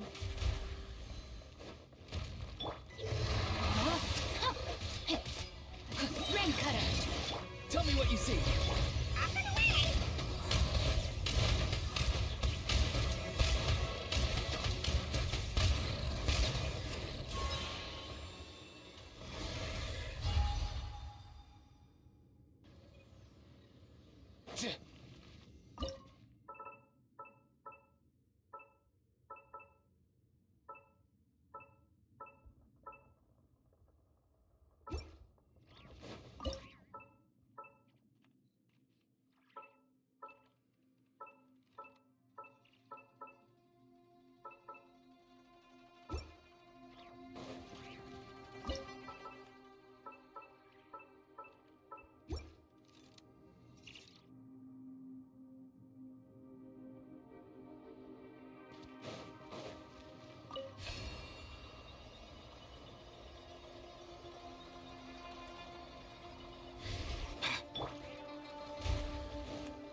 radiant rain outlines your fate. Not too far now. As a dutiful maid would.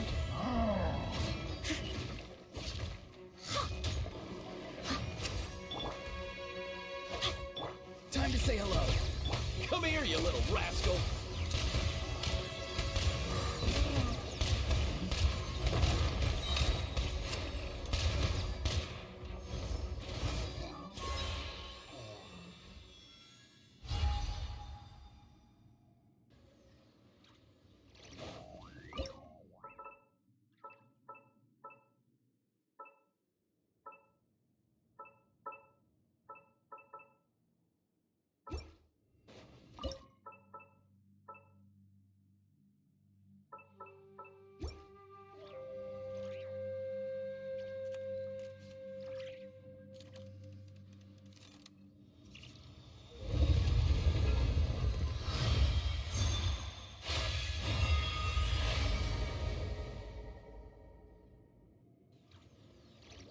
The light seems to be leading to another platform. Let's go and take a look.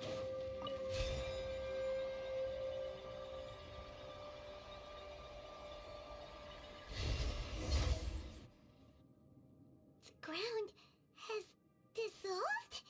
What's down there? Is that little dude called Shao down there? We gotta help him. Hold on. Something's not right. What's this? It appears to be a small fissure. What can you possibly find inside? It can't be a living person, can it? Conqueror of demons? Xiao, is that you? Quit trying to scare us! Huh? Wait, is this some kind of illusion? Paimon, Conqueror of demons, can you hear us? Hello? Little dude! Anyone home? He isn't responding. What's going on here? You.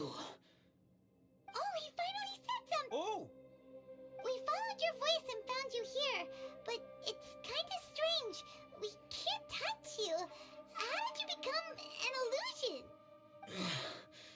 An illusion? Talk about a coincidence. We were just thinking you went missing and stuff, and then we heard the sound of you fighting. Pretty lucky we found you, if you ask me. You didn't get hurt, did you? A coincidence? Wait. Something's not right. Something's wrong with this domain. Leave now! Get out of there! If he can, we should have him regroup with us as soon as possible. Tell us what happened and where you are now. We'll come find you immediately. No. Your safety is the top priority. It seems this space can... Huh? He disappeared. Where'd he go? It sounded like he might be injured. We need to... It seems the only option we have to explore any further is through that entrance over there. Huh! He's injured and telling us to be careful? It's not like we're in any danger. Anyway, the secret behind whatever's going on should be in this cave, right? Don't worry, little dude. Ito's on the way! Boss, please don't go charging ahead. You're an Oni, not some... Don't worry! I'm invincible! Oh, my butt! Looks pretty deep.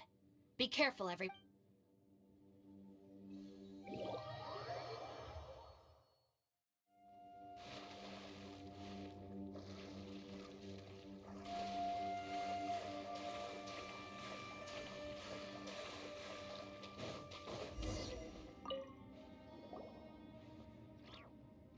Well, Bullchucker, how's your ear?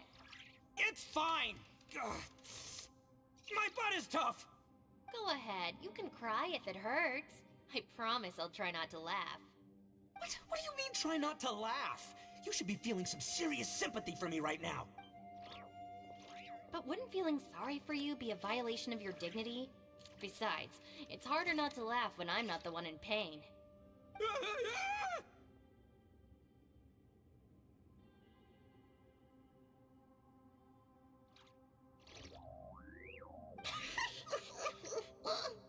Paimon, don't laugh. It's okay, everybody. If you want to laugh at him, just let it out. Don't you have a heart, Shinobu? Oh, and people think I'm the monster. Wait a second. Xiao's not here. but... Seems a little out of place here, don't you think? Maybe it's some sort of, I don't know, an emergency shelter? There was a picture book I read once that said nice people sometimes build cabins in dangerous places so that anyone in trouble can take shelter inside. Our little dude must be inside then. Yeah! I wouldn't be too sure about that. Any person with a normal sense of danger wouldn't be so optimistic. Wow, Bullchucker! Looks like your subordinate is telling you what's what. Oh, I believe she was talking to both of us. Yeah, so you can wipe that smug smile off your face. All right, watch and learn, Shinobu. This is why I'm the boss and you're the deputy. If no one is macho enough to open the door, then allow me. Step aside.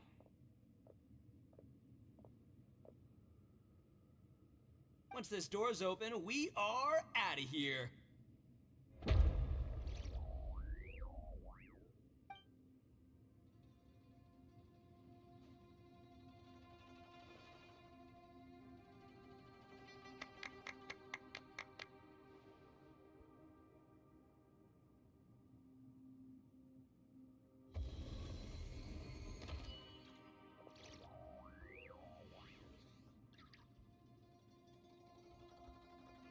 Eviloni, be gone! You heard me! Get out of here! Ah!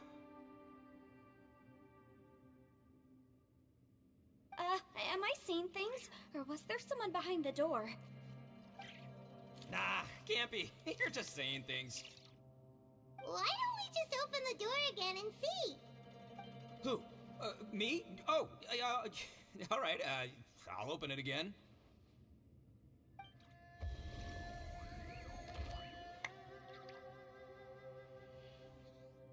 All you do is goof around all day. You're a bad influence to our child. Be gone! Those people are carrying bowls. Bowls full of beans. What's that all about? People throw beans to drive out Oni. Boss is an Oni, so they throw beans at him to get rid of him. Gave me the fright of my life. What are people from Inazuma doing in a place like this anyway? Calm down now. You're a person from Inazuma too, you know. Hey, let's get one thing straight, all right? I'm not a person, I'm an Oni! Right, but that's not the point. The question is, does this door lead to Inazuma? Huh? How could that be possible? Ugh, this place is so weird! Paimon's starting to think it really is haunted! You guys go right ahead. I'm not opening it again. So, who's up? Oh, how about Paimon? Why don't you open it? No way! Somebody else do it! Paimon's scared! All right, I'll try. That's our Shinobu! Now, don't let whoever's behind that door push you around, okay? All right, let's see what's behind the door this time.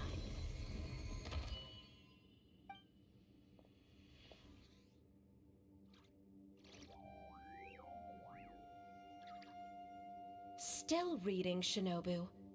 Listen, young lady. You should keep your nose out of those books and start taking my advice. I've already found you a perfectly good job as a shrine maiden at the Grand Narukami Shrine. You'll be far better off there than... Shinobu? No way! Was that who I think it was? Oh, this is embarrassing. That voice was my mother. This is one place I wasn't counting on having to hear that speech. Your mother wanted you to become a shrine maiden? The whole reason I came to study in Liyue was because I didn't want to become a shrine maiden. My family never approved of my studies, so they wanted me to work in the Grand Narukami Shrine after I returned to Inazuma. From what we know about Lady Guji, it seems being a shrine maiden is a pretty cushy job. Think of it this way. Some cats can be domesticated and kept in the house, while other cats are meant to survive in the wild.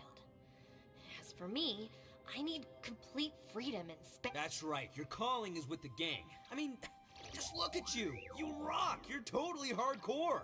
Come on, am I the only one with chills right now? It's true. You've got a good thing going. What's most important is that you enjoy what you do. Gotta agree with you there. From the look of it, what's behind the door can change. And not only that, it always changes to something that nobody wants to see. So, how are we gonna get through that? And don't forget, we have that little dude waiting for us to save him. We need to get our rear in... Would any of you like to give it a try? No thanks. I'd prefer not to open it if only something terrible awaits. If anyone's going to find a way through, it's not going to be me. Why? Because I don't buy it, that's why. I don't believe for 1 second that we're gonna find the Conqueror of Demons by going through that door. So I'm sure as heck not gonna be the one to get us through. Not gonna lie, you don't really sound like you have much of an imagination. All right, I'll try. Yeah, my savior. Show 'em what you're made of. I'm sure I probably do, but nothing springs to mind right now. Anyway, I suppose I'll find out once I open the door.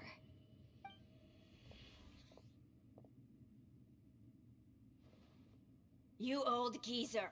Out of 8 pounds of salt, today you gave away 3 for free, sold 2, and exchanged 3 for booze. How much money did you actually make in the end? Huh? But didn't you tell me to sell things as I pleased? Why can't I give the cut? You fool!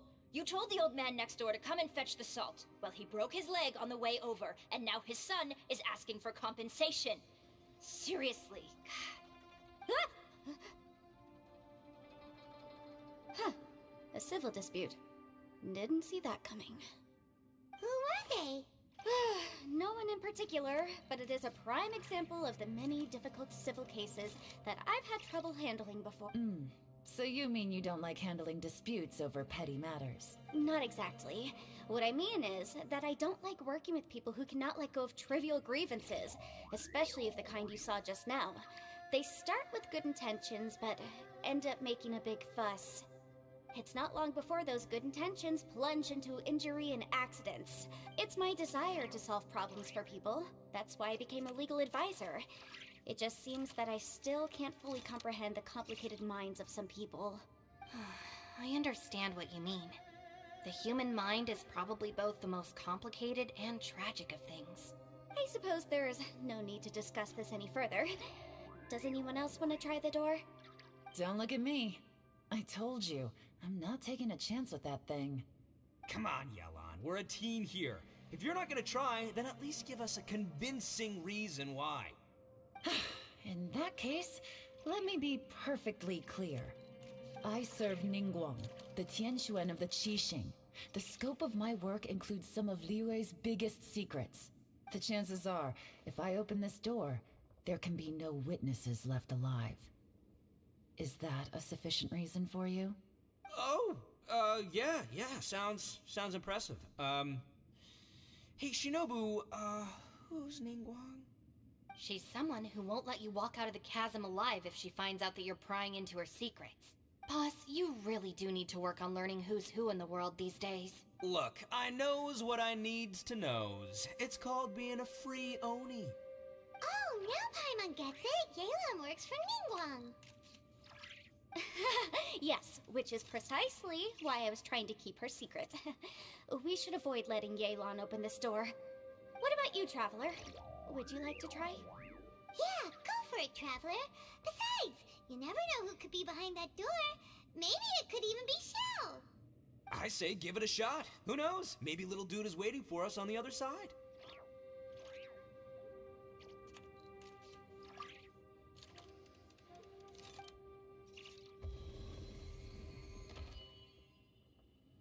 So, wait. What's Paimon looking at?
Did you find anything, Traveler? So, did you find the person we want to rescue inside? Judging by the look on your face, I'm guessing you saw something a little unpleasant in there?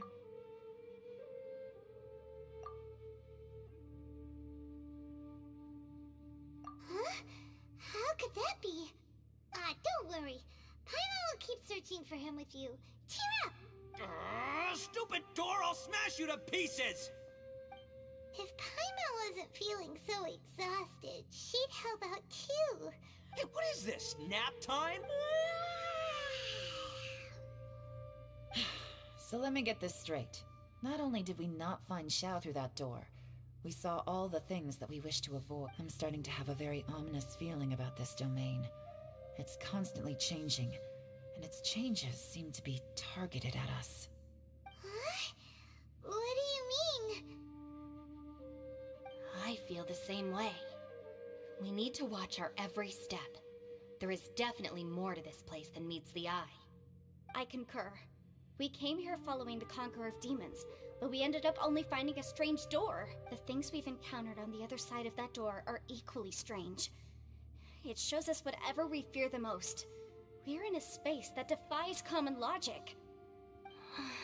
On top of that, I'm starting to feel tired after that The phenomenon hasn't reached a lethal stage just yet. Otherwise, we would have starved to death without eating for so long. I'm starting to worry that we're being affected by the changes in this space. In order to avoid the sudden accumulation of hunger and fatigue, we should eat and rest regularly from now on. Paimon suddenly feels exhausted.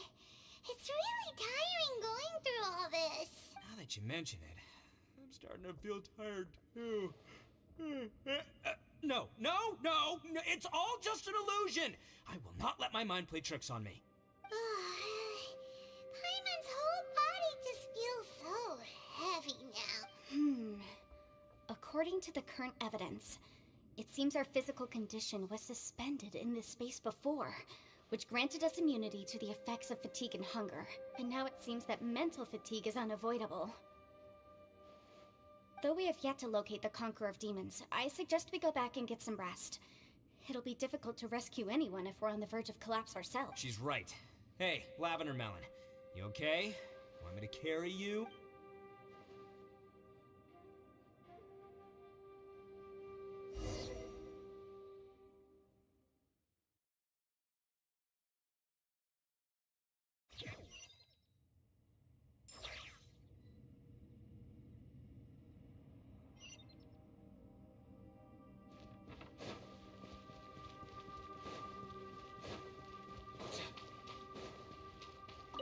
You haven't slept at all. Are you sure you're okay? This place seems even more perilous than we first thought. Don't worry about me. Staying focused under pressure for as long as it takes is my specialty. Now, if I'm not mistaken, looks like you've got some new ideas. How could you tell? It's my job to keep tabs on people. I figured as much. They're just preliminary ideas at this point, but I haven't completely thought them through yet. I'll tell you more once my ideas have taken shape. Sure, sounds good. I also have some ideas of my own. I'll fill you in after I've... You think so? As they say, two heads are always better than one. Mind the wind. All time, bro! It's hard to believe what we've encountered. Well, I suppose after these last few years with the list of annoying strolling around this, just don't laugh at me, okay?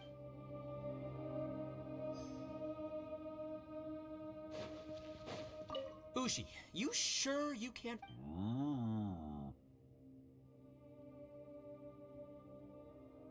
Ah, perfect timing. You know what? What? There's nothing we can do? Listen here, Beefcake. You shouldn't give up so easily. Can't you have one last look for it? If you really can't find it, we'll just have to find another door. With any luck, one that connects to the outside world. You feel me? By the way, Traveler, if you have a moment, could you do me a favor? I'd like to discuss something with you. Please, come meet me over there.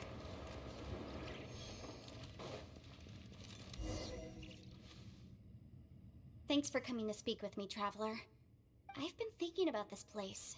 Since we still don't know just what kind of danger we're up against, we can't afford to delay any longer.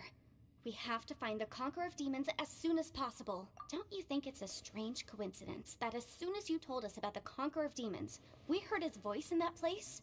It almost seems deliberate. As if something was trying to convince us that I have a theory, but I can't tell the others just yet. I don't want anyone to panic. Judging from the Conqueror of Demons' reactions, I think that he was somewhere else. But his voice and image were projected to our Is it possible that we've entered into a chaotic space? We're seeing things and people that shouldn't be here, even ghosts. And we don't feel hungry because the state of our bodies is suspended. It's as if time itself has stopped for us. If that's true, it means we've entered into a place where normal logic doesn't apply. When you put it all together, everything points towards one possibility. This is a place where time and space are thrown into chaos. And yet, if it's truly chaotic, how did we find our friend's voice even when we had no idea where he was? It doesn't make any sense. Unless this space wanted us to hear it. Which brings me to my next point. I also have a theory about our encounter with the Conqueror of Demons earlier. I submit that we didn't actually see the Conqueror of Demons. He was somewhere else. But his status was transmitted to us through some kind of mind-bending spatial alteration. Traveler, you said you saw the abyss in that room, didn't you? At first glance, that door may seem like a prank. It shows you whatever you're afraid of, but if it manages to lure you inside, there's no way of knowing what might be in there. One minute, it's playing a joke to get you to lower your guard. The next, the danger is real, and it's trapped you. This space is a powerful opponent. It wants to use our minds against us. But I'm not gonna sit here and do nothing. Do you remember that small spatial rift next to the dissolving ground? It felt like spatial magic, but it seemed much more powerful than usual. When we saw that illusion of the Conqueror of Demons, it seemed like he wasn't expecting our spaces to intersect at all, and was even more surprised that we could hear and see him. I think that this space purposefully transmitted the Conqueror of Demons' voice to lure us into a trap. But I also think it didn't count on that spatial rift happening. In other words, the fact that we saw and spoke with the Conqueror of Demons was never part of its plan. Yes, also, I had a good look around after coming back. I have a feeling that these chaotic spaces are constantly intersecting with each other, meaning that anything is possible. I think this gives us an opportunity. If the space creates phenomena meant to deceive us based on our imaginations, then we have to keep imagining, Traveler. If we try to stay calm and listen carefully, maybe, just maybe, we'll hear the Conqueror of Demons' voice again. Can you feel that? Let me see. I think it's here. And... I secretly learned Yelan's illusion-breaking method without her knowing. Really didn't expect that to work. The sound came from behind this illusion. Let's go in and take a look.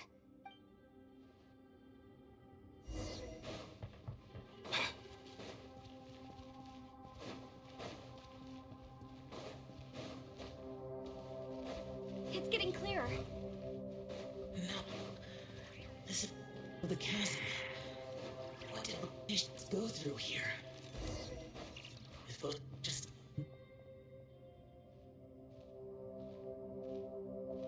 The voice is much clearer now. We're close.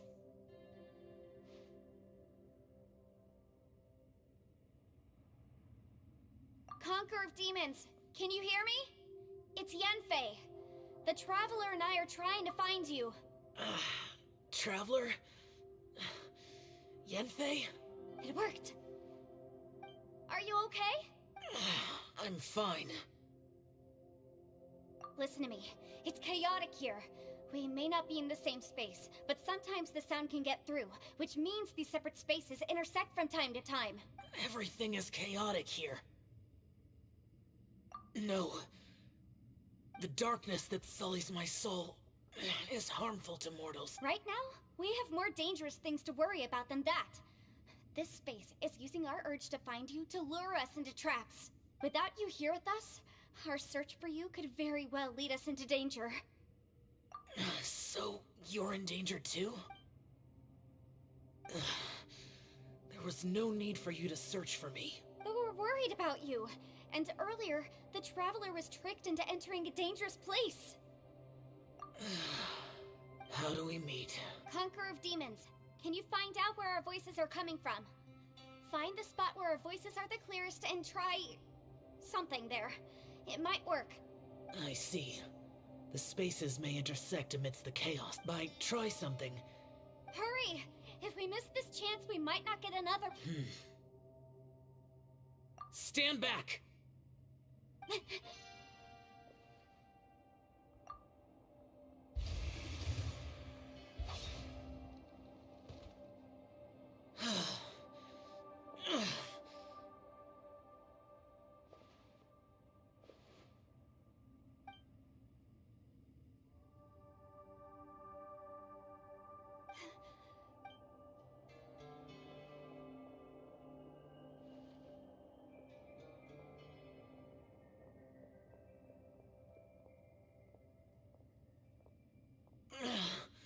Now we can avoid getting split up.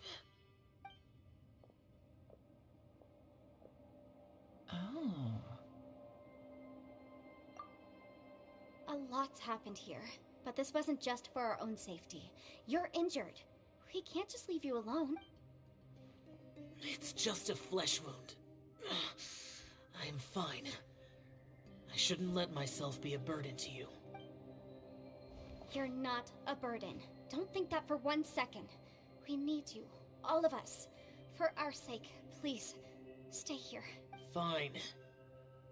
As you wish. You're injured. Get some rest. Everything else can wait.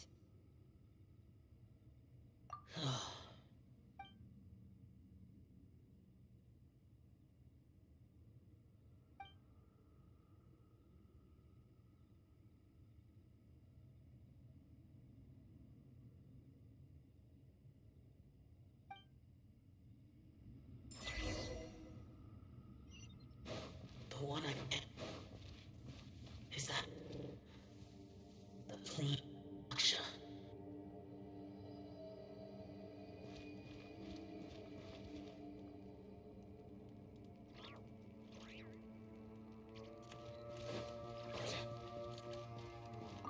Hey, Ushi. Looks like our little lavender melon has fallen asleep, huh? Do you think she's dreaming? Man, she looks wiped out. It's kind of hard to see her like this. I mean, most of the time she never shuts up. Aw, poor thing. Man, that little dude looks stunning too. I'm kind of worried about him. Oh, I sleep like this when I'm in jail. Good one. I do slumber like a king. Traveler, when did you get here?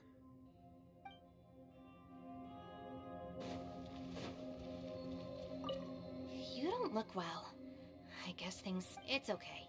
You don't have to go into all the detail. Sometimes I...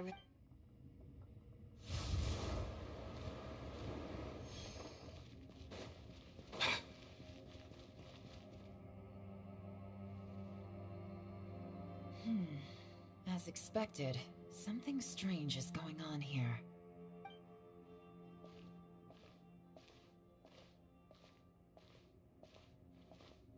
Oh, Traveler? You're both here. Great. I want to talk to you.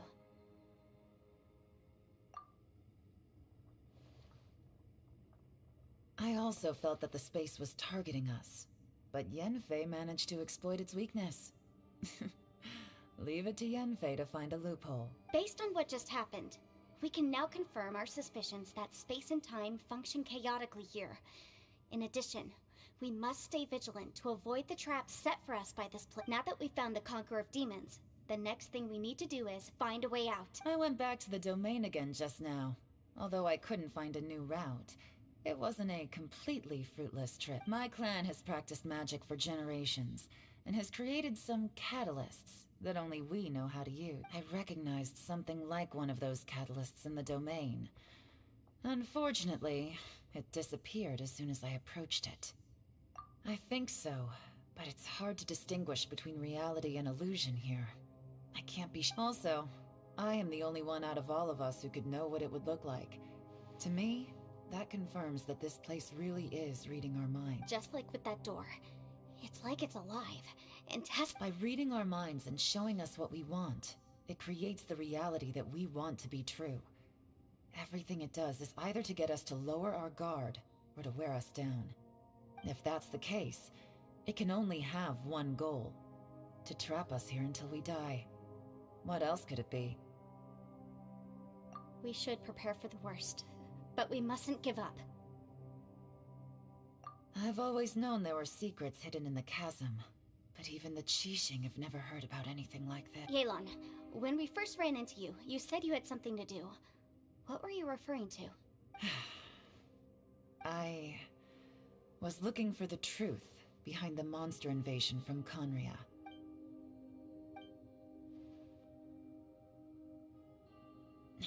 Please keep everything I'm about to say to yourselves. No one else can know. Otherwise... We got it. 500 years ago, a wave of dark beasts from Conria attacked the 7 nations of Teyvat. Naturally, Liyue was also affected. Under Rex Lapis's command, the Millelith fought hard to hold the front line near the chasm. But these were vicious beasts, and this was the most desperate battle Liyue had ever faced. At a critical moment, someone distracted the monsters and led them away.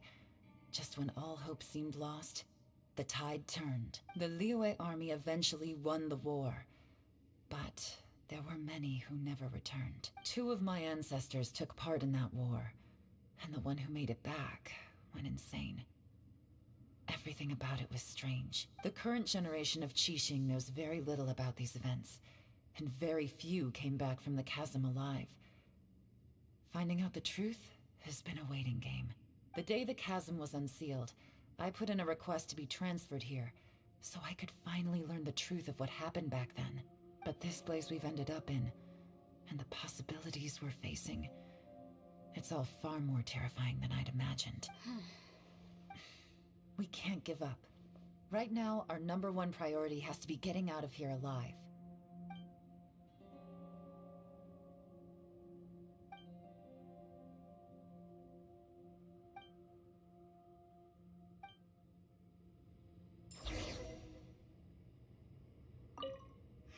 Are you all right?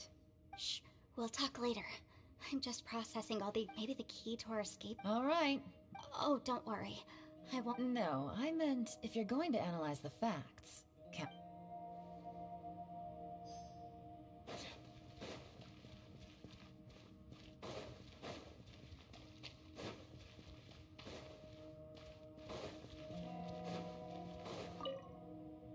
You don't look well. I guess it's okay. Sometimes I...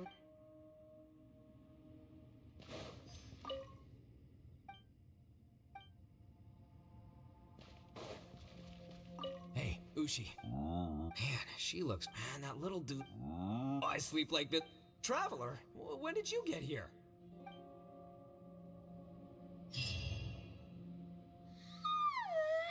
Wait, where are we?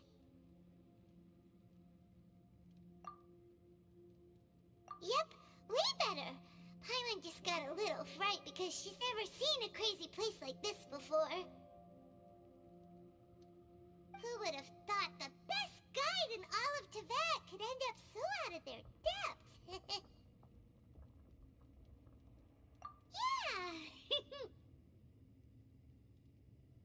So anyway, Paimon just had the weirdest dream. There were cattle mooing constantly. Yeah, just like that. Aw, Ushi, were you looking after Paimon?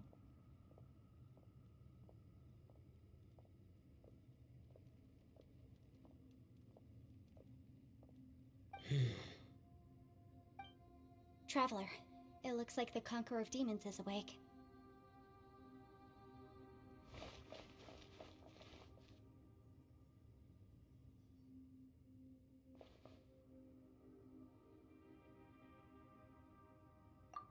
I'm fine. Don't worry.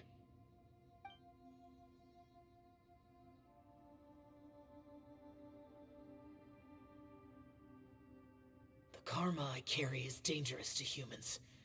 Keep your distance. Well, I have Adepti blood in me, so I wouldn't worry too much. Even so. What happened while Paimon was sleeping? How did Xiao get here? With a little help, I was able to find my way here. Conqueror of Demons. No need to be so formal. Just... Oh, sure. It was a senseless battle. I came here looking for someone. But when I found them, they weren't anything like how I expected. Madame Ping says that you usually base yourself at Wangshuin to guard the main road through Dihua Marsh. It's unusual for you to go looking for someone yourself. Are they an adept? I'm looking for a yaksha called Bosacius. Bosacius? Is that one of the 5 yakshas? Like you? I thought that you were the only one left. Aren't the other 4... gone from the world? You could say that. But Bosacius's body is the only one that was never found. Yakshas deal with God's remains all the time, and we become tainted by karma. Over time, it inevitably drives us to madness. The last time I saw Bosacius, it was the day he lost his mind. He left. No one knew where he went, and I never heard from him again. But Bosacius was the eldest of us. He once told us, as yakshas we will experience countless wars. Whether we live or die, we must promise to take care of each other, and know each other's fate to the very end. Did he forget his promise because he lost his sanity? It's possible, but I did not. I am the sole survivor. So it is my duty to find out the fates of the others. What made you come to the chasm? Did you hear something about Bosacius being here? Did you know that 500 years ago, the beasts of Conria invaded the chasm? That war lasted a long time. It is said that in the midst of the battle, a brave yaksha was seen putting up a heroic fight, but no one knew the yaksha's name. But there were many more than 5 yakshas in total, so there's no guarantee it was Bosacius. Wow. But you must think it was probably him if you came here to investigate, right? I am by no means certain, and I didn't have any other clues except for this one. But Bosacius was proud. If he had taken part in that war, he would have announced his name. So at first, I thought the nameless yaksha couldn't be him. Wait, so it was Bosacius you were fighting with? Did he injure you? Yes. No, what? The invasion of monsters from Conria, the battle in the chasm, and Yelan's ancestor. I have a feeling that somehow these are all connected. Life is full of coincidences, but this is too much of a coincidence. Could this all be related to the fantastic compass mentioned in the will, too? What will? Oh, right. I came here because of a... Maybe it's not something you've come... And this can be done at any... Whoa, whoa. You wanna write a... It was no accident that you saw my illusion that day. This place used your desire to find me to create. Pure deception is easy to spot. But it made sure you heard my real voice to create panic. This one-way communication was the bait. If we hadn't managed to get in touch through the spatial rift, we may well have lost someone by now. Rather than murdering in cold blood, this space seems more intent on consuming souls. How is this even possible? Our opponent is very clever. It is not safe to stay here. Everyone, whether I accomplish what I came here to do or not, I must find a way to get you out safely. I rejoined to warn you that it's extremely dangerous here. If you stay here too long, this space may well devour you. But how do you know? You might become a shadow of your former self, wandering the underground like a lost soul. Sounds like you saw them too. Yelan, you're back. I've been back a while. I was listening to the conversation. I've seen some strange things here too. So they're just illusions? At first I had the same, but it's not that simple. There may come a day when these illusions become real and attack you. From what you were saying a moment ago, it sounds like you know a way out of here. I can't say for sure, It's just as Yanfei said, this space is chaotic and unstable. But it has its weaknesses. By attacking the point where both spaces... So, if I use all the energy I have, I may be able to tear a passage out of this chaos. Really? So powerful attacks can affect the space itself. I had wondered if that was a possibility. Whoa, whoa, whoa, whoa. But what do you mean by all the energy you have? I mean, it will take everything I've got. Wait a minute. When you said you were gonna get us out safely, you mean you're... You can't be serious. I saw Bosacius underground. That a single blast can only create a very small opening. To send you back to the outside world, I may need to continuously channel power in order to keep the tunnel open. I know how to fight to the bitter end. I can do this. No. No way. Even if what you're saying is true, I can't agree to this. I'm not neither.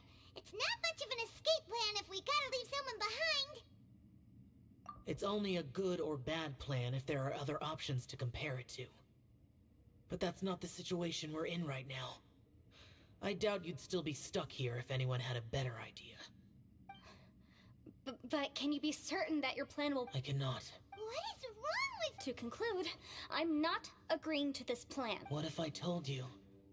This is my last That's your strategy. No offense, but we have no guarantee this plan of yours will succeed, or even that it's safe. You said it yourself. Yakshas pose a danger to humans. You really expect us to accept your self-righteous plan just because you say so? The battlefield is a treacherous place. Every opportunity you take, you put everything on the line for. I've been in my fair share of treacherous battles, so I know full well that you never bring up extreme measures like this until the very, very end. You say these things in the hope that we will understand and accept them. But if you don't even know that your self-sacrifice is going to pay off, all you're doing is hurting morale. Besides, if you were really so determined to end it all, you wouldn't have given us the opportunity to share our opinions. You think you're oh so cold and ruthless, but I'm not buying it. And anyway, losing one of us so the rest can escape? Some victory that is. Yelan, don't be... Point is, it's not time for drastic measures yet. It's possible there's a hidden passage leading to the exit that we just haven't discovered.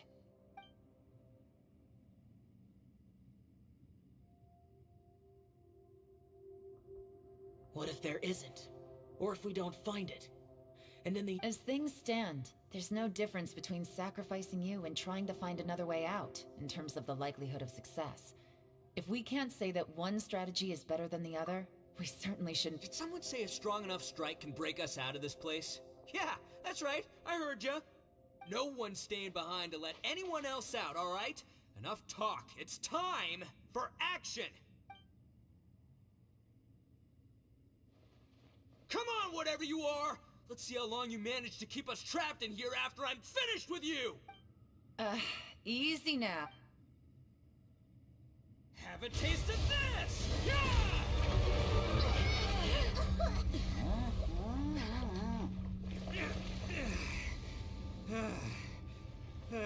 Whew, okay, so I didn't tear the whole place down.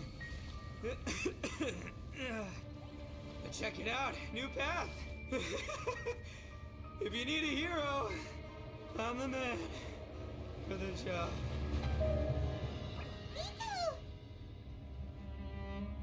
Should have seen this coming.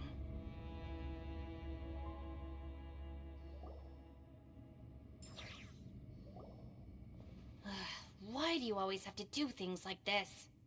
Shinobu. What happened to Ito? Did he pass out?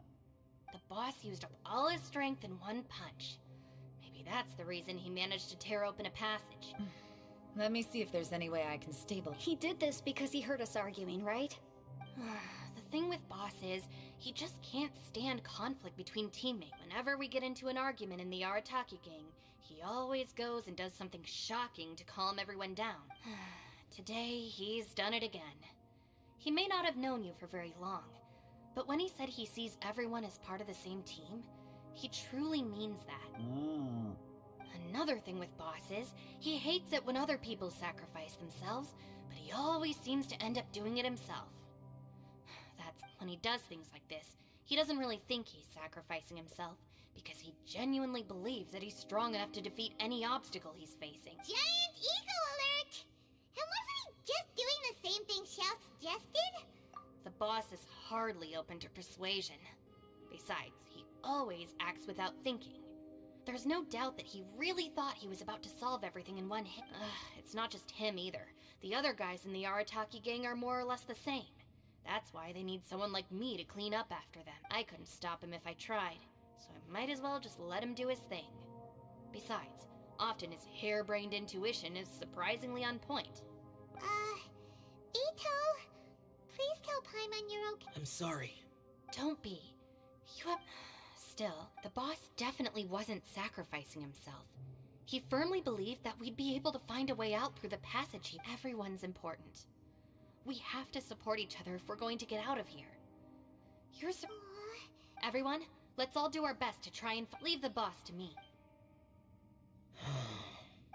Everyone, it seems this passage doesn't lead to the outside world, but deeper inside. What the? So, Ito's efforts were in No, it's still worth exploring. I'll go and take a look first. Aha, I see. I'm with you. So far, I still haven't found... If this domain... Well, I can't guarantee... I will find a way. Let him go. After all, I'm just a lawyer. By the way, you and Xiao seem pretty close, huh? Yelan got a bit worked up just now, so I just wanted to apologize on her behalf. I have to say, though, if Yelan hadn't spoken out like she did, I'm not sure she would have gotten through to him. From what I know, she's lost comrades in the line of duty before, and then was rescued herself. Maybe being a survivor is what makes her so against seeing other people sacrifice themselves. How can things ever be the same again, knowing that your life was saved when others weren't? In a way, salvation can also be a burden. If I were her, I'm not sure I would have done anything different. Oh, wait, 1 second. I'll be right there. Yeah! Right, that's much safer. Since Ito can't fight right now, I've cast a spell to protect you guys. Thank you, Senpai. Please. We will. Alright, Traveler, let's go.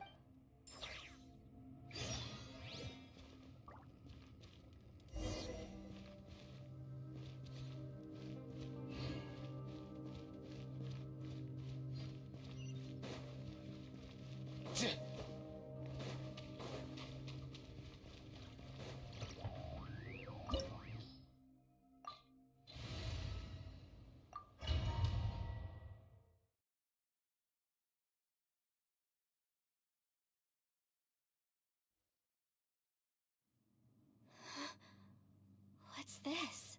Huh? Look at that huge disc in the distance. What? That's the best description you can come up with? It's way, way bigger than that! Huh. Well, it seems our theory checked out.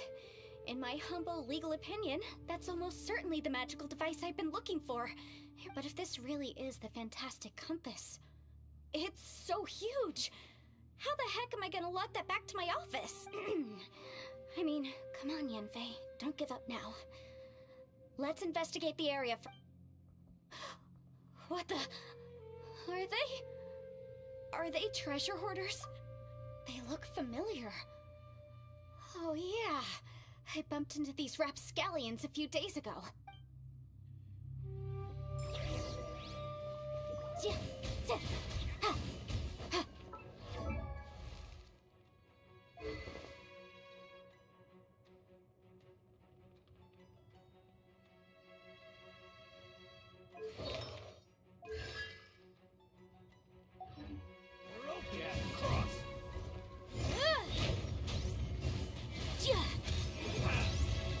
There's a smaller disc here. Judging from the appearance and design... In all likelihood, this is the Fantastic Compass. Why is there a small version of the Fantastic Compass stuck in the ground? What's it for?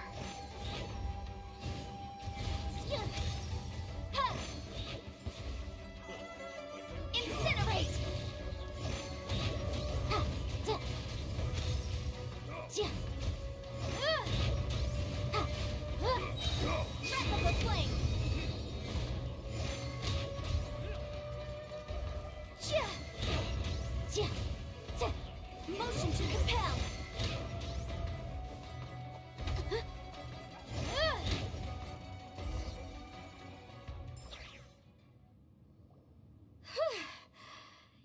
peasy.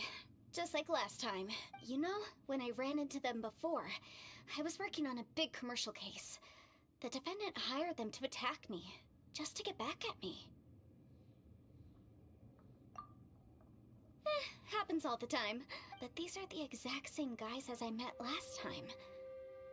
Is this space recreating scenes from my memory? Maybe this is one of the ways...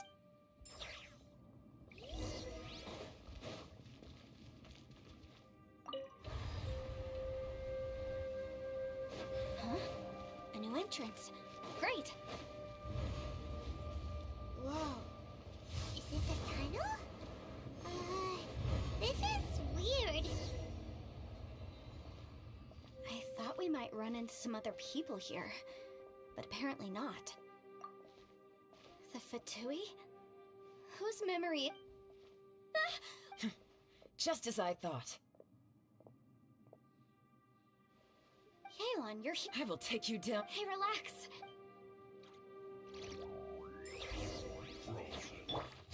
Crisp. Gotcha. Flash Frost.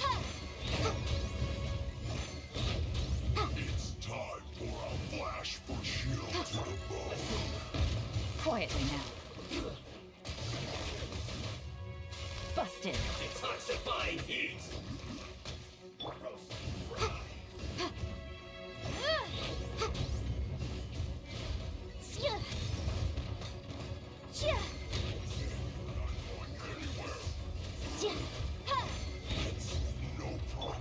Quietly now. I mustn't give up. But can I out of here? See. Compass. That's just Amateurs. And still, they... You've still got it. Remember how I said I'd seen some illusions myself? Those were the same words I heard last time. The space seems to be reproduced now that you know. At least we're all on the same page. He said the word fantastic. Was he talking about the fantastic... Yanfei, see that thing on the ground? Yeah, we tinkered with it. That's how we met up with you. I guess it's a miniature version of the fantastic compass in the distance. It looks somewhat familiar.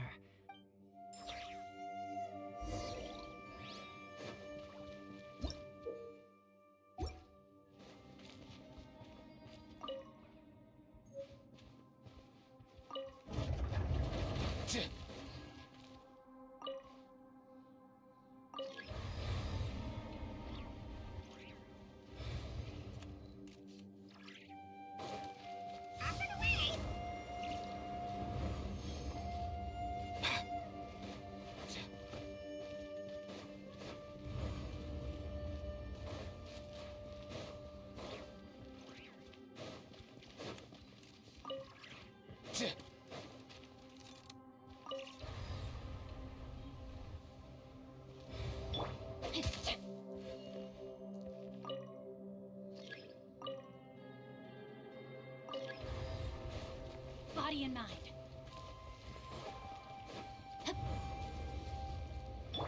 Let's go.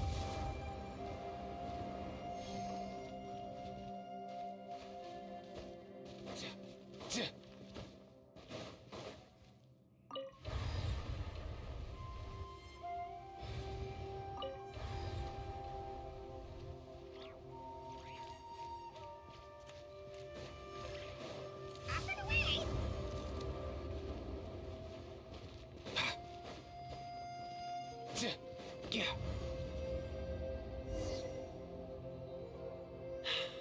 Another new... If everywhere within this space follows the same rules, there must be another small fantastic compass. Bosacius, I can't believe someone like you would end up as a lost soul underground. No enemies. Hold on. Wait, is the enemy hiding itself? Oh no. Stay back. This is my fight. Filthy monsters! So many people have died at your hands! I lured you here to this underground space because I found your weakness. Hiding and ambushing from the dark is Bosacius' signature tactic. Die here with me! Huh? How did a valiant warrior like you die here?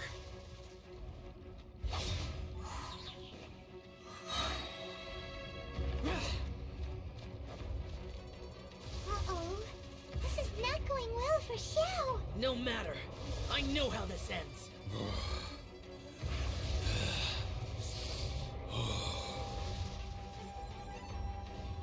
Evil conquering!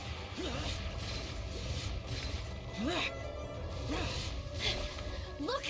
Bosacius is showing signs of fatigue! Bosacius, Martial Retris, even your strength is finite. But your illusion is not as mighty as you. This is not you in all your glory. I wonder what Rex Lapis would think if he saw what had become of the first Yaksha. Leave! I'll deal with the rest. We can't let the monsters get to the surface. Everyone, remember, we must hold the line at 60 miles outside the chasm at all costs.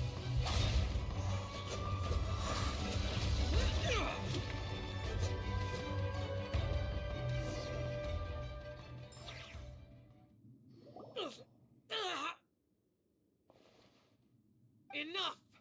Phantom, be gone! Xiao, are you okay?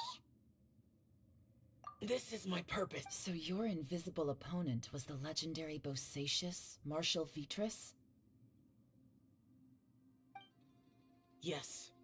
So excuse my stubbornness. Bosacius has been missing for centuries. He was saying something about holding the line at all costs. He fought here. The nameless Yaksha from the legends. It was him. But didn't you say he'd always announce his name? How could his name be lost to time? What happened? I don't know. Maybe he forgot who he was. Because the karma you spoke of drove him to madness? Bosacius had already gone mad before he disappeared. There was no way of knowing if his memories were intact. He still took part in the Battle of the Chasm despite having gone mad? We Yakshas are not a race that thrive in peacetime. It's likely that he was drawn by the scent of bloody war. Slaughter is what we do best. Maybe it's the only thing we know. This battle confirmed my suspicions. As we had speculated, this space reflects information from people's minds. In other words, despite going mad, Bosacius came here. The illusion we saw just now is the impression he left behind. This space recreated him as he was during the battle.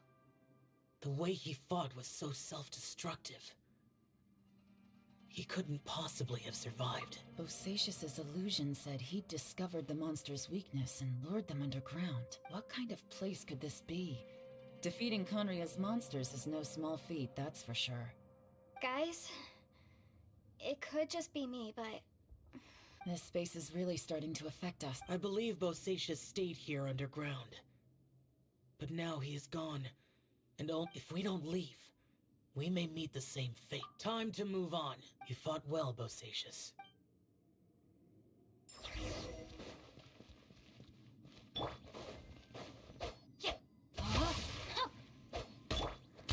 Find the wind.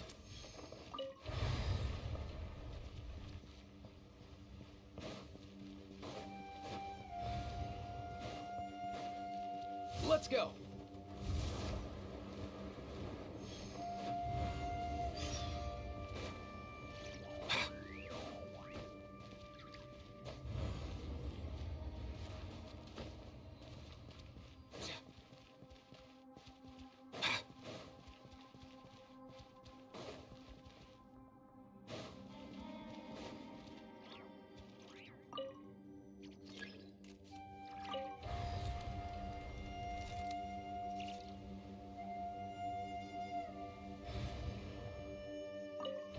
Huh?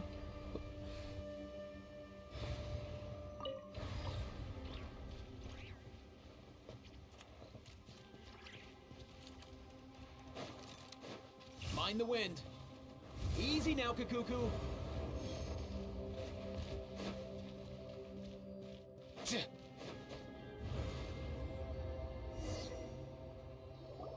Looks like there's some information here. Shall we take... Okay, let's see. It looks like these were letters written by the Millilith soldiers who stayed here. So, who's this boy they mentioned? Boyang was one of my ancestors. You mean Boyang fought alongside Bosatia? I believe so. And the Millelith soldiers were their brothers in arms. I guess now we have a pretty good idea of where everyone that went missing ended up. Yes. So scary. What happened? Come on, let's not stay here. I have a gut feeling that sooner or later we'll connect all the dots. And then, we'll finally know the truth. Still, who knows how this space is planning on revealing the answer.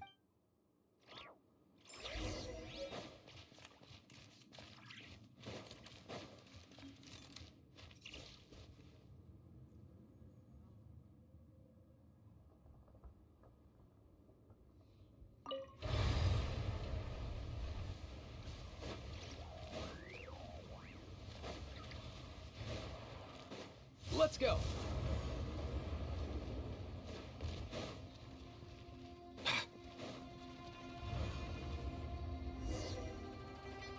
There's nothing here at all. What a creepy space. It has the feel of the abyss.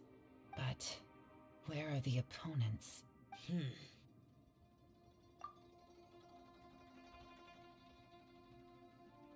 Your memory? The abyss? So, this place is created purely based on your memory?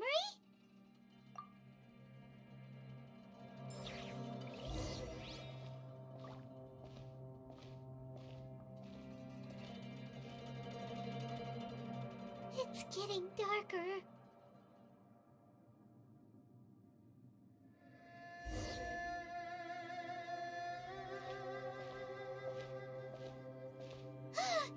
It's...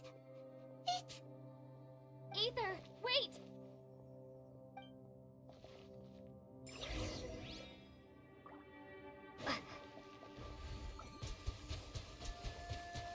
Water jet!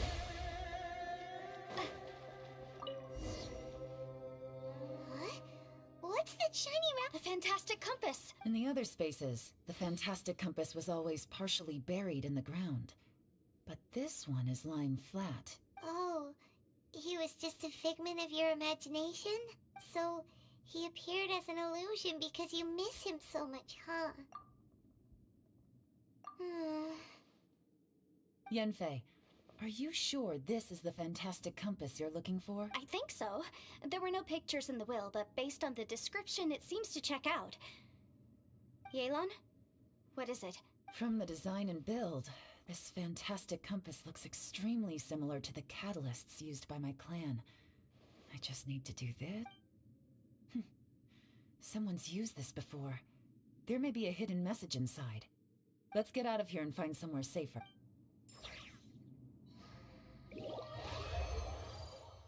All right, here we'll be fine. Take a moment to catch your breath while I try to unlock the fantastic compass. Within yin and yang.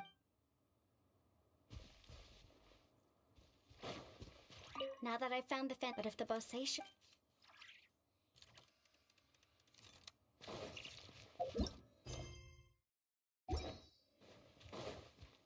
Bosacius was unlike me.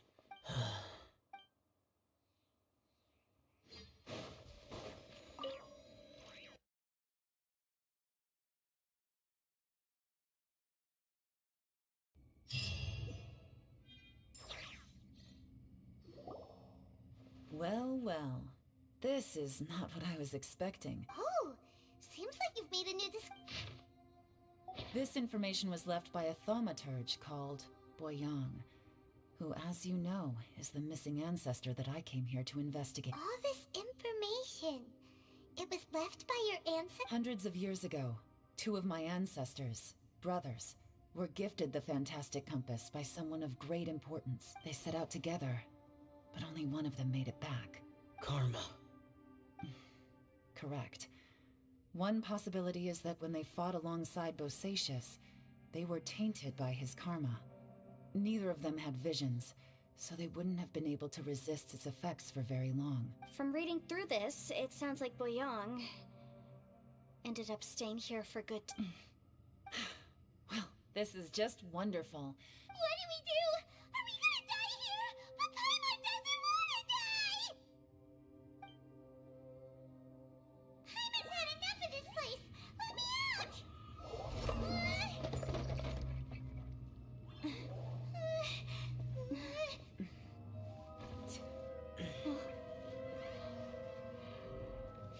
What was that?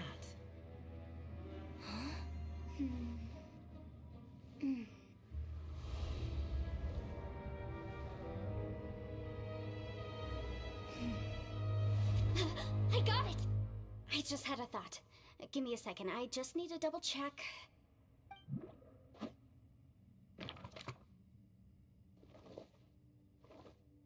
Uh-huh. Traveler, I just realized something. Okay, so on my way here, I was studying the will the whole time. But I didn't give any thought to the book that the will was inside of. I don't know it verbatim, but I have read it before. The gist of the story goes like this. Millennia ago, an Adeptus made a magic device to seal away evil monsters. Later, he made good friends with a human and gave the device to him to use as a catalyst. A few years later, great demons haunted the mountains. The mortal and the Adeptus joined forces to exorcise them using the same... And that's not all. The book also says this. When mortal and Adepti powers are combined, one can move the heavens and shake the earth. I have both Adepti and human lineage. Maybe my power can work.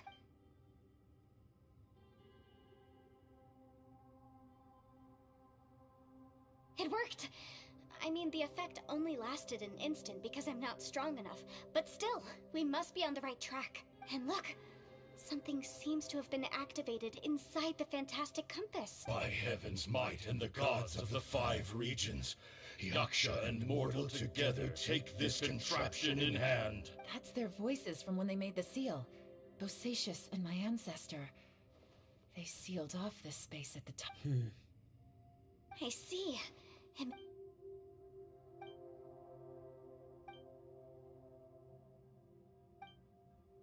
Everyone, let's go back and meet up with Ito and Shinobu. I have a suggestion to make. Paimon can barely move anymore. Paimon, just hang in there, okay? Let's go.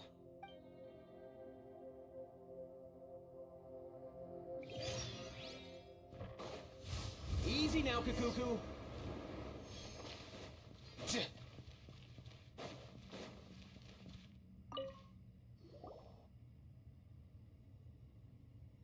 Shinobu, Ito, we're back! He must be exhausted, because he's still up. What about you guys? You found something, didn't you? It's written on your faces. We found the fantastic compass. The previous owner left a message inside, and from the looks of it, there really is no way out of this space. It seems like the previous owner was stuck here forever, too. Shh, this isn't over yet. Listen to me. Just now, I tried channeling my power into the fantastic compass, and... But all that did was activate the records from when the seal was created. Right, but the issue wasn't with the compass. It was with the method. Remember what the book says?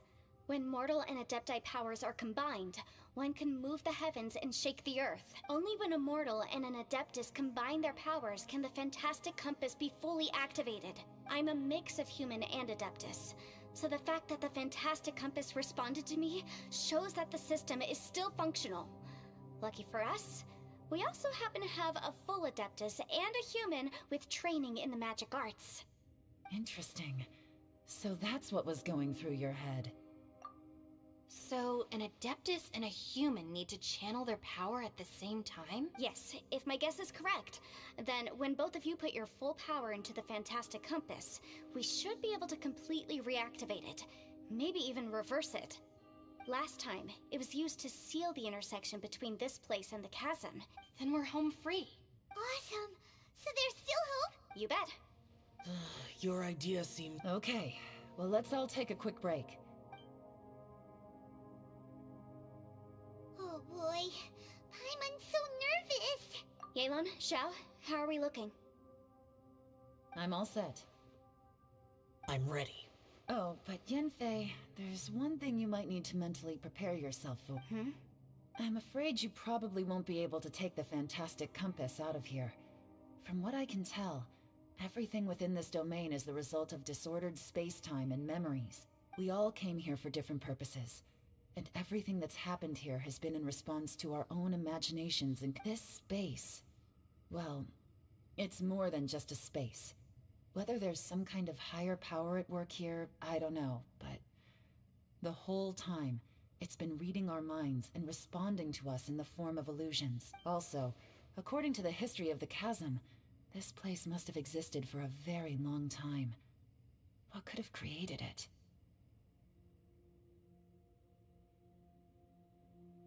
Oh, that. Yeah, I was there too. Huh? Wait a second. It was you that shot that arrow? Who else did you think it was? That snake is probably a remnant of Conrion's civilization, and crystals are highly effective against it.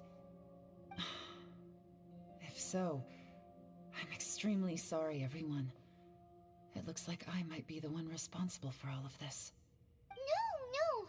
You're just trying to help us and solve the problem. You're definitely not to blame for what happened. If you say so. You could almost liken this bizarre space to a living being that throws all kinds of hallucinations at us to deceive us. Everyone we've seen here, and all the paths we've walked, it all ceased to exist 500 years ago. Additionally, most of the things here are static.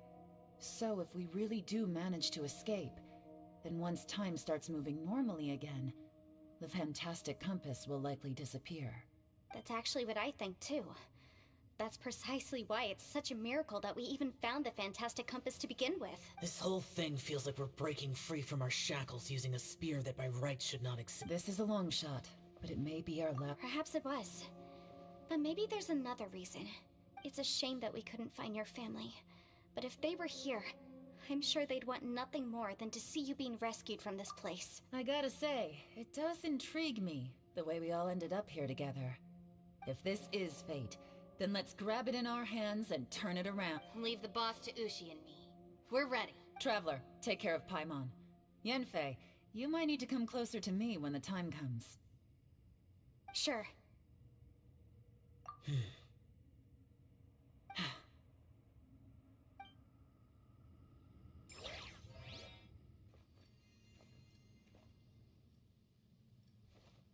Stars align, bestow your light. Evil purged by thunder's might.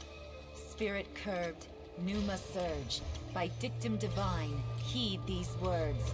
Do as I command! Aha! The fantastic compass is an amplifier.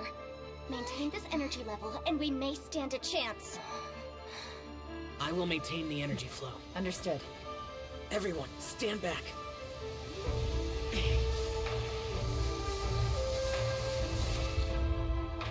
I shall hold the line by sealing the surface. As Yakshas, we must fight for this world.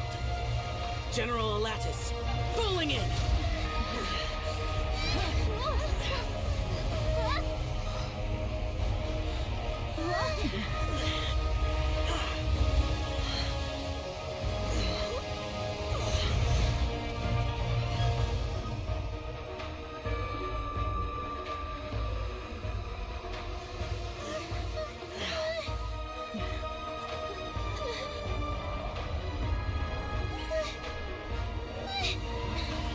Watch out!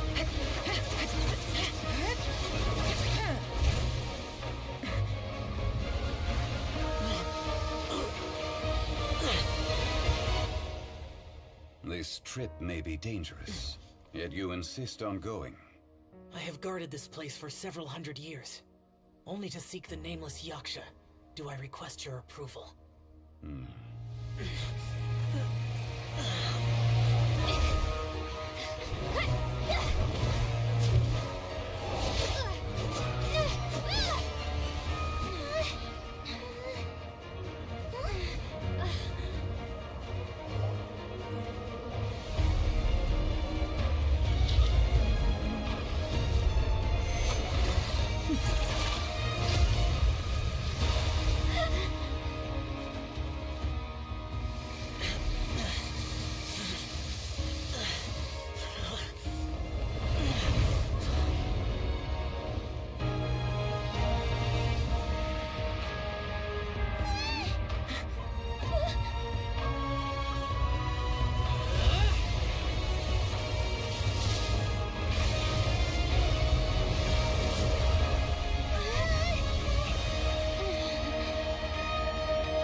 Keep this up. Your strength won't last.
That was close. I thought you were gonna get left behind. I'm so glad you're okay. That was terrifying. I know what you were thinking, but...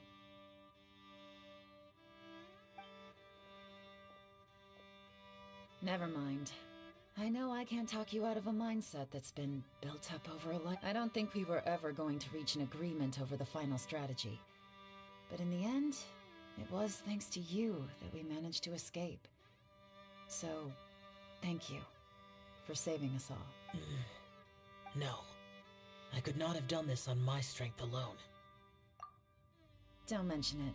It looks like everyone got out unscathed, but you all look pretty exhausted. Rest up. There's no hurry to move on from here. As for me, I'm gonna check the area for any unusual activity. She's gone. Paimon didn't even get to say thank you. Maybe Yelan really doesn't believe she made a contribution. It seems like she's convinced Xiao saved us all, including her, and she doesn't know what to say to that. And since it's not easy to persuade Xiao of anything, maybe Yelan's just given up trying to talk to him. Xiao, she's criticizing you. I am not. You speak only the truth. I have no quarrel with that. I will keep your words in mind.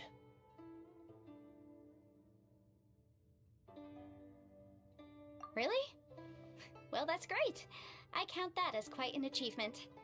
It was a perilous situation we were faced with underground, and it took every single one of us for any of us to make it out alive. I feel lucky that we didn't lose anyone along the way. Hey, so... Bullchecker still hasn't woken up yet. Surely he's not gonna stay asleep forever. Let's go check on him.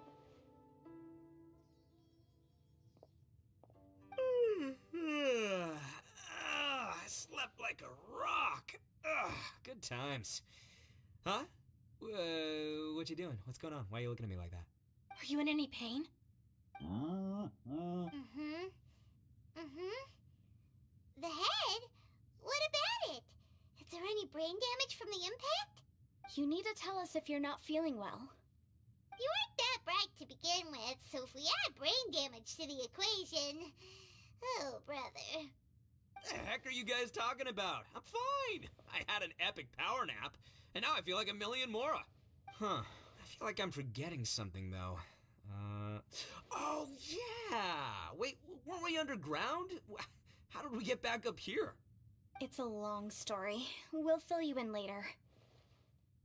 Ito, we're indebted to you, Shinobu, and Ushi. We couldn't have escaped this predicament. I'm the reason you all got caught up in this.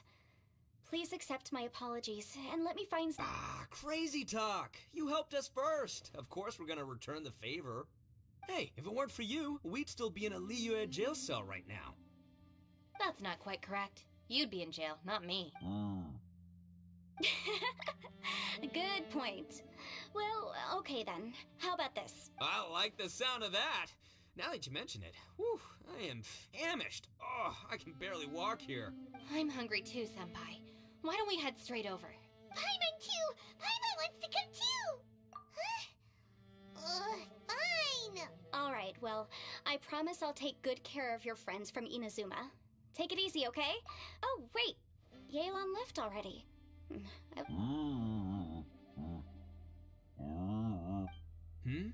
Oh, yeah? Is that right? Wow. Okay, I'll let him know.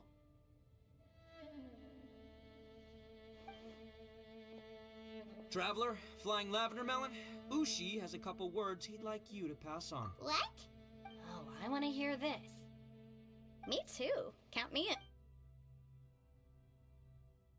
Good idea! Let's do that! Paimon never would have guessed that Ushi was so gentle. Sometimes the profoundest truths can also be the simplest. I think Ushi's words may well come in handy. You betcha! Just... Alright, Ito. Shinobu? Oh, yeah! See you next time.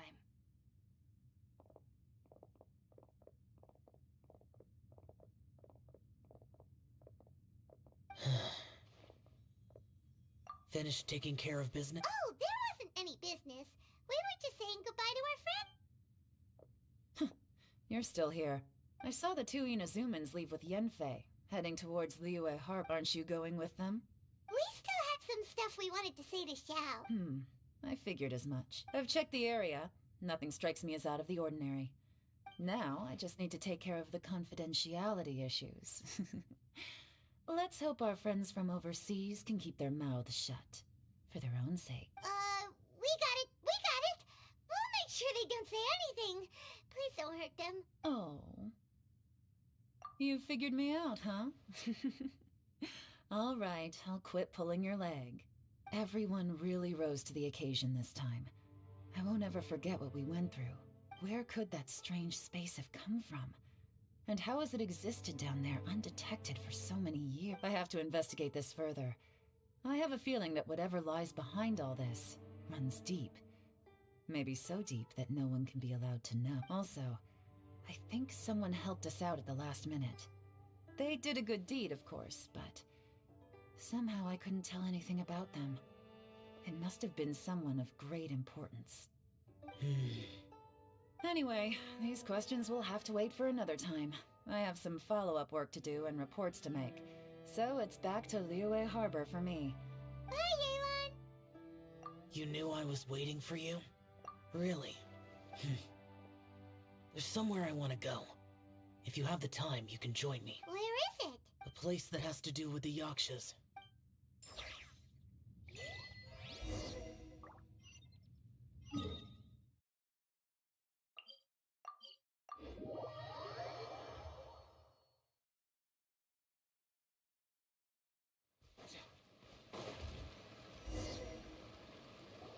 The temple up ahead was built to remember Pervases. Maybe I came here because I had a realization. You mean back when we were underground? It's hard to put into words. Seeing Bosacius gave me the false impression that I'd traveled back into the past. You could dress up the Yaksha's life and call us valiant warriors, veterans of war. But the truth for Bosacius, perhaps dying in the heat of a great battle was no tragedy. And perhaps the same is true for me. After living so long, to die in the act of saving others would not have been a terrible thing. So maybe these thoughts are my own form of insanity. Hey, don't say that. Oh yeah, Ushi wanted us to tell you. It's very important. Ushi said he has the power to exorcise demons, so people use him to fend them off. But after he met Ito, he's never left his side. He also said that he doesn't have any grand philosophies. He just thinks we should spend our lives around the people who make us happiest. Maybe there aren't so many rules about how we should or shouldn't live our lives in this world after all. So, he hopes you can come to understand that even though the power of a yaksha may be harmful to other people, it doesn't mean you shouldn't hang out with them. Yep, like people with visions. They have more resistance against your power, right? Well, anyway, there's loads of people out there who... Suddenly you sound a lot like Bosacius and the others. They used to talk about how they hoped to live a mortal's life once the world was at peace. The Bosacius recorded in the Fantastic Compass had lost his sanity. He addressed the people around him as Alatus, Menogius, and others. These are the names of the 5 Yakshas. I am Alatus, and Menogius is General Capisis. The others are Bonanis, or General Chisapis, and Indarius, or General Musatus. I heard that people call the 5 of us Yakshas, the Guardian Adepti. Bosacius and Yelan's ancestors stayed underground to the end. So that space must have read their minds in their last moments as they approached death. Yelan was right in everything she said. Both of our proposals had their drawbacks, and both were sensible suggestions. But the power of that space was far beyond all of us. I couldn't have done all I did without everyone's help. Even in the final moments, it took every bit of my power to break free from that place. Well, Paimon still thinks you... Yanfei and Yelan are correct. I always prepare for the worst-case scenario. This mindset is deeply rooted in me. Even so, it was the most optimistic solution I could think of. If Rex Lapis hadn't saved me in that moment, I don't think I would have been able to escape. In the end, I still had to burden another. But that's how it should be, right? You've known... Perhaps. In the moment that we escaped from that space, I could sense what was left of Bosacius's memory. If I had to say what I gained from this trip, I think that would be it. It's good that one more person will remember him.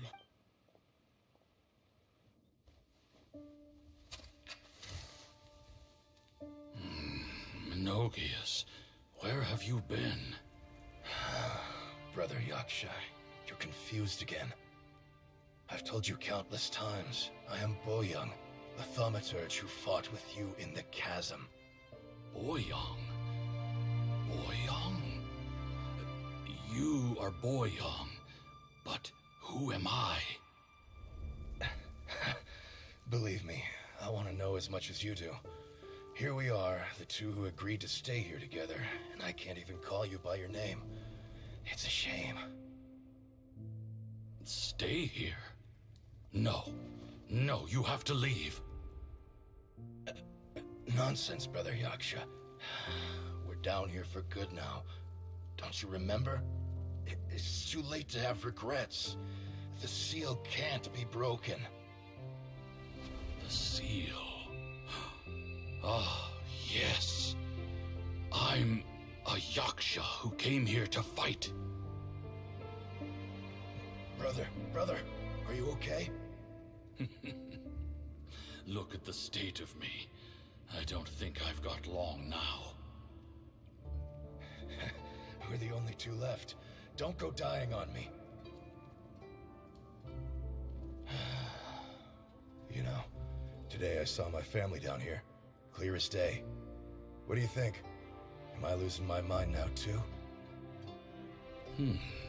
Boyoung, do you want to go home?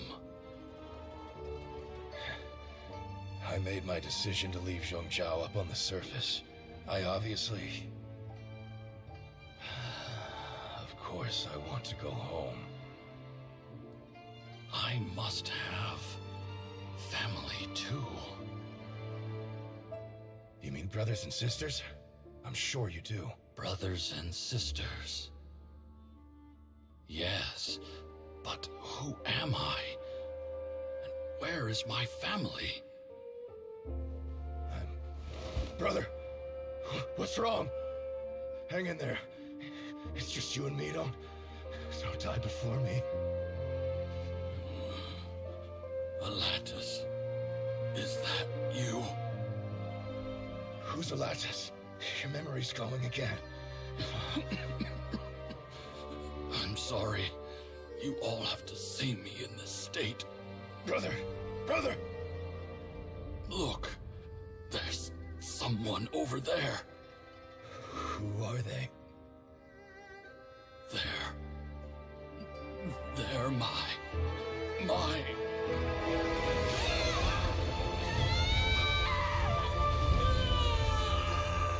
remember now. I know you.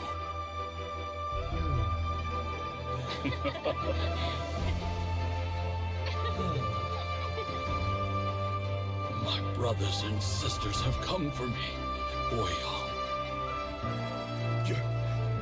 You're awake? At least tell me your name. Brother Bosacius. Hey, Bosacius. Bosacius. I am Bosacius, and my destiny is to make the ultimate sacrifice.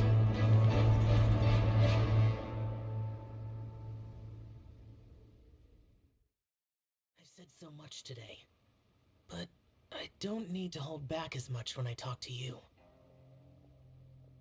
Have you ever had a moment where you felt like you were aware of your destiny? The potential of life? The approach of death? Whatever it might have been, by now, I have accepted that destiny is the one disaster that the Yaksha know most keenly of all. We are destined to misery. And yet, we have no fear. How? It matters not. Rex Lapis had said that you are a witness. It is right that the events of the world are relayed to you. Bonanis, Menogius, and Indarius all perished, and only Bosacius's fate was unknown. This has always stung my heart like a thorn. That is why I went to the chasm, despite being fully aware of the danger. Now that I know what happened in the chasm back then, I can finally put this matter to rest. Before we left that place, I picked up a stone. I thought if I could take it out with me, I would place it in the temple to Pervases in memory of Bosacius. Unfortunately, the stone did not survive. Pervases died in the Archon War thousands of years ago. He was younger than us, and both too many Yakshas have become casualties of battle. We are like a flock of birds, scattered to the four corners of the world. And in Bosacius, Boyang, and all those soldiers, heroes. I like that. Maybe the world will never be free of disaster. But there is good in the world, too. I accept your advice. From this day on, heroes will always look out for each other.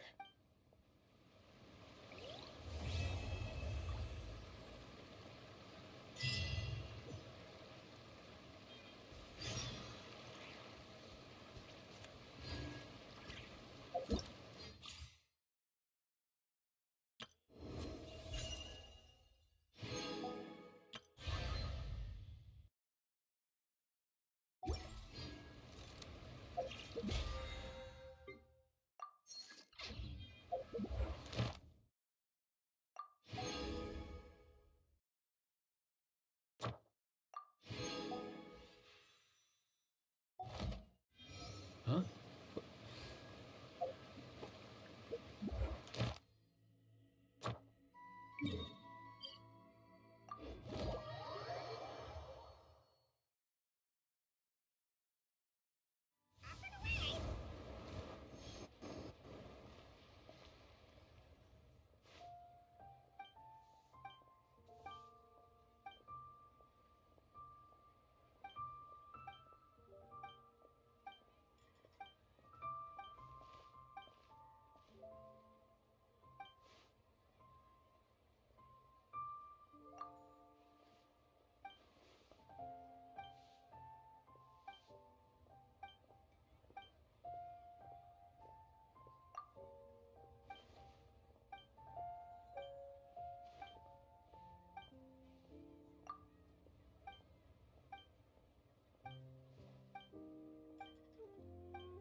Ad Astra. Thank you for